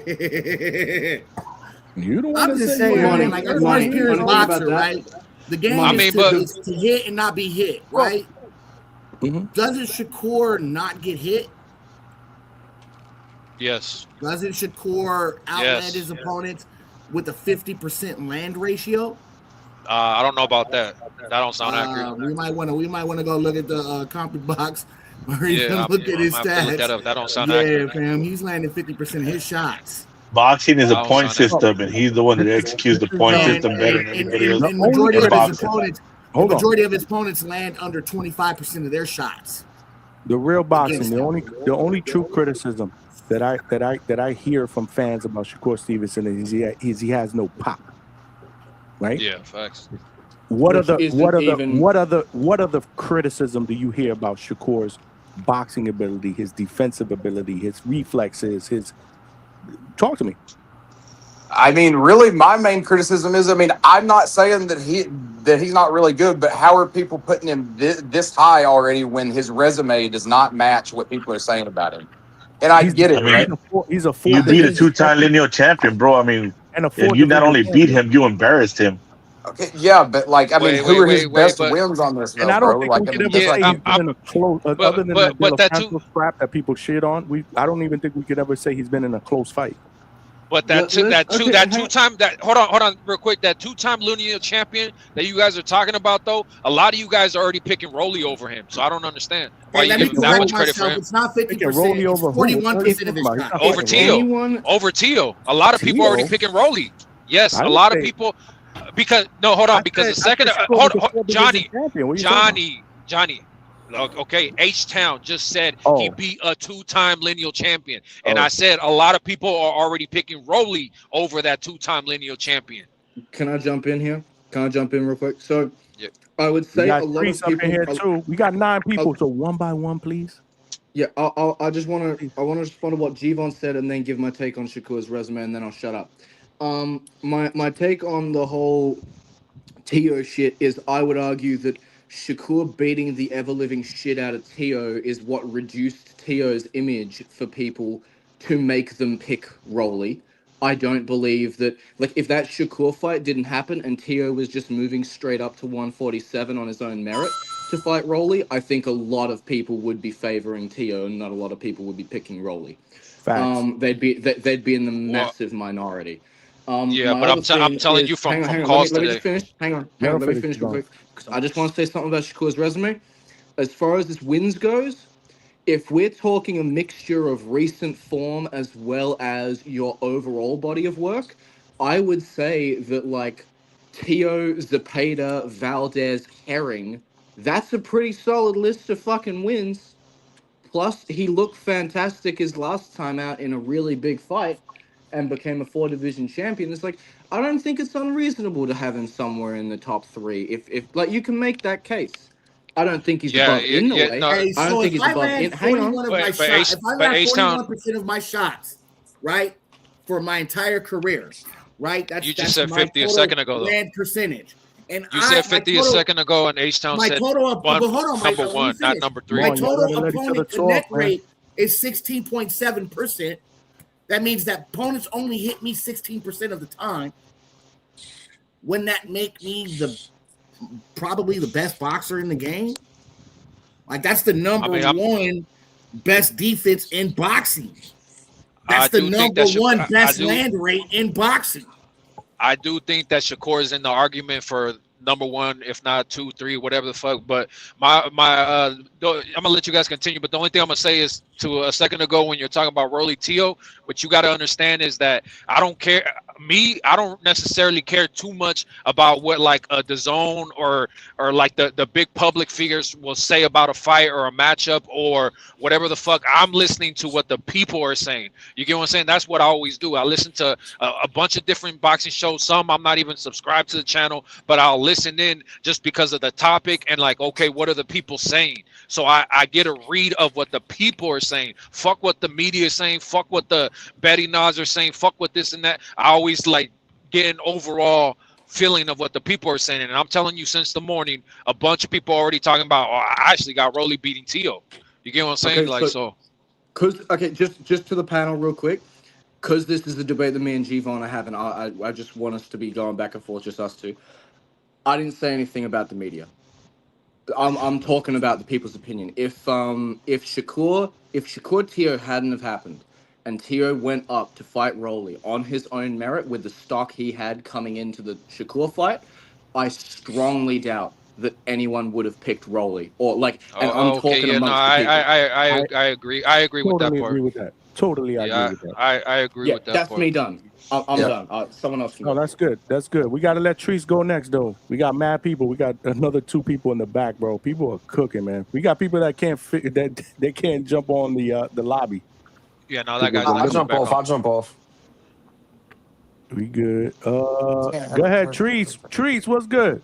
Yow. What up? Yow. What up, though? Hey, man. What's up, Alberto? Listen, man. Nobody's listen, Shakur going to the ZUFFA shit. I'm not gonna call him a duck, but the motherfucker's probably about to fight Rayo. I'm hearing guys talking about this Devin. He's not fighting Devin Haney over there. If he do, that shit gonna be about 2 years from now. If Devin Haney make his way over to ZUFFA, he fucking with Richardson Hitchens and shit like that. Listen, I guess it all makes sense. They talking about. I agree with Treese. Yeah, they talking about motherfucking Wilder and Usyk over there on ZUFFA and shit. ZUFFA trying to make fights that make a little bit of sense, and I think Hitchens and Devin Haney make sense. You feel me? I think Shakur and Rayo make sense, and I would actually like Rayo to get that motherfucking Gary Antoine Russell fight on some real shit. I know that I heard him on TBV the other day talking about he feel like that's moving backwards, but motherfucking Rayo 2-0 in rematches, man. I kind of want to see if he can complete the trifecta. Get all this get back in rematches and shit like that. I wouldn't mind the Gary Antoine Russell fight for Rayo, but I definitely think that Shakur going over there to fight Rayo and shit. And yeah, man. But I also wanted to chime in on that Boots and Vergil shit. Y'all, hey man, I hear guys telling me that Vergil is a. And you were doing so good, Trice. Excuse me. You're talking while I'm talking. Excuse me. I'm hearing guys telling me that Vergil is a big money fighter and it's must see. Vergil is not must see fucking TV, man. I've never seen Johnny. Have you ever done a standalone show on Vergil before? Have you ever talked about Vergil besides him fighting Boots? Has anybody ever made mention of? I don't hear guys talking about Vergil in any capacity. I can't say that I did a standalone show. Thank you. That's all I'm asking. But I mean, that's all I'm asking. We didn't have standalone Boots shows before Xander. You shitting me? He either fights Fundora or he fights Vergil, right? No. Say that again. Shakur destroys Fundora. To me, he's only got one of 2 options, right? He either fights Fundora or he fights Little Macho, Vergil, right? Boots. One by one, y'all, please. Shakur destroys Fundora. I'm just saying. Please, go ahead. This is what Trice is being disingenuous. Because we didn't have standalone shows for Boots before Xander, bro. So he's trying to act like Boots is 100% times more popular than Vergil.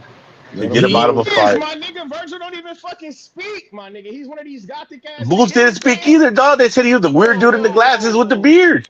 But when the fuck have you ever seen Vergil? They got a meme from Boots of him wearing a beanie, bro. Excuse me, you're talking while I'm talking. When the fuck have you ever seen Vergil anywhere?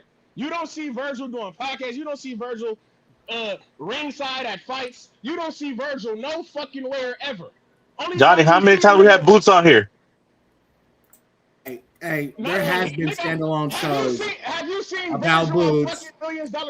Yeah. Teresa just talking stupid shit again. Guys, again, we're talking over each other. Let them finish. I don't even think I can hear half the people. Cam and I could just mute motherfuckers left and right. Oh, I don't even think I can hear half the people in the fucking chat.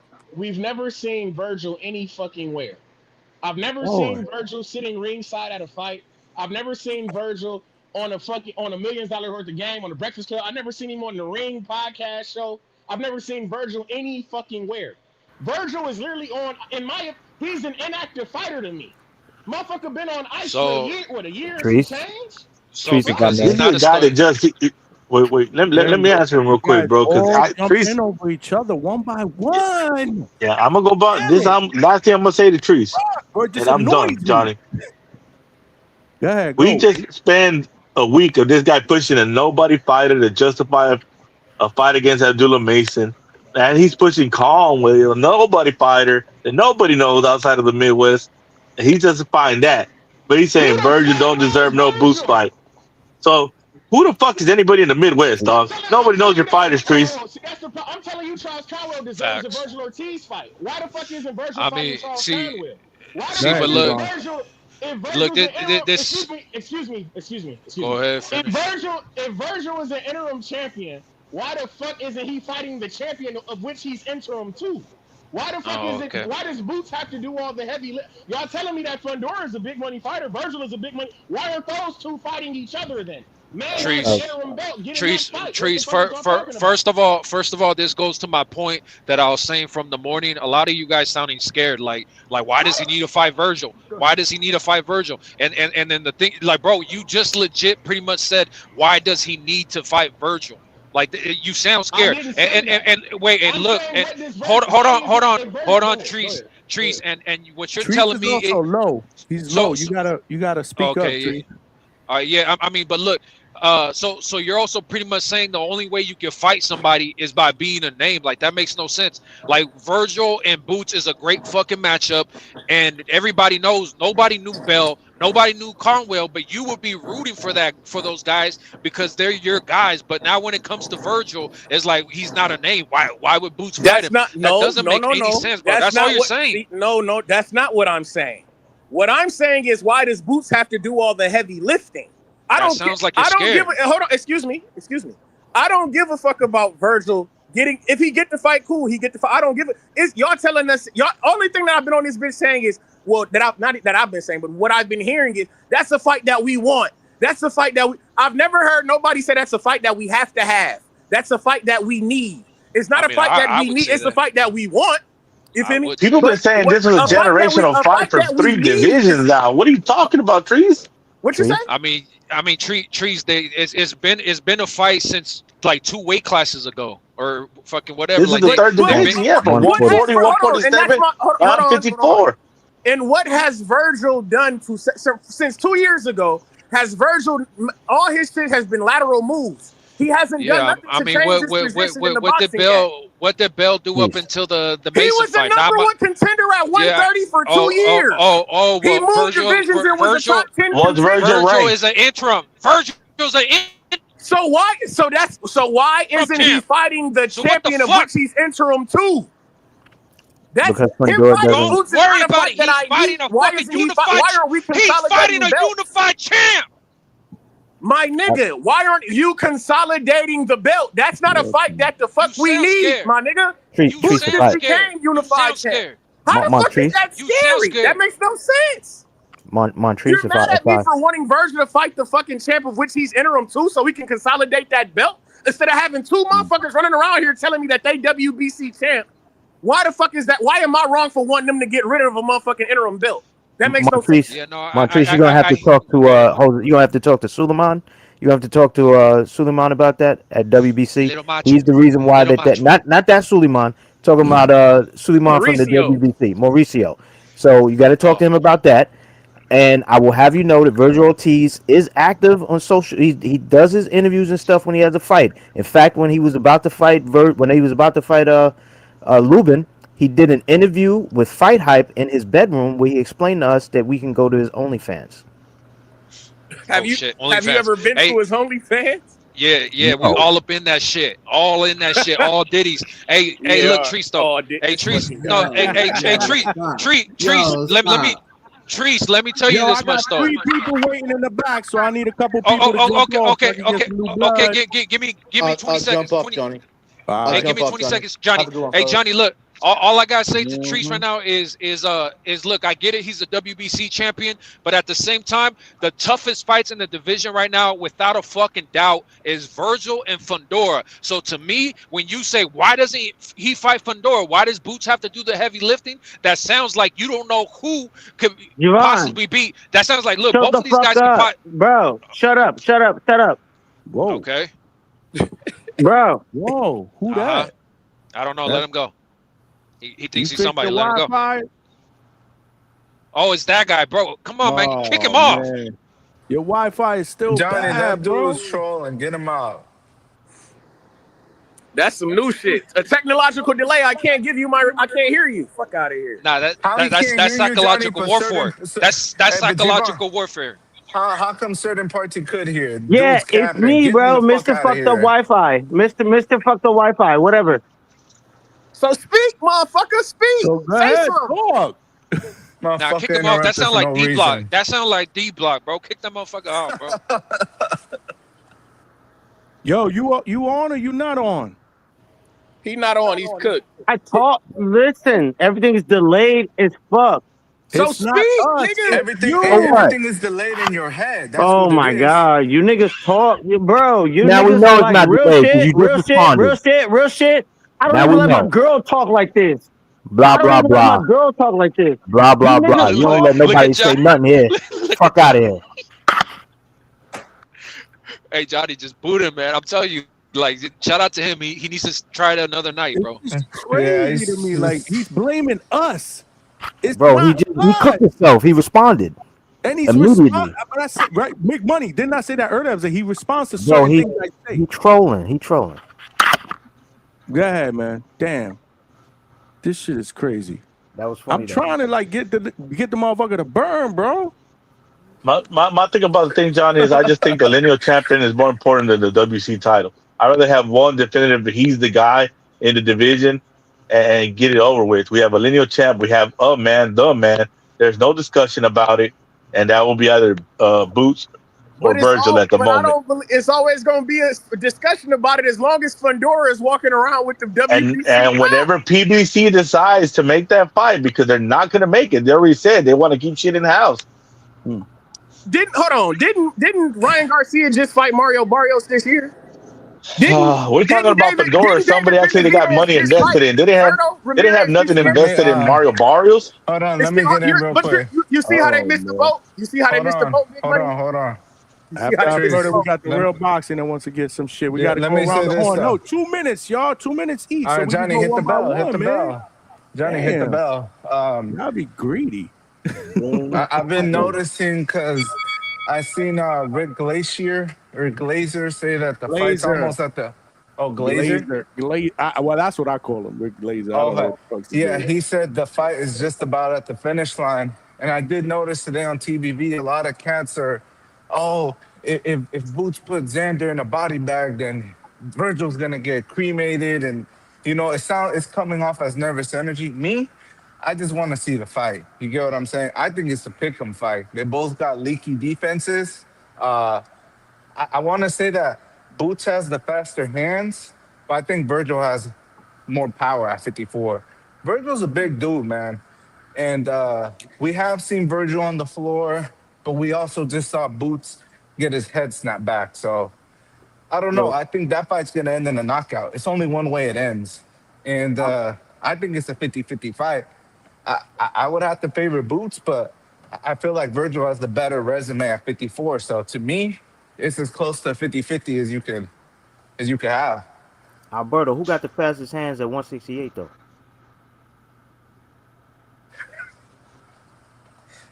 It's definitely not Pacheco. Hey, look, I'll tell you this much though. Look, I agree with Alberto. I agree with Alberto though. People don't realize me saying that Boots fans sound scared takes nothing away from the fact that I think Boots might win it though. Like I really don't know who to lean to right now on that one, because the thing is, even though I see how Vergil can beat him, I also see how Boots can beat him. You know what I mean? Like that is pretty much a 50-50 fight, because look, Boots is just a better boxer, but also has power, more athletically gifted. But Vergil, like we seen him, like people forget he had a 100% knockout ratio. Like people quickly forget once you go the distance one fucking time. You get what I'm saying? Like it's crazy. And so dude is a real fucking puncher. We seen what the fuck he just did at Lubin. People could say like, oh man, that dude's been knocked out before. Never like that. I don't know, bro. Like that shit was crazy.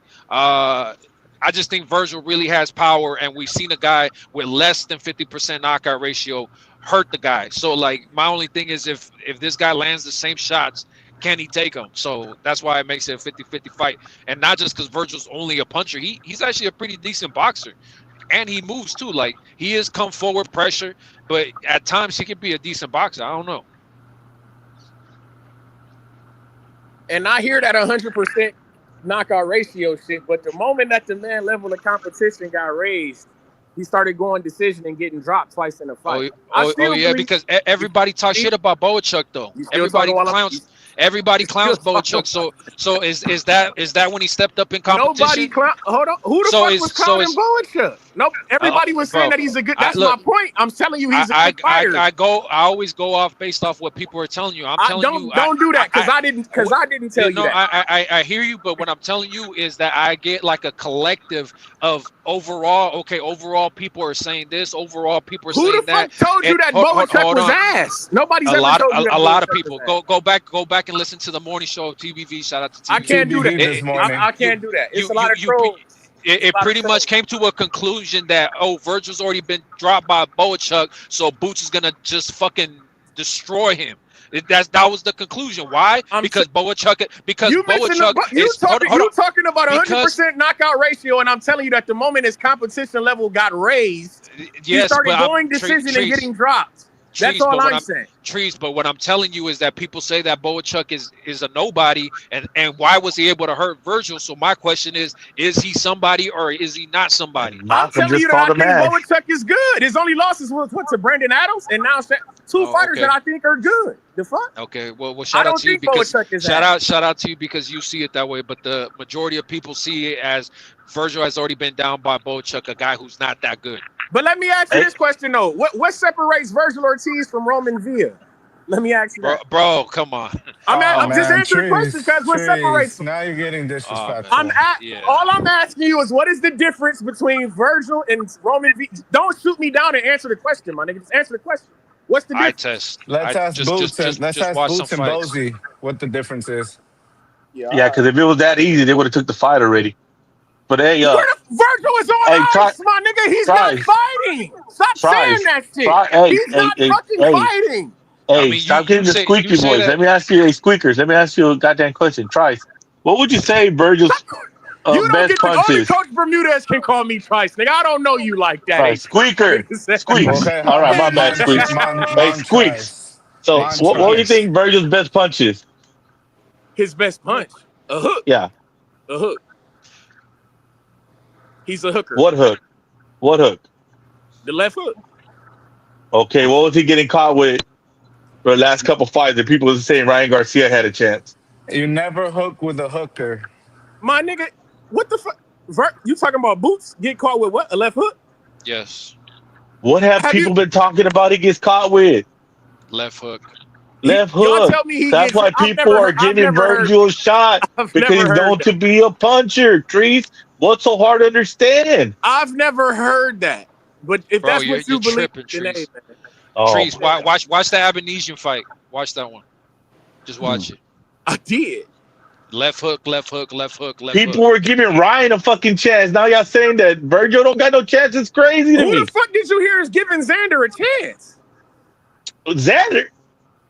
My We nigga, knew of course he's Xander. We supposed knew to. What Xander the was fuck? food. You want Xander to say that he about to get his ass whooped? We never gave Xander a chance. We Nobody seen was Vergil as giving Xander a chance. No, we knew he was food. Fuck. Everybody knew he was about to get beat on. Beat up, beat down, and beat on. Fuck. You heard niggas say Boots is about to put the beats on Xander, which came to fruition. Listen, Bro, man. Trees, I hear that. You got lost. You got lost. I don't think you even know what point you're trying to make anymore. I'm not lost. My point is, nigga, why isn't you just told me that Vergil and Fundora are two good fighters? Why aren't they fighting each other to consolidate that belt, brother? That's all I'm asking. I mean, Fundora's not gonna fight Vergil, bro. Hold on, Tree. So your thing is like we need a definitive answer on who's the WBC champion. It's Fundora. What is your point? That's not. How the fuck is it definitive if you got another WBC belt running around this? It's bitch an before interim. division? It's an interim. Do you understand how that works? I don't understand how that works. I don't. Why the fuck aren't they fighting each well, other? I thought that interim fight. I thought that interim fight the champion. Then I guess we can't debate if you don't know how it works. So interims don't fight the champion? That's what you said? Yeah, that's how it should work. But these fucking organizations are dog shit, bro. It depends how they want to enforce the mandatories and shit like that. Mandatories don't mean better. shit, obviously. Exactly. Trees, you're acting coy. But I'm acting. who on the panel? Fuck up, Alberto. Nobody gives a fuck. Hey, this man said. Hold up, try. Let me ask you a question, Trees. He should be fighting one by Vergil. one, y'all. Damn. Trees, let me ask you a question, bro, and then the whole panel. Who believes that the WC belt is more important than having a lineal champion in the division? I mean, I like the green belt. I want that ring belt. I think the BC is the most I want the green belt. prestigious. The most prestigious is the ring doesn't- belt. Yeah. What's the difference, nigga? They the same. Because when you have the ring belt, you're known as the guy at the division, the fucking man. But they're not gonna be if the nigga Fundora is still roaming around out here. That's my point, nigga. If you telling me Vergil is that guy, he should fight Fundora. Well, if they fight each other, the green belt will be on the line, not with Fundora. The moment, all right, hold. So let me ask you something. The moment that Boots beats the fuck out of Vergil, are we not gonna be saying that he needs to fight Fundora? He has to fight Fundora. Yes, all right, that's exactly what we're gonna be doing. So what the If fuck? that's what you do. You want to see great fights. What the hell is your point, Trees? Hold on, Trees. But look, okay, look, Johnny. I don't know if I'm delayed. But look, the thing is, if Boots were to fight Fundora next and beat Fundora, guess what? They're gonna say, nah, he needs to fight Boots next. So I mean, my bad, Vergil. So it's the same shit, Trees. It's the same shit. I'm telling you right now. If you don't want it to be Vergil next, because it should be. I mean, you don't want it to be Vergil because they should fight each other, yada yada. Because if he were to fight Vergil, beat him right away, they're gonna be screaming for Fundora. Guess what? I'm telling you right now. If he fights Fundora next, beats Fundora, they're gonna be screaming for Vergil, and that's fucking facts, Trees. So it is what it is. It's the same shit. So if Fundora packs up Vergil, which I would expect, they're gonna be calling for Fundora to fight Boots then, right? It's the same shit. So that's my point. That ring belt shit don't mean nothing to me. That's a motherfucking title. No, wait. What are you talking about? Because them fighting would definitely be for a ring belt. What are you talking about? My God, but nobody's still gonna be looking at them as the number one guy. How would you not? Sure. How would you not? I wouldn't be looking at them as the number one guy as long as Fundora is roaming around this bitch. That's what I'm telling you. If Vergil got the belt, nigga, to go get Fundora, and you telling me that you really want to fight Boots when Boots is telling you, I'm here fighting 4 belts. Why are all right, Trees, who's the number one guy at 154? Hold on. Hey, shout out to Malcolm, bro. Hey, Johnny, you see the super chat, but shout out to Malcolm. Let me say this. He said you could have used that to pack up. Let Johnny talk. Dude, I think he walked away. Johnny, okay, I'm gonna say this though, right? Trees has. We're not gonna sit up here and give Boots. We give him credit for taking out Xander, but he was supposed to. Xander was green. He got the belts off of some cherry picks, right? And he arguably lost to Abbas Barrasu in Puerto Rico. One of the judges gave it to Abbas Barrasu. Vergil arguably lost to Sergey Boachuk. Go ahead. He did not look. He ruined Sergey Boachuk. That's what you out. He lost that fight. That was a war. and Boachuk left a piece of himself in the ring that night. Vergil lost that fucking fight. But go ahead. I mean, it was controversial. Maybe a tie would have been appropriate, but that's besides the point. The point is that so Ryan beat Devin, right? Hold on. Hey, Sean. Not at all. Vergil beat the guy that gave Bud arguably his hardest fight. He beat Madrimov better than Bud did. So to me, I'm not discrediting or forgetting those wins. To me, Vergil and Boots is as close as it can get because they both have pop at 54. They both have leaky defenses. I give the slight edge to Boots in athleticism, but I give the slight edge to Vergil in terms of I'm taking RGBA in my corner over Bozy. I'm sorry. And so I have to lean IQ towards Vergil. And that's what it is. Listen, I hear you. I just don't see it. I don't know, bro. I don't see what everybody sees in Vergil when the man's been on ice for like what the fuck. I mean, we gotta let the real boxing jump in too, man. Y'all just hogging up the conversation, man. Yeah, look, man. I think I can settle this right now, bro. At the end of the day, Fundora needs to fight Vergil or Boots. Boots needs to fight Vergil or Fundora. Or, like, somebody needs to fucking fight somebody at the end of the day, and it's not happening. And Vergil's not fighting at all. They need each other. Fucking men. and the thing is, Oscar already said that the fight is happening. So, Treese, why don't you just listen to that? Like, you make it seem like... I don't trust Oscar. Okay, but at the same time, you trust him when he says, "Oh, nobody's called me about fucking Ryan and Connor." Like, you guys only pick and choose on what you believe Oscar on.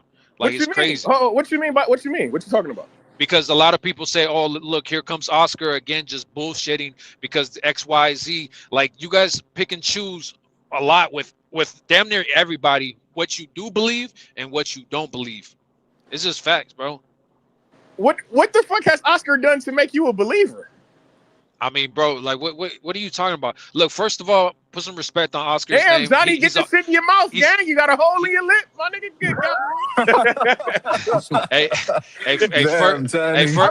First of all, to me, but you going back and forth yeah, with them. facts. Facts. Hey, look, first of all, you gotta choose. You gotta not stare at a man like that. Pause. Put some respect on Oscar's name. He's an all-time great. He's one of the biggest promoters there is right now. He makes some of the biggest fights. And look, shout out to better pantyhose. I can't trust a man who wears pantyhose. Yeah, I hear you, but at the same time, look, a lot of people have done shady shit that you should never trust them because based off of one action is crazy. But look, what I will say is shout out to Malcolm. You should get to Coach Bermudez's super chat, but I'm with Malcolm. You should have used that 50 to pack up Trees. Anyways, yeah. Hold on, let me. I got a couple of big time super chats from the man. The man, our brother Polo Buck in the chat, man. Hold on, let me. Yeah, man, Polo Buck with the 50 piece, man.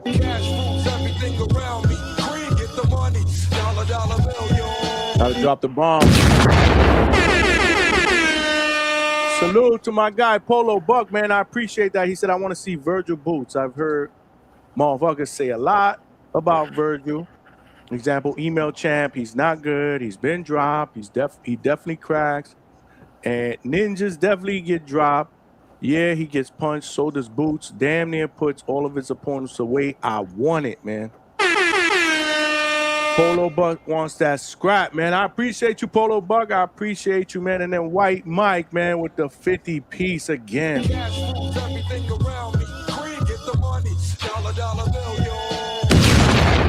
Dropping a bomb for both of them again.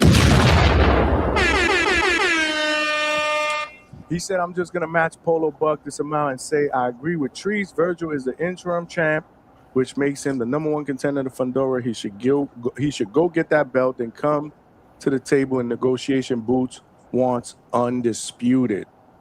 But the fight is hot as a firecracker right now. So I believe Fundora's got a fight already, right? Yep, I agree with that. Yeah, man. I wouldn't be mad. It's too much politics for the Fundora fight. Look, I wouldn't be mad. Thank you. These guys. My bad. But yeah, thank you. I mean, look, I wouldn't be mad at Fundora fought Vergil next either. All I'm saying is, why not? If they're already saying, look, it's pretty much a done deal between Vergil and Boots. Fuck it, let's see it. I'm not hearing anything. I'm not hearing anything about Fundora and Vergil being a done deal. We're hearing that Vergil and Boots is fucking let it be. But Like, but we've been bro, hearing this I'm shit not for years.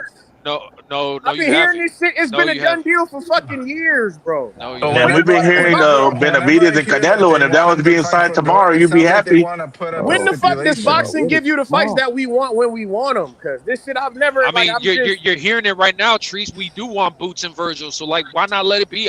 You're contradicting you just told me that we've been wanting it for years. Hold on. You just told me that we've been wanting it for years, brother. I don't see us any what's closer happening to the now? fight than 2 years ago. Treese, well, it's happening now. So what are you saying? Because you didn't get it right when you wanted, now we should never see it? But that's my point. I don't think that is happening, my nigga. I don't see it. I find it mighty funny that all of a sudden the fight happening now. I'm telling you, they're saying it's a done deal. So Treese, so they're saying Canelo and David's happening. You ain't wanting it, and you've been wanting it for years. The fight is not fucking happening, bro. That's what They I'm gotta saying. put pen on paper I find it before I ironic that Hold on. Go ahead. Let me say this real quick. To me, when you guys say Vergil needs to go fight Fundora, it kind of sounds like you guys want to give that problem to Fundora and see, okay, maybe Fundora can take out Vergil because we don't want to fight him. Deep down inside, we don't want to fight him. No, because I mean, I feel like that Boots already did kind of the heavy lifting. He did his part. Man, he fought took out a Zayas. cherry. Heavy lifting. He was the favorite. He got 2 belts off of one guy. Not heavy lifting. He did his part. One. Jeez, go ahead, the real boxer. Sorry. He did his part. He fought his end of the deal. He fought Zayas. Why can't Vergil and Fundora fight? I mean, like that. Like all these people for years were arguing about who's the best 4 out of these guys. Yeah, but the business of boxing is telling you that they want Vergil and Boots next. So And I'm fine with that too.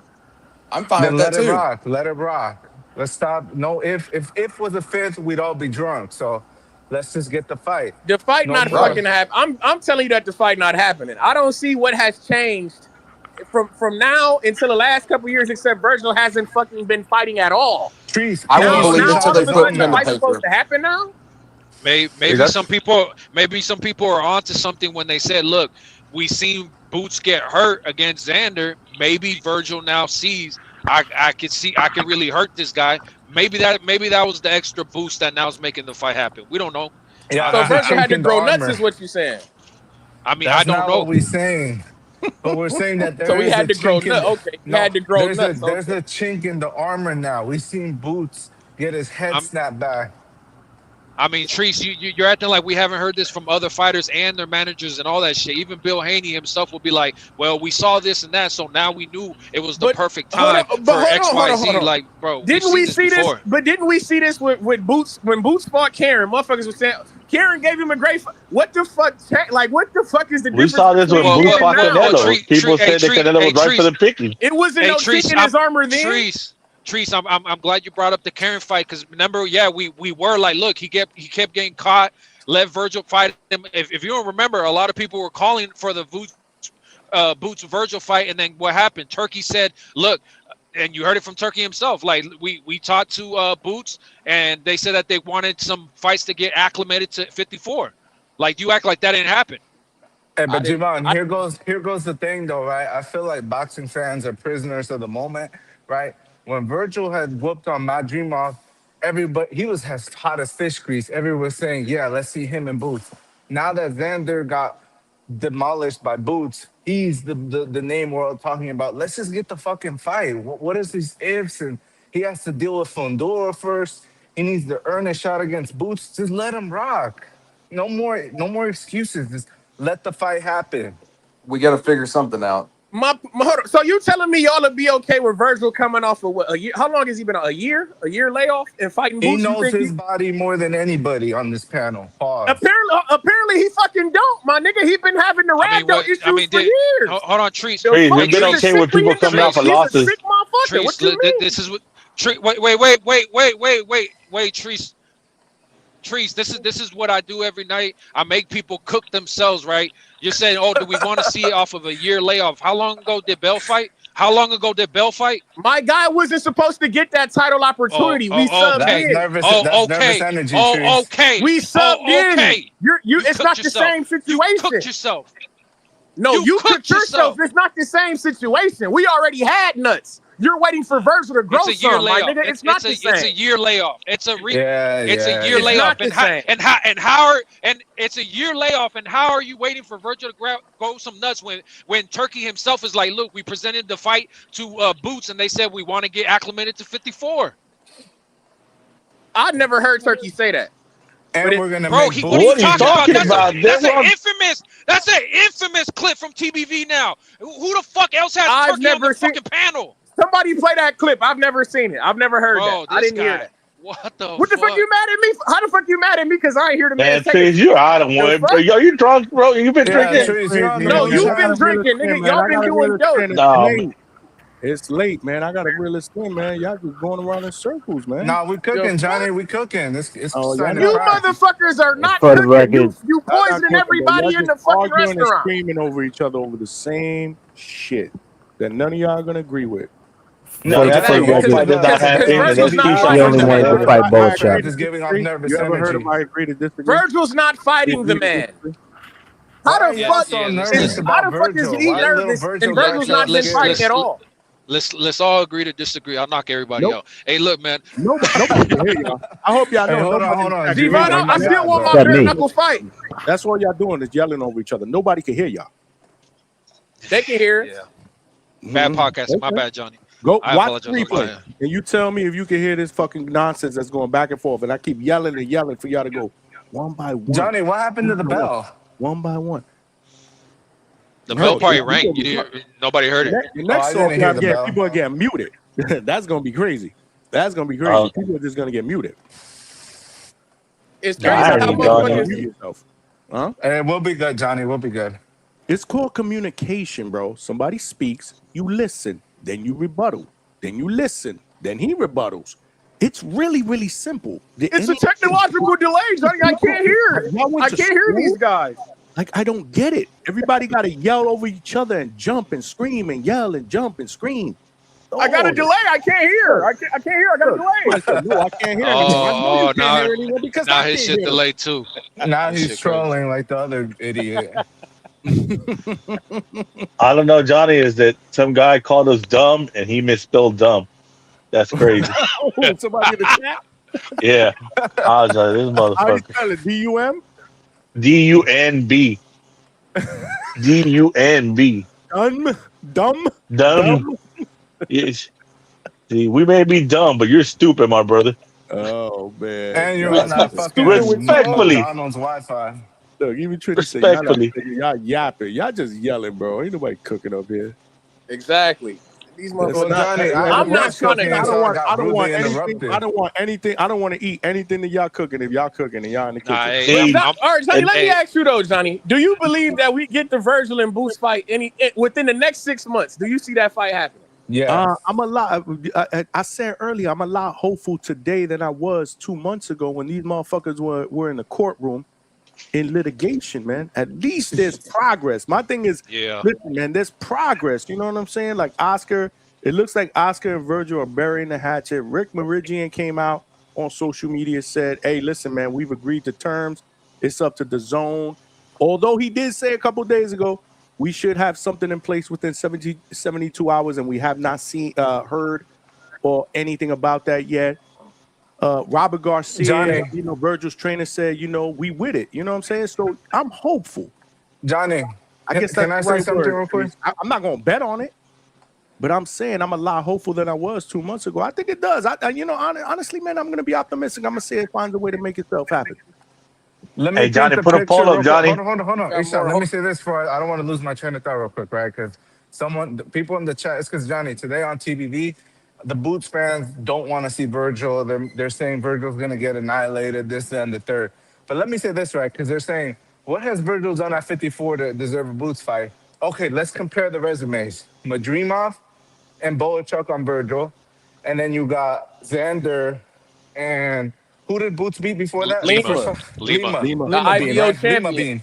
Who do you rate higher? Oh, Lima now Bean the or IBO Boachuk? champion matters over the Lima Bean WBC or and shit. Boachuk? But honestly, it's really irrelevant because they're both No, they're Johnny, ranked we're already. comparing the resumes of what they've done at And 54. Jaron And then Ennis is if now a you, Johnny, unified champion. no, okay, compare. Who do you think would win? Who do you think would win in a fight? Let's be real. Madrimov or Xander? Because I think Madrimov cooked Xander. I don't believe that. I don't believe that, but whatever. Because He Madrimov gave, he didn't gave fight the Boots a tough best fight. fight of his career. He gave A Boots a better tough fight than fight. Canelo. So Yeah. I That's a have to tough use one, the honestly, eye man. test. Xander was a cherry for anybody of caliber to destroy. So I'm saying when you what are compare you getting at? You getting Madrimov, at that Vergil he beat deserves Boots? a Boots fight because his resume is better at 54, in my opinion. Hey, Those two Johnny. wins trump the other 2 wins. I don't. You're That talking about Boots has. Vergil deserves a Boots fight. Yes, because Madrimov and Boachuk trump a Xander and a Lima Bean any day of the week. But I never. I I've don't been- understand I've been- something. Oh, I've sorry, been on Johnny. here for 5 hours saying I want that fight. But that's Johnny, what look they're at your saying in the phone. chat. What Asking me that. has Why are Virgil you done at asking me 54? that question? Because Johnny, I'm look at trying to your explain phone. to the idiots in the chat. Look at your phone. I don't understand why everybody's not. I'm not even a Boots guy. What you saying? The Virgil OnlyFans? Chonkless. I gave him my login for the Vergil OnlyFans. Nice. He sent you the OnlyFans. Why is everybody not just okay with Fundora and Virgil fighting, and then the winner fights Boots? Because I that's mean, not we the sexy fight. I am okay with that, but the thing is, like, they're talking about that Virgil and Boots is already damn near a done deal. Let it be. But I don't Let it be now. If it's gonna happen, it's gonna happen. But that's Hey, not only that, but Fundora has not shown any sign of wanting to fight him on the real. Fundora has Fundora's other gonna be plans. looked at as a dog, bro. Whoa, I mean, Whoa. Whoa, what you mean? They're Right on. talking Not about this year. they're talking Whoa, about whoa, Fundora whoa, fighting hold on, somebody. hold on. One at a time. Hold on. One at a Hold on. time. Lord have mercy, bro. Like, can we hear this? And then y'all can talk. Your division is quite packed. Right now, you're the WBC champ. Not looking past Keith because we know you got to get there. Is there anybody in the division? You know, the Josh Kellys, the Zaniers, the Charlo. We're looking to see if Boots and Ortiz are going to fight each other. Is maybe unifying and becoming undisputed something that you want to go moving forward? I would like to, but all these other organizations, it's a big problem. It's a big problem right now. So right now I'm comfortable with WBC. I'll fight these champions. I'll fight them. They can keep their belt after. I don't really care about that either too. But I have the belt that I want. I'm still champion, but we still have all these big names. So I'll fight them all. Just things need to make sense, Yeah. Well, numbers always got to make sense. Things always got to talk. We know there's a lot of politics or political wars is what they're calling them going on at the top of the sanctioning bodies, and Dana White coming in with ZUFFA and everything else. But you said something interesting. You said they can keep their belts. I don't want their belts, but they're the champs. Do you not feel like they're the best in the division, or is it just I want to fight the best, whether they're a champ or not? Who's perceived to be the best? Put them in front of me and let me knock them down. Is that what you're just kind that. of saying? Honestly, I think I'm the best. But I think that we'll fight everybody. We have to fight everybody. That being a champ, you have to fight everybody, right? But I think we're the best in the division. It's just let's make these good fights. We have all these good names, and let's see how good they really are. Okay. I think it's hilarious how people are just kind of ignoring that Josh Kelly has a belt in this division too. Thoughts? Man, just Everybody's quiet. said it, he made my point. Was he Now they're all going to jump in on one shot, one by one. I have the belt I want. I'm sanctioning body. I care about my sanctioning body. Virgil's in your sanctioning body. He has the other belt. Go fight the guy. Fight that guy. That's all I'm saying. This guy didn't say, give me this guy this date, give me that guy this date. He did not sound like he really wants to fight anybody. He just answered the question. He didn't say, hey, we could make this happen. I already fought this month. I got a date on this date that I want to fight on. Just give me either one of those guys as an opponent. He didn't say nothing like that. He just said, yeah, I want to fight everybody. He gave There was everybody no. the court. Salute. That's what I call. Let me cook a little. Go ahead, Johnny. Go ahead, Hold Johnny. up, Trini. That's what I call the corporate answer, right, Big Bro, Mo? don't tell me to hold up He when you sound the yapping this same at long the. H-Town. Damn, man, what's wrong with y'all? He gave everybody what I would call the corporate answer. I agree. Didn't he sound the same at the presser earlier? He Yeah, sounded the man. same. And that was a We all couple know he's months gonna ago. do That's the money. We all know he's gonna do the PBC thing. He's gonna fight Spence. He's gonna fight whoever they got over there. Let Trini go, y'all. Let Trini go. Y'all done been Salute. Yo, Alberto, what did Boots do to Lima? I mean, who the hell was Lima to begin I'm with? asking you a question. He demolished him. stopped him in What one did round. Ortiz do to Lubin? He demolished him. Boots Yes, did sir. not demolish Zayas. Stop it with that bullshit, bro. And he broke Ortiz, him- he and hold broke him on for a down, second. man. Hold on for a second. Hold on, let me cook. Everybody know Mexico, Puerto Rico is the quickest way to the bag. Ortiz ain't want no Zayas smoke, man. We all know Zayas belongs at 160. He had all the opportunity in the world to get the big bag fighting Zayas, so stop it with that. Second of all, to Stock, man. We got to stop treating Stock like he really speak for New York. Ortiz Boots is a big fight in the East Coast, man. We wanted that fight for years. We wanted that fight when they was at 147, man. That's the closest we going to get to a Barrera Morales fight, man. That they going to go at it and nobody going to be losers at the end of the fight. Both Stock going to be up. And as far as Boacek stock went down after the Ortiz fight. The other lost to Adams. So they both, Ortiz deserved a shot. He turned down the fights. It can happen now. Let's make it happen, man. Ain't no Hey, but protection Trini, plan here. And if I it does gotta- happen, it's 50-50. I'm just gonna lay back and watch it. I'm not even gonna pick them. I just want to see that fight. And I want to see that fight for the past 3 years. But Trini, let me say this though, right? Because Xander had like a 30-second moment in the fight, but the rest of the fight looked one way. Bro, if he was would have getting got his shit finished in the pushed in. first round, then he would have got demolished. That's He what everybody almost got thought was finished going in to the happen. first round. He But almost did. Ortiz won't get up from that uppercut, bro. Oh my Ortiz God. is not getting up from that uppercut, bro. A lot of We seen him motherfuckers get at up off the 154 canvas is 3 times folded against after that Boacek. uppercut, bro. It was we the same. seen Not him- the way that shit landed, bro. He ain't taking that shit. Ortiz. Yeah, but I've seen And him remember, show a lot of at the time, it landed like the 5th round. At the time, if that lands on the 5th round, the way it landed on Ortiz, he not getting up, bro. Or he gonna look for a way out. Nobody showed more heart than Zayas at 154 yet. But the thing that So I don't if even Boots know. stayed up, if Virgil catches him, Wait. Hold on. He was And he been down 3 times, and he's not chinny. He's not chinny. He been down 3 times, and Zayas is not chinny. Hold on, he was addressing me. Hold on. Let me say this real quick, right? I'm What gonna have to really put did the bell on. Xander in was the body shot. So I don't even know if Boots' shots are cracking like that at 54 because what really stopped Xander, if you guys noticed, was the body shots is what did him in. It wasn't the shots to the head.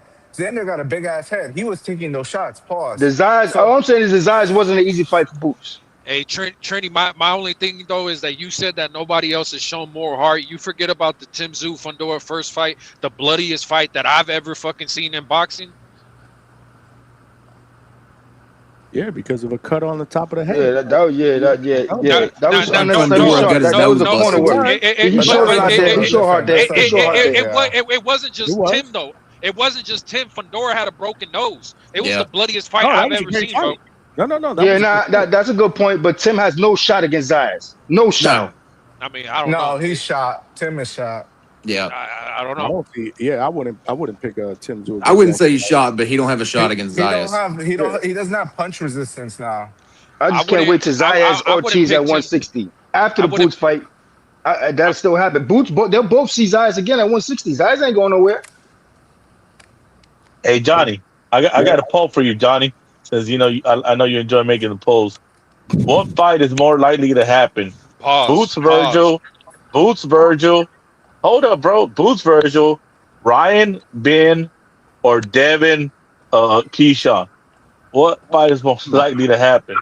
Hold on. That's a good one. Hold on. Let me just read this super chat. Polo Buck with the $5.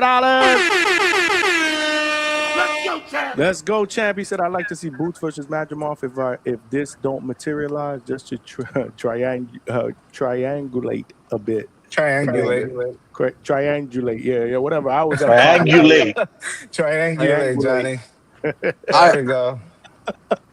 I got a question for everybody in here. I got a question for everybody in here. Why is everyone ignoring the fact that there's another 154 champion in Josh Kelly? Why doesn't someone go take his damn belt? Yeah, I mean, I kind of like the Boots Kelly fight, man. I like that fight. Everybody sees him as the weakest link. And he's in the maximum protection plan, bro. He's like the Xander of 154. How do you want me to word this? Okay, we want. Oh, yeah, shut the fuck up, man. Let's talk to Johnny. Johnny, Which fight? What? It's Ryan Ben. But what do you want me to? Which fight would you prefer? What fight is most likely to happen? Or what happens first? Let's put that. What fight happens first?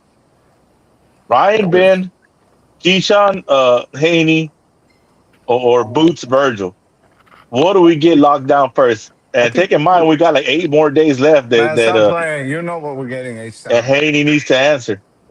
I think this one's easy because we already got an inside scoop. Okay. The only fight out of them 3 that I really want to see is Ortiz Boots. I want to see all of them, bro. I would like to use my answer. I would like to use my answer to answer Z Pacino. Frederick Lawson is the first of 2 147 pounders that Vergil Ortiz brought up to 154 pounds to stop, giving him 2 tune-ups. Vote in the poll, y'all. Hey, Trini, so you're telling me you wouldn't want to see Keyshawn and Devin?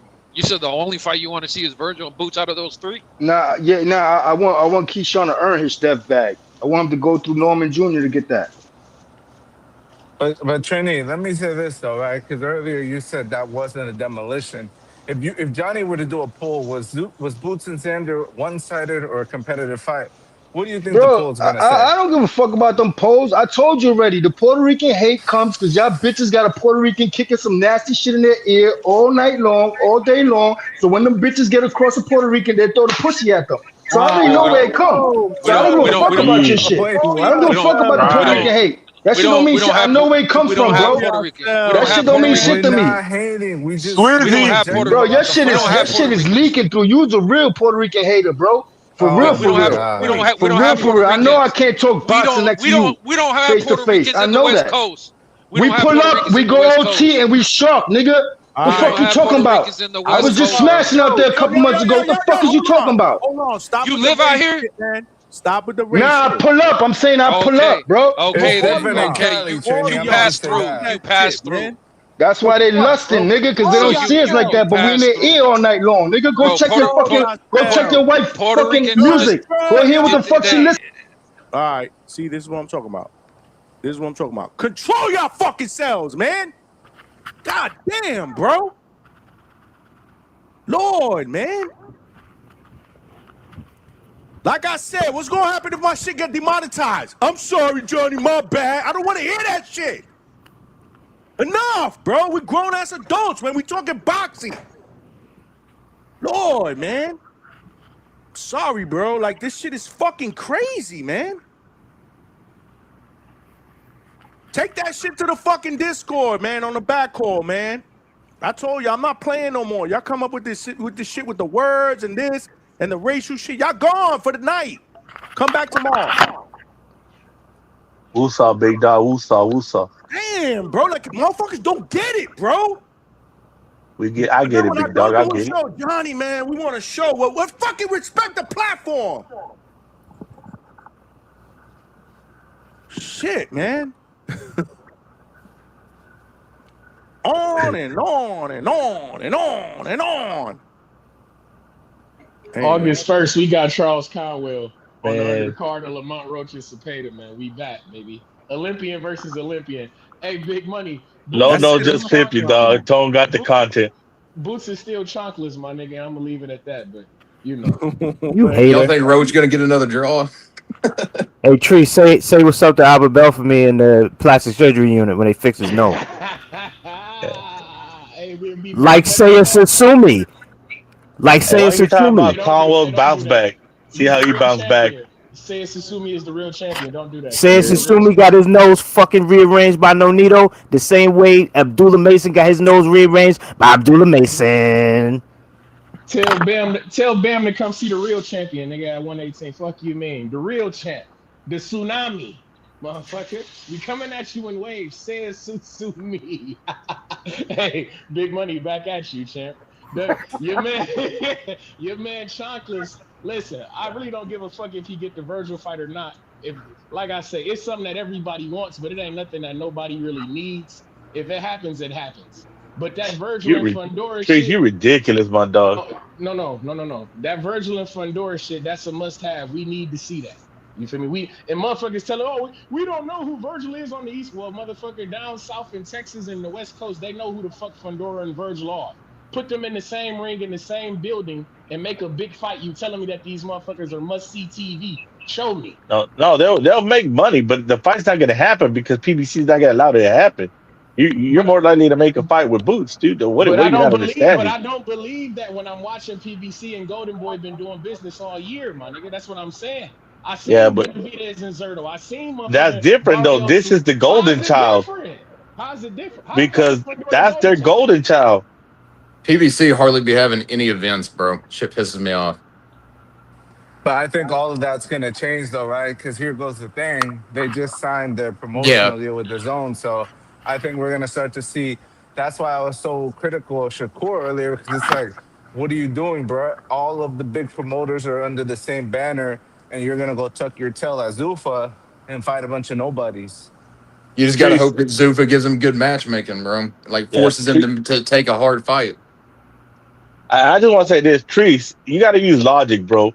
If you're running the PBC and you got a young champion in Pandora that has a demographic of people behind him already, and you got a whole bunch of old champions that are names on your roster, why would you try to put him in danger with a killer that's prime when you can make money off of him and build him up to be the best guy at 154 because he's got the names under his belt, and then finally catch him out after you made money with him for a year or two? Why would you do that? Well, I think that's exactly what they've been doing with him, bro. Yeah, they're not going to cash him out to no Boots or Vergil. Not right now. Not right now. Him fighting Vergil is not a cash out. That's my point. That's not no fucking cash out.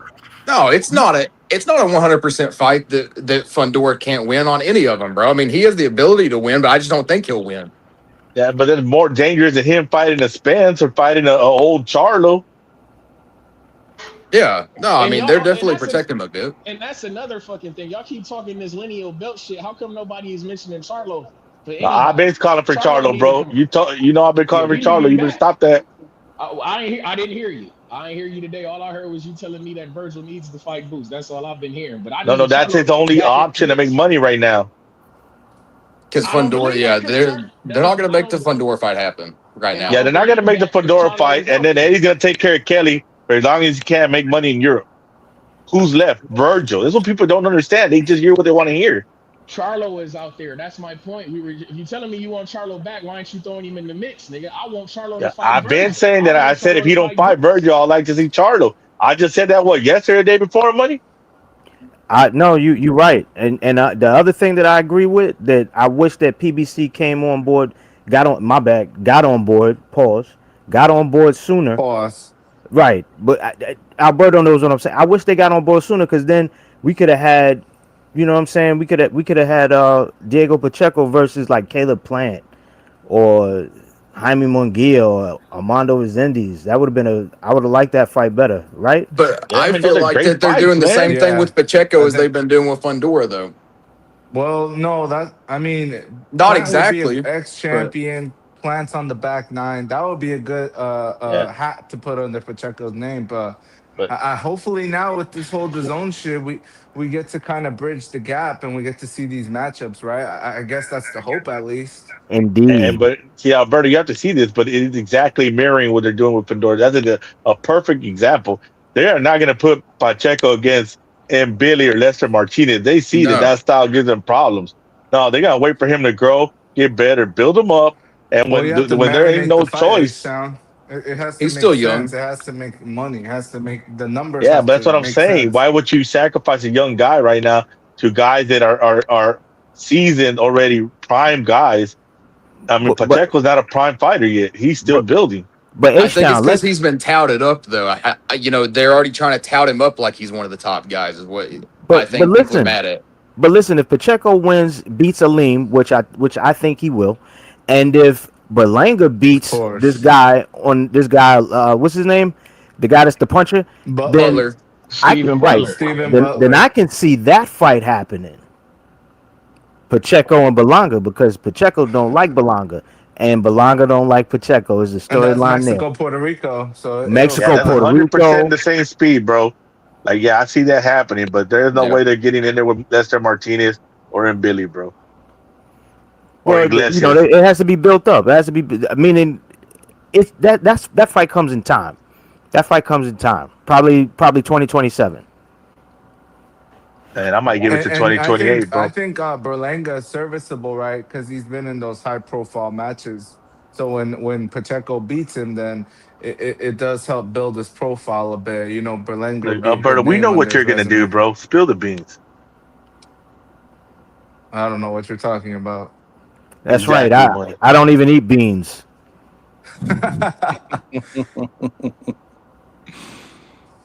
Yeah, man. It's quiet now. What the fuck is wrong with you? Talk. One of you I motherfuckers feel, say something. Johnny, Johnny I'm scared sorry everybody. if You know I, when Johnny, when if Dad something yells, happened everybody earlier, shuts my up. Then, bad, oh Johnny. I'm man, not trying to. Saying, I'm bro, not. my thing is, bro, motherfuckers don't want to take accountability for their actions, bro. I apologize, Johnny, if I did How many anything fucking earlier. times was I saying You stop, good, stop, Alberto? stop? And then I boot multiple people, and then people think I'm taking shots at them, bro. I don't give a fuck no more. Grow the fuck up, man. hey, Grow the fuck up. Like I hey, said, money, my shit get flagged, my shit get demonetized. Oh, my bad. Get the fuck out of here, man. I'm tired money. of You it, know how man. when Be you were a better. kid, Stop getting caught up in this garbage, man. money. You know Both how of you were them a left. kid I and y'all were booted in the both of room them. I playing booted Nintendo Jaron together. and Trini. I booted both of them. They got to be better, man. And both of them are my dudes. But if they're not gonna respect my shit, then they gone. Bye. That's it.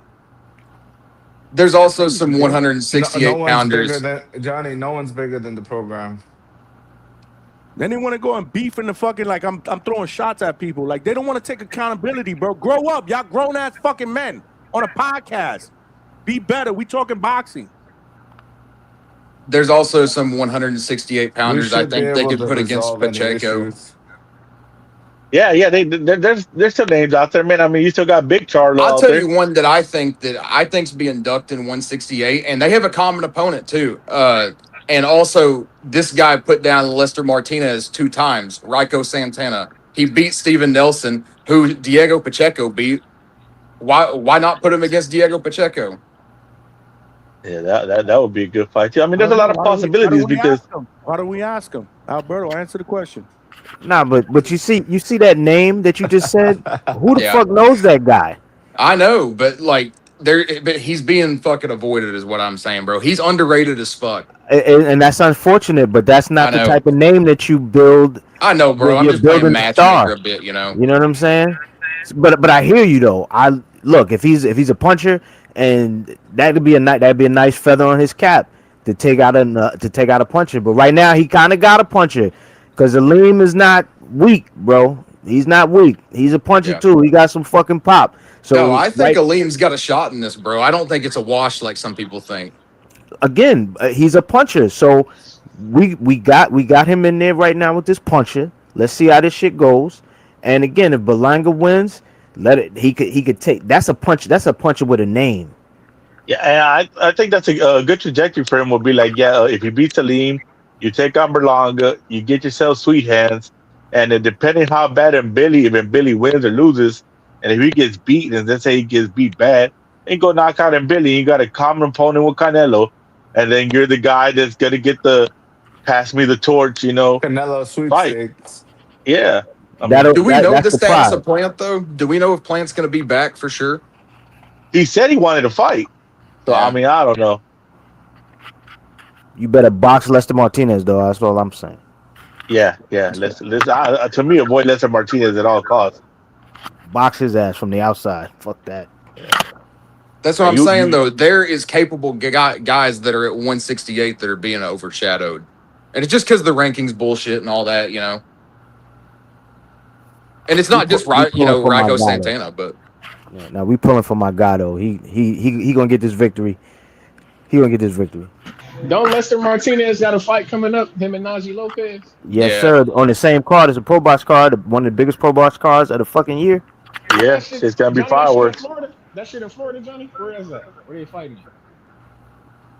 Which one? Your man's Najee Lopez and I think it's the Caribbean. Is that the Caribbean? Najee Lopez? Yeah, they on the same card. I thought I seen that shit. Najee Lopez is in LA. He's in California. Oh, at the end of August in California. Yeah, LA. Oh, okay. I thought that was something that she was pulling up to. Okay, I know you're. No, it's not a Caribbean. I wish it was. Oh, okay.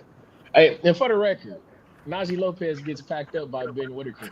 For the record, all right, you gotta go. You gotta go, bro. On you that gotta note, go, bro. I can't get behind that big dog, Johnny.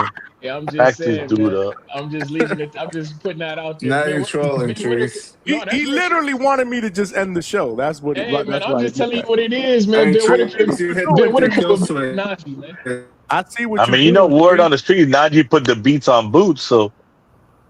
I mean, You know? that's like three or four weight classes. I see what you're doing. You're doing that shit again, Tree. Hey, man. I just want to be like y'all. When Montrese. Montrese is doing. Hey, he doing that shit Montrese is again. causing trouble. You're doing that shit again, Alberto. But I'm about to wrap up, y'all, man. What am I doing? But Alberto, give us a closeout. I'm about to jump off. Like I say, August 1st. 5 hours and 20 minutes. We done. You don't got bars man. like that. Putting in work, man. We putting in work. Ben Whitaker beat on Najee, gang. Y'all be cool. Fuck out of here. No, that's mercy. Hey, thanks for having me on, Johnny. Boot him off. Oh, he getting off anyway. Oh, damn. All right, y'all have a good night. Appreciate y'all. Yeah, Salute. Hit the like button. You ain't hit the like button. Hit the goddamn like. Want to subscribe, man. The ending part, yeah, it was kind of crazy, but it don't usually get like that. I can't hear shit. Apparently, Johnny, that's my fault. It's my Hey fault. Johnny, I have flashbacks when we were playing Nintendo in the room, and my dad said, "Quit making all that fucking noise. I gotta work tomorrow."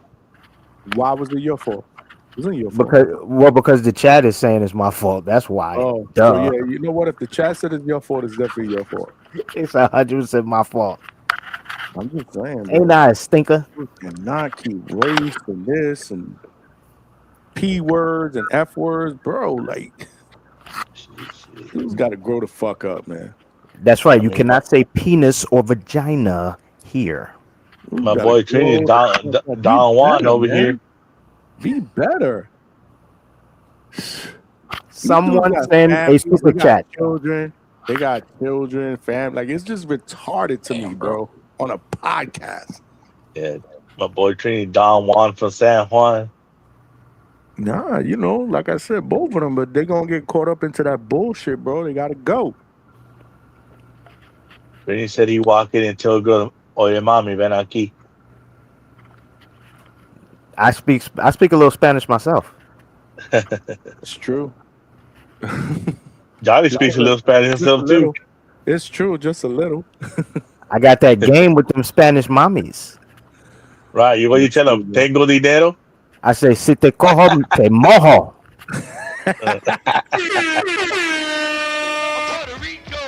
That boy got bars. You see, he thought he'd have bars like that.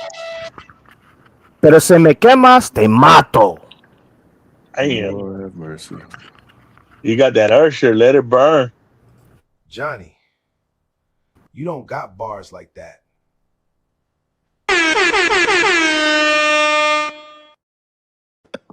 Where's the snapback bucket at? Buck, where my snapback buckets at, bro? Where we gonna put those on sale? Hey man, why you got my dog bald? You know he got that hair? Give me a minute. Yeah, you already know, bro. You already know. Oh shit! That's what I'm talking about.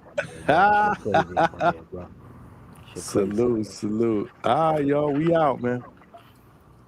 I appreciate y'all, man. Hey man, salute, man. Hey, salute. It says my boy in here. I'm gonna do it for him. Hey, no matter what, y'all guys don't forget Christ is King. Love your loved ones. Take care of your families. Be the man of your house. And take care. Salute, H-Town. Saludos, H-Town. Stop Big blaspheming, Manny. y'all They said Big Philistines. Manny. They said Big Manny put that shit away.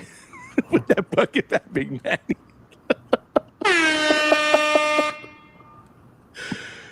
Bro, it's good having you back on, man. We missed you on the last few shows, man. Well, you know, You're my guy, man. You always we here, bro. you like the co-host, man. You my We guy, here, man. we I here. appreciate you, man. We here. Y'all be easy. Y'all check out Moneyline with Big Money. I just dropped my video on the Vergil Boots situation. You dig what I'm saying? Go to my channel, check my shit out. All right, man. Peace. Salute. Salute to my guy Big Manny in the building, y'all. Yeah, man. Great show, man. Great show until the end, man. Again, man, I apologize. I had to go start screaming and yelling. I said it from the beginning, though, man. I'm not tolerating this shit with people going back and forth, throwing the P word, the F word, F you, race thing, this, religion. No, man, no. Because if I get my shit demonetized or taken off, then what I'm going to hear? My bad, Johnny. Nah, fuck that. Nah, grow the fuck up. Be better. Be better. Come on, man. This is boxing, man. Stop with the whole personal shit and attacks back and forth. And take personal accountability for your own actions, man. 2 people got booted today. 2 people that I consider really, really fucking cool. But I got to do what I got to do, man. That's it. Because obviously people don't respect my shit. When I say don't do it, they do it. So they don't respect me. So why should I respect? Nah, man. Y'all got to be better, man. Y'all got to be better. And if not, then I don't know what to say, man. Like I said, to me, it's nothing personal. This is about my business. And if y'all can't understand that, then y'all don't really care about me. So why should I care about y'all? Like, this is not personal for me, but y'all got to be better. Like I said, I provide this platform for everybody to come on here and talk boxing, chill, do our things. But we can't, let's not get over, we can't get crazy about it. Like I said, bro, I take this shit serious, man. You never know who's listening, who's watching. Yeah, we could get loud. Yeah, we could throw an F up. But y'all get too crazy with it. Like, y'all want a fucking fist fight on the panel, bro. Grow up. Grow the fuck up. Damn, bro. Tired of it. I'm fucking tired of it. I'm not dealing with it no more. Anyway, we're going to have a new software on the next show where I'm going to mute motherfuckers and they're not going to be able to unmute themselves. And if they don't like it, bye. Don't jump on here no more. On the panel. That's all. What can I say, man? Salute to all of y'all, man. Great show, man. Hit the like button on the way out. Tell a friend to subscribe. This week, man, even though we did not do a Wednesday show, man, we had good content, man. We had good content, good viewership. We had new people, or shall I say new family members that have jumped on the panel, man. Salute to everybody that's new. Julio Alvarez said, that's why I don't jump on the panel, Johnny, because I'll go back to prison. But I don't even know why I got to get to that point where people upset you like that. Like, don't even take it personal. Like, it's just boxing talk. It's differences of opinion. It's just people get really, really emotional, man. They get really, really emotional. They get caught up in their feelings. Like, we're not in the same room, man. You know what I mean? Like I said, man. Listen, man. And like I said, bro, I'm not taking any personal attacks at anybody in particular.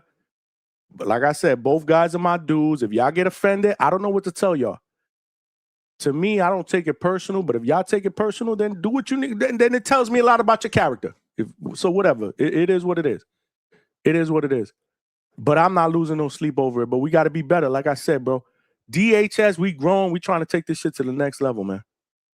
Salute. Salute to all of y'all that rocked out. Polo Buck, man. Salute, man, with that super chat, big money. Jumped on the panel. We ain't seen him in a few shows. That's like my co-host. White Mike B, salute to that generous super chat and everybody else that sent that generous super chats today. We cooking, man. We cooking. We will not be doing a show tonight. Obviously, it's Friday. I don't know what's going on over the weekend though. There's no boxing, but if something pops off, man, Big Money said I'm on peptides. I'm not on peptides. I'm just tired. I'm tired of ending a show and then I got to spend an hour editing nonsense out so I don't get flagged. Enough is enough. If you can't control yourself, then don't jump on a panel. That's all I'm saying. Listen. Don't jump on the panel. Listen. And if that's not good enough for you, then I don't know what else to tell you. Then go somewhere else and listen to somewhere else. Again, this is my shit. If you ain't going to respect my shit, then I ain't going to respect you.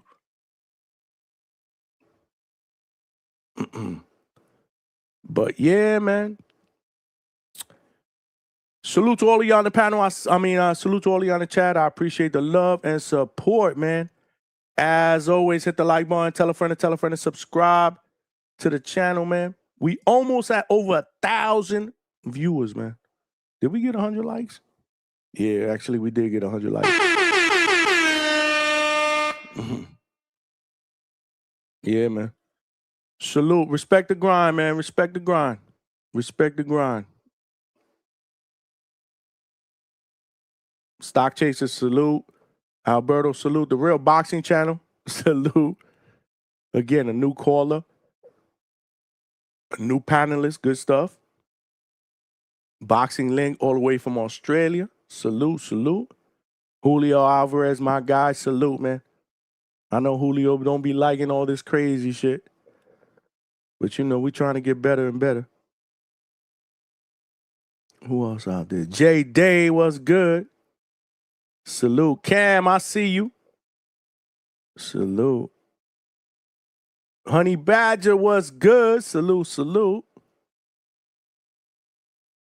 Talk of SD, my guy, salute. And if I missed you, it ain't low key. I see you, low key. If I missed you, it ain't because I wanted to miss you on purpose, man. I appreciate all the love and support. As always, man, it's your boy Johnny signing out from the Hangout Spot Live. And I'll talk to y'all over the weekend, man. Peace, man.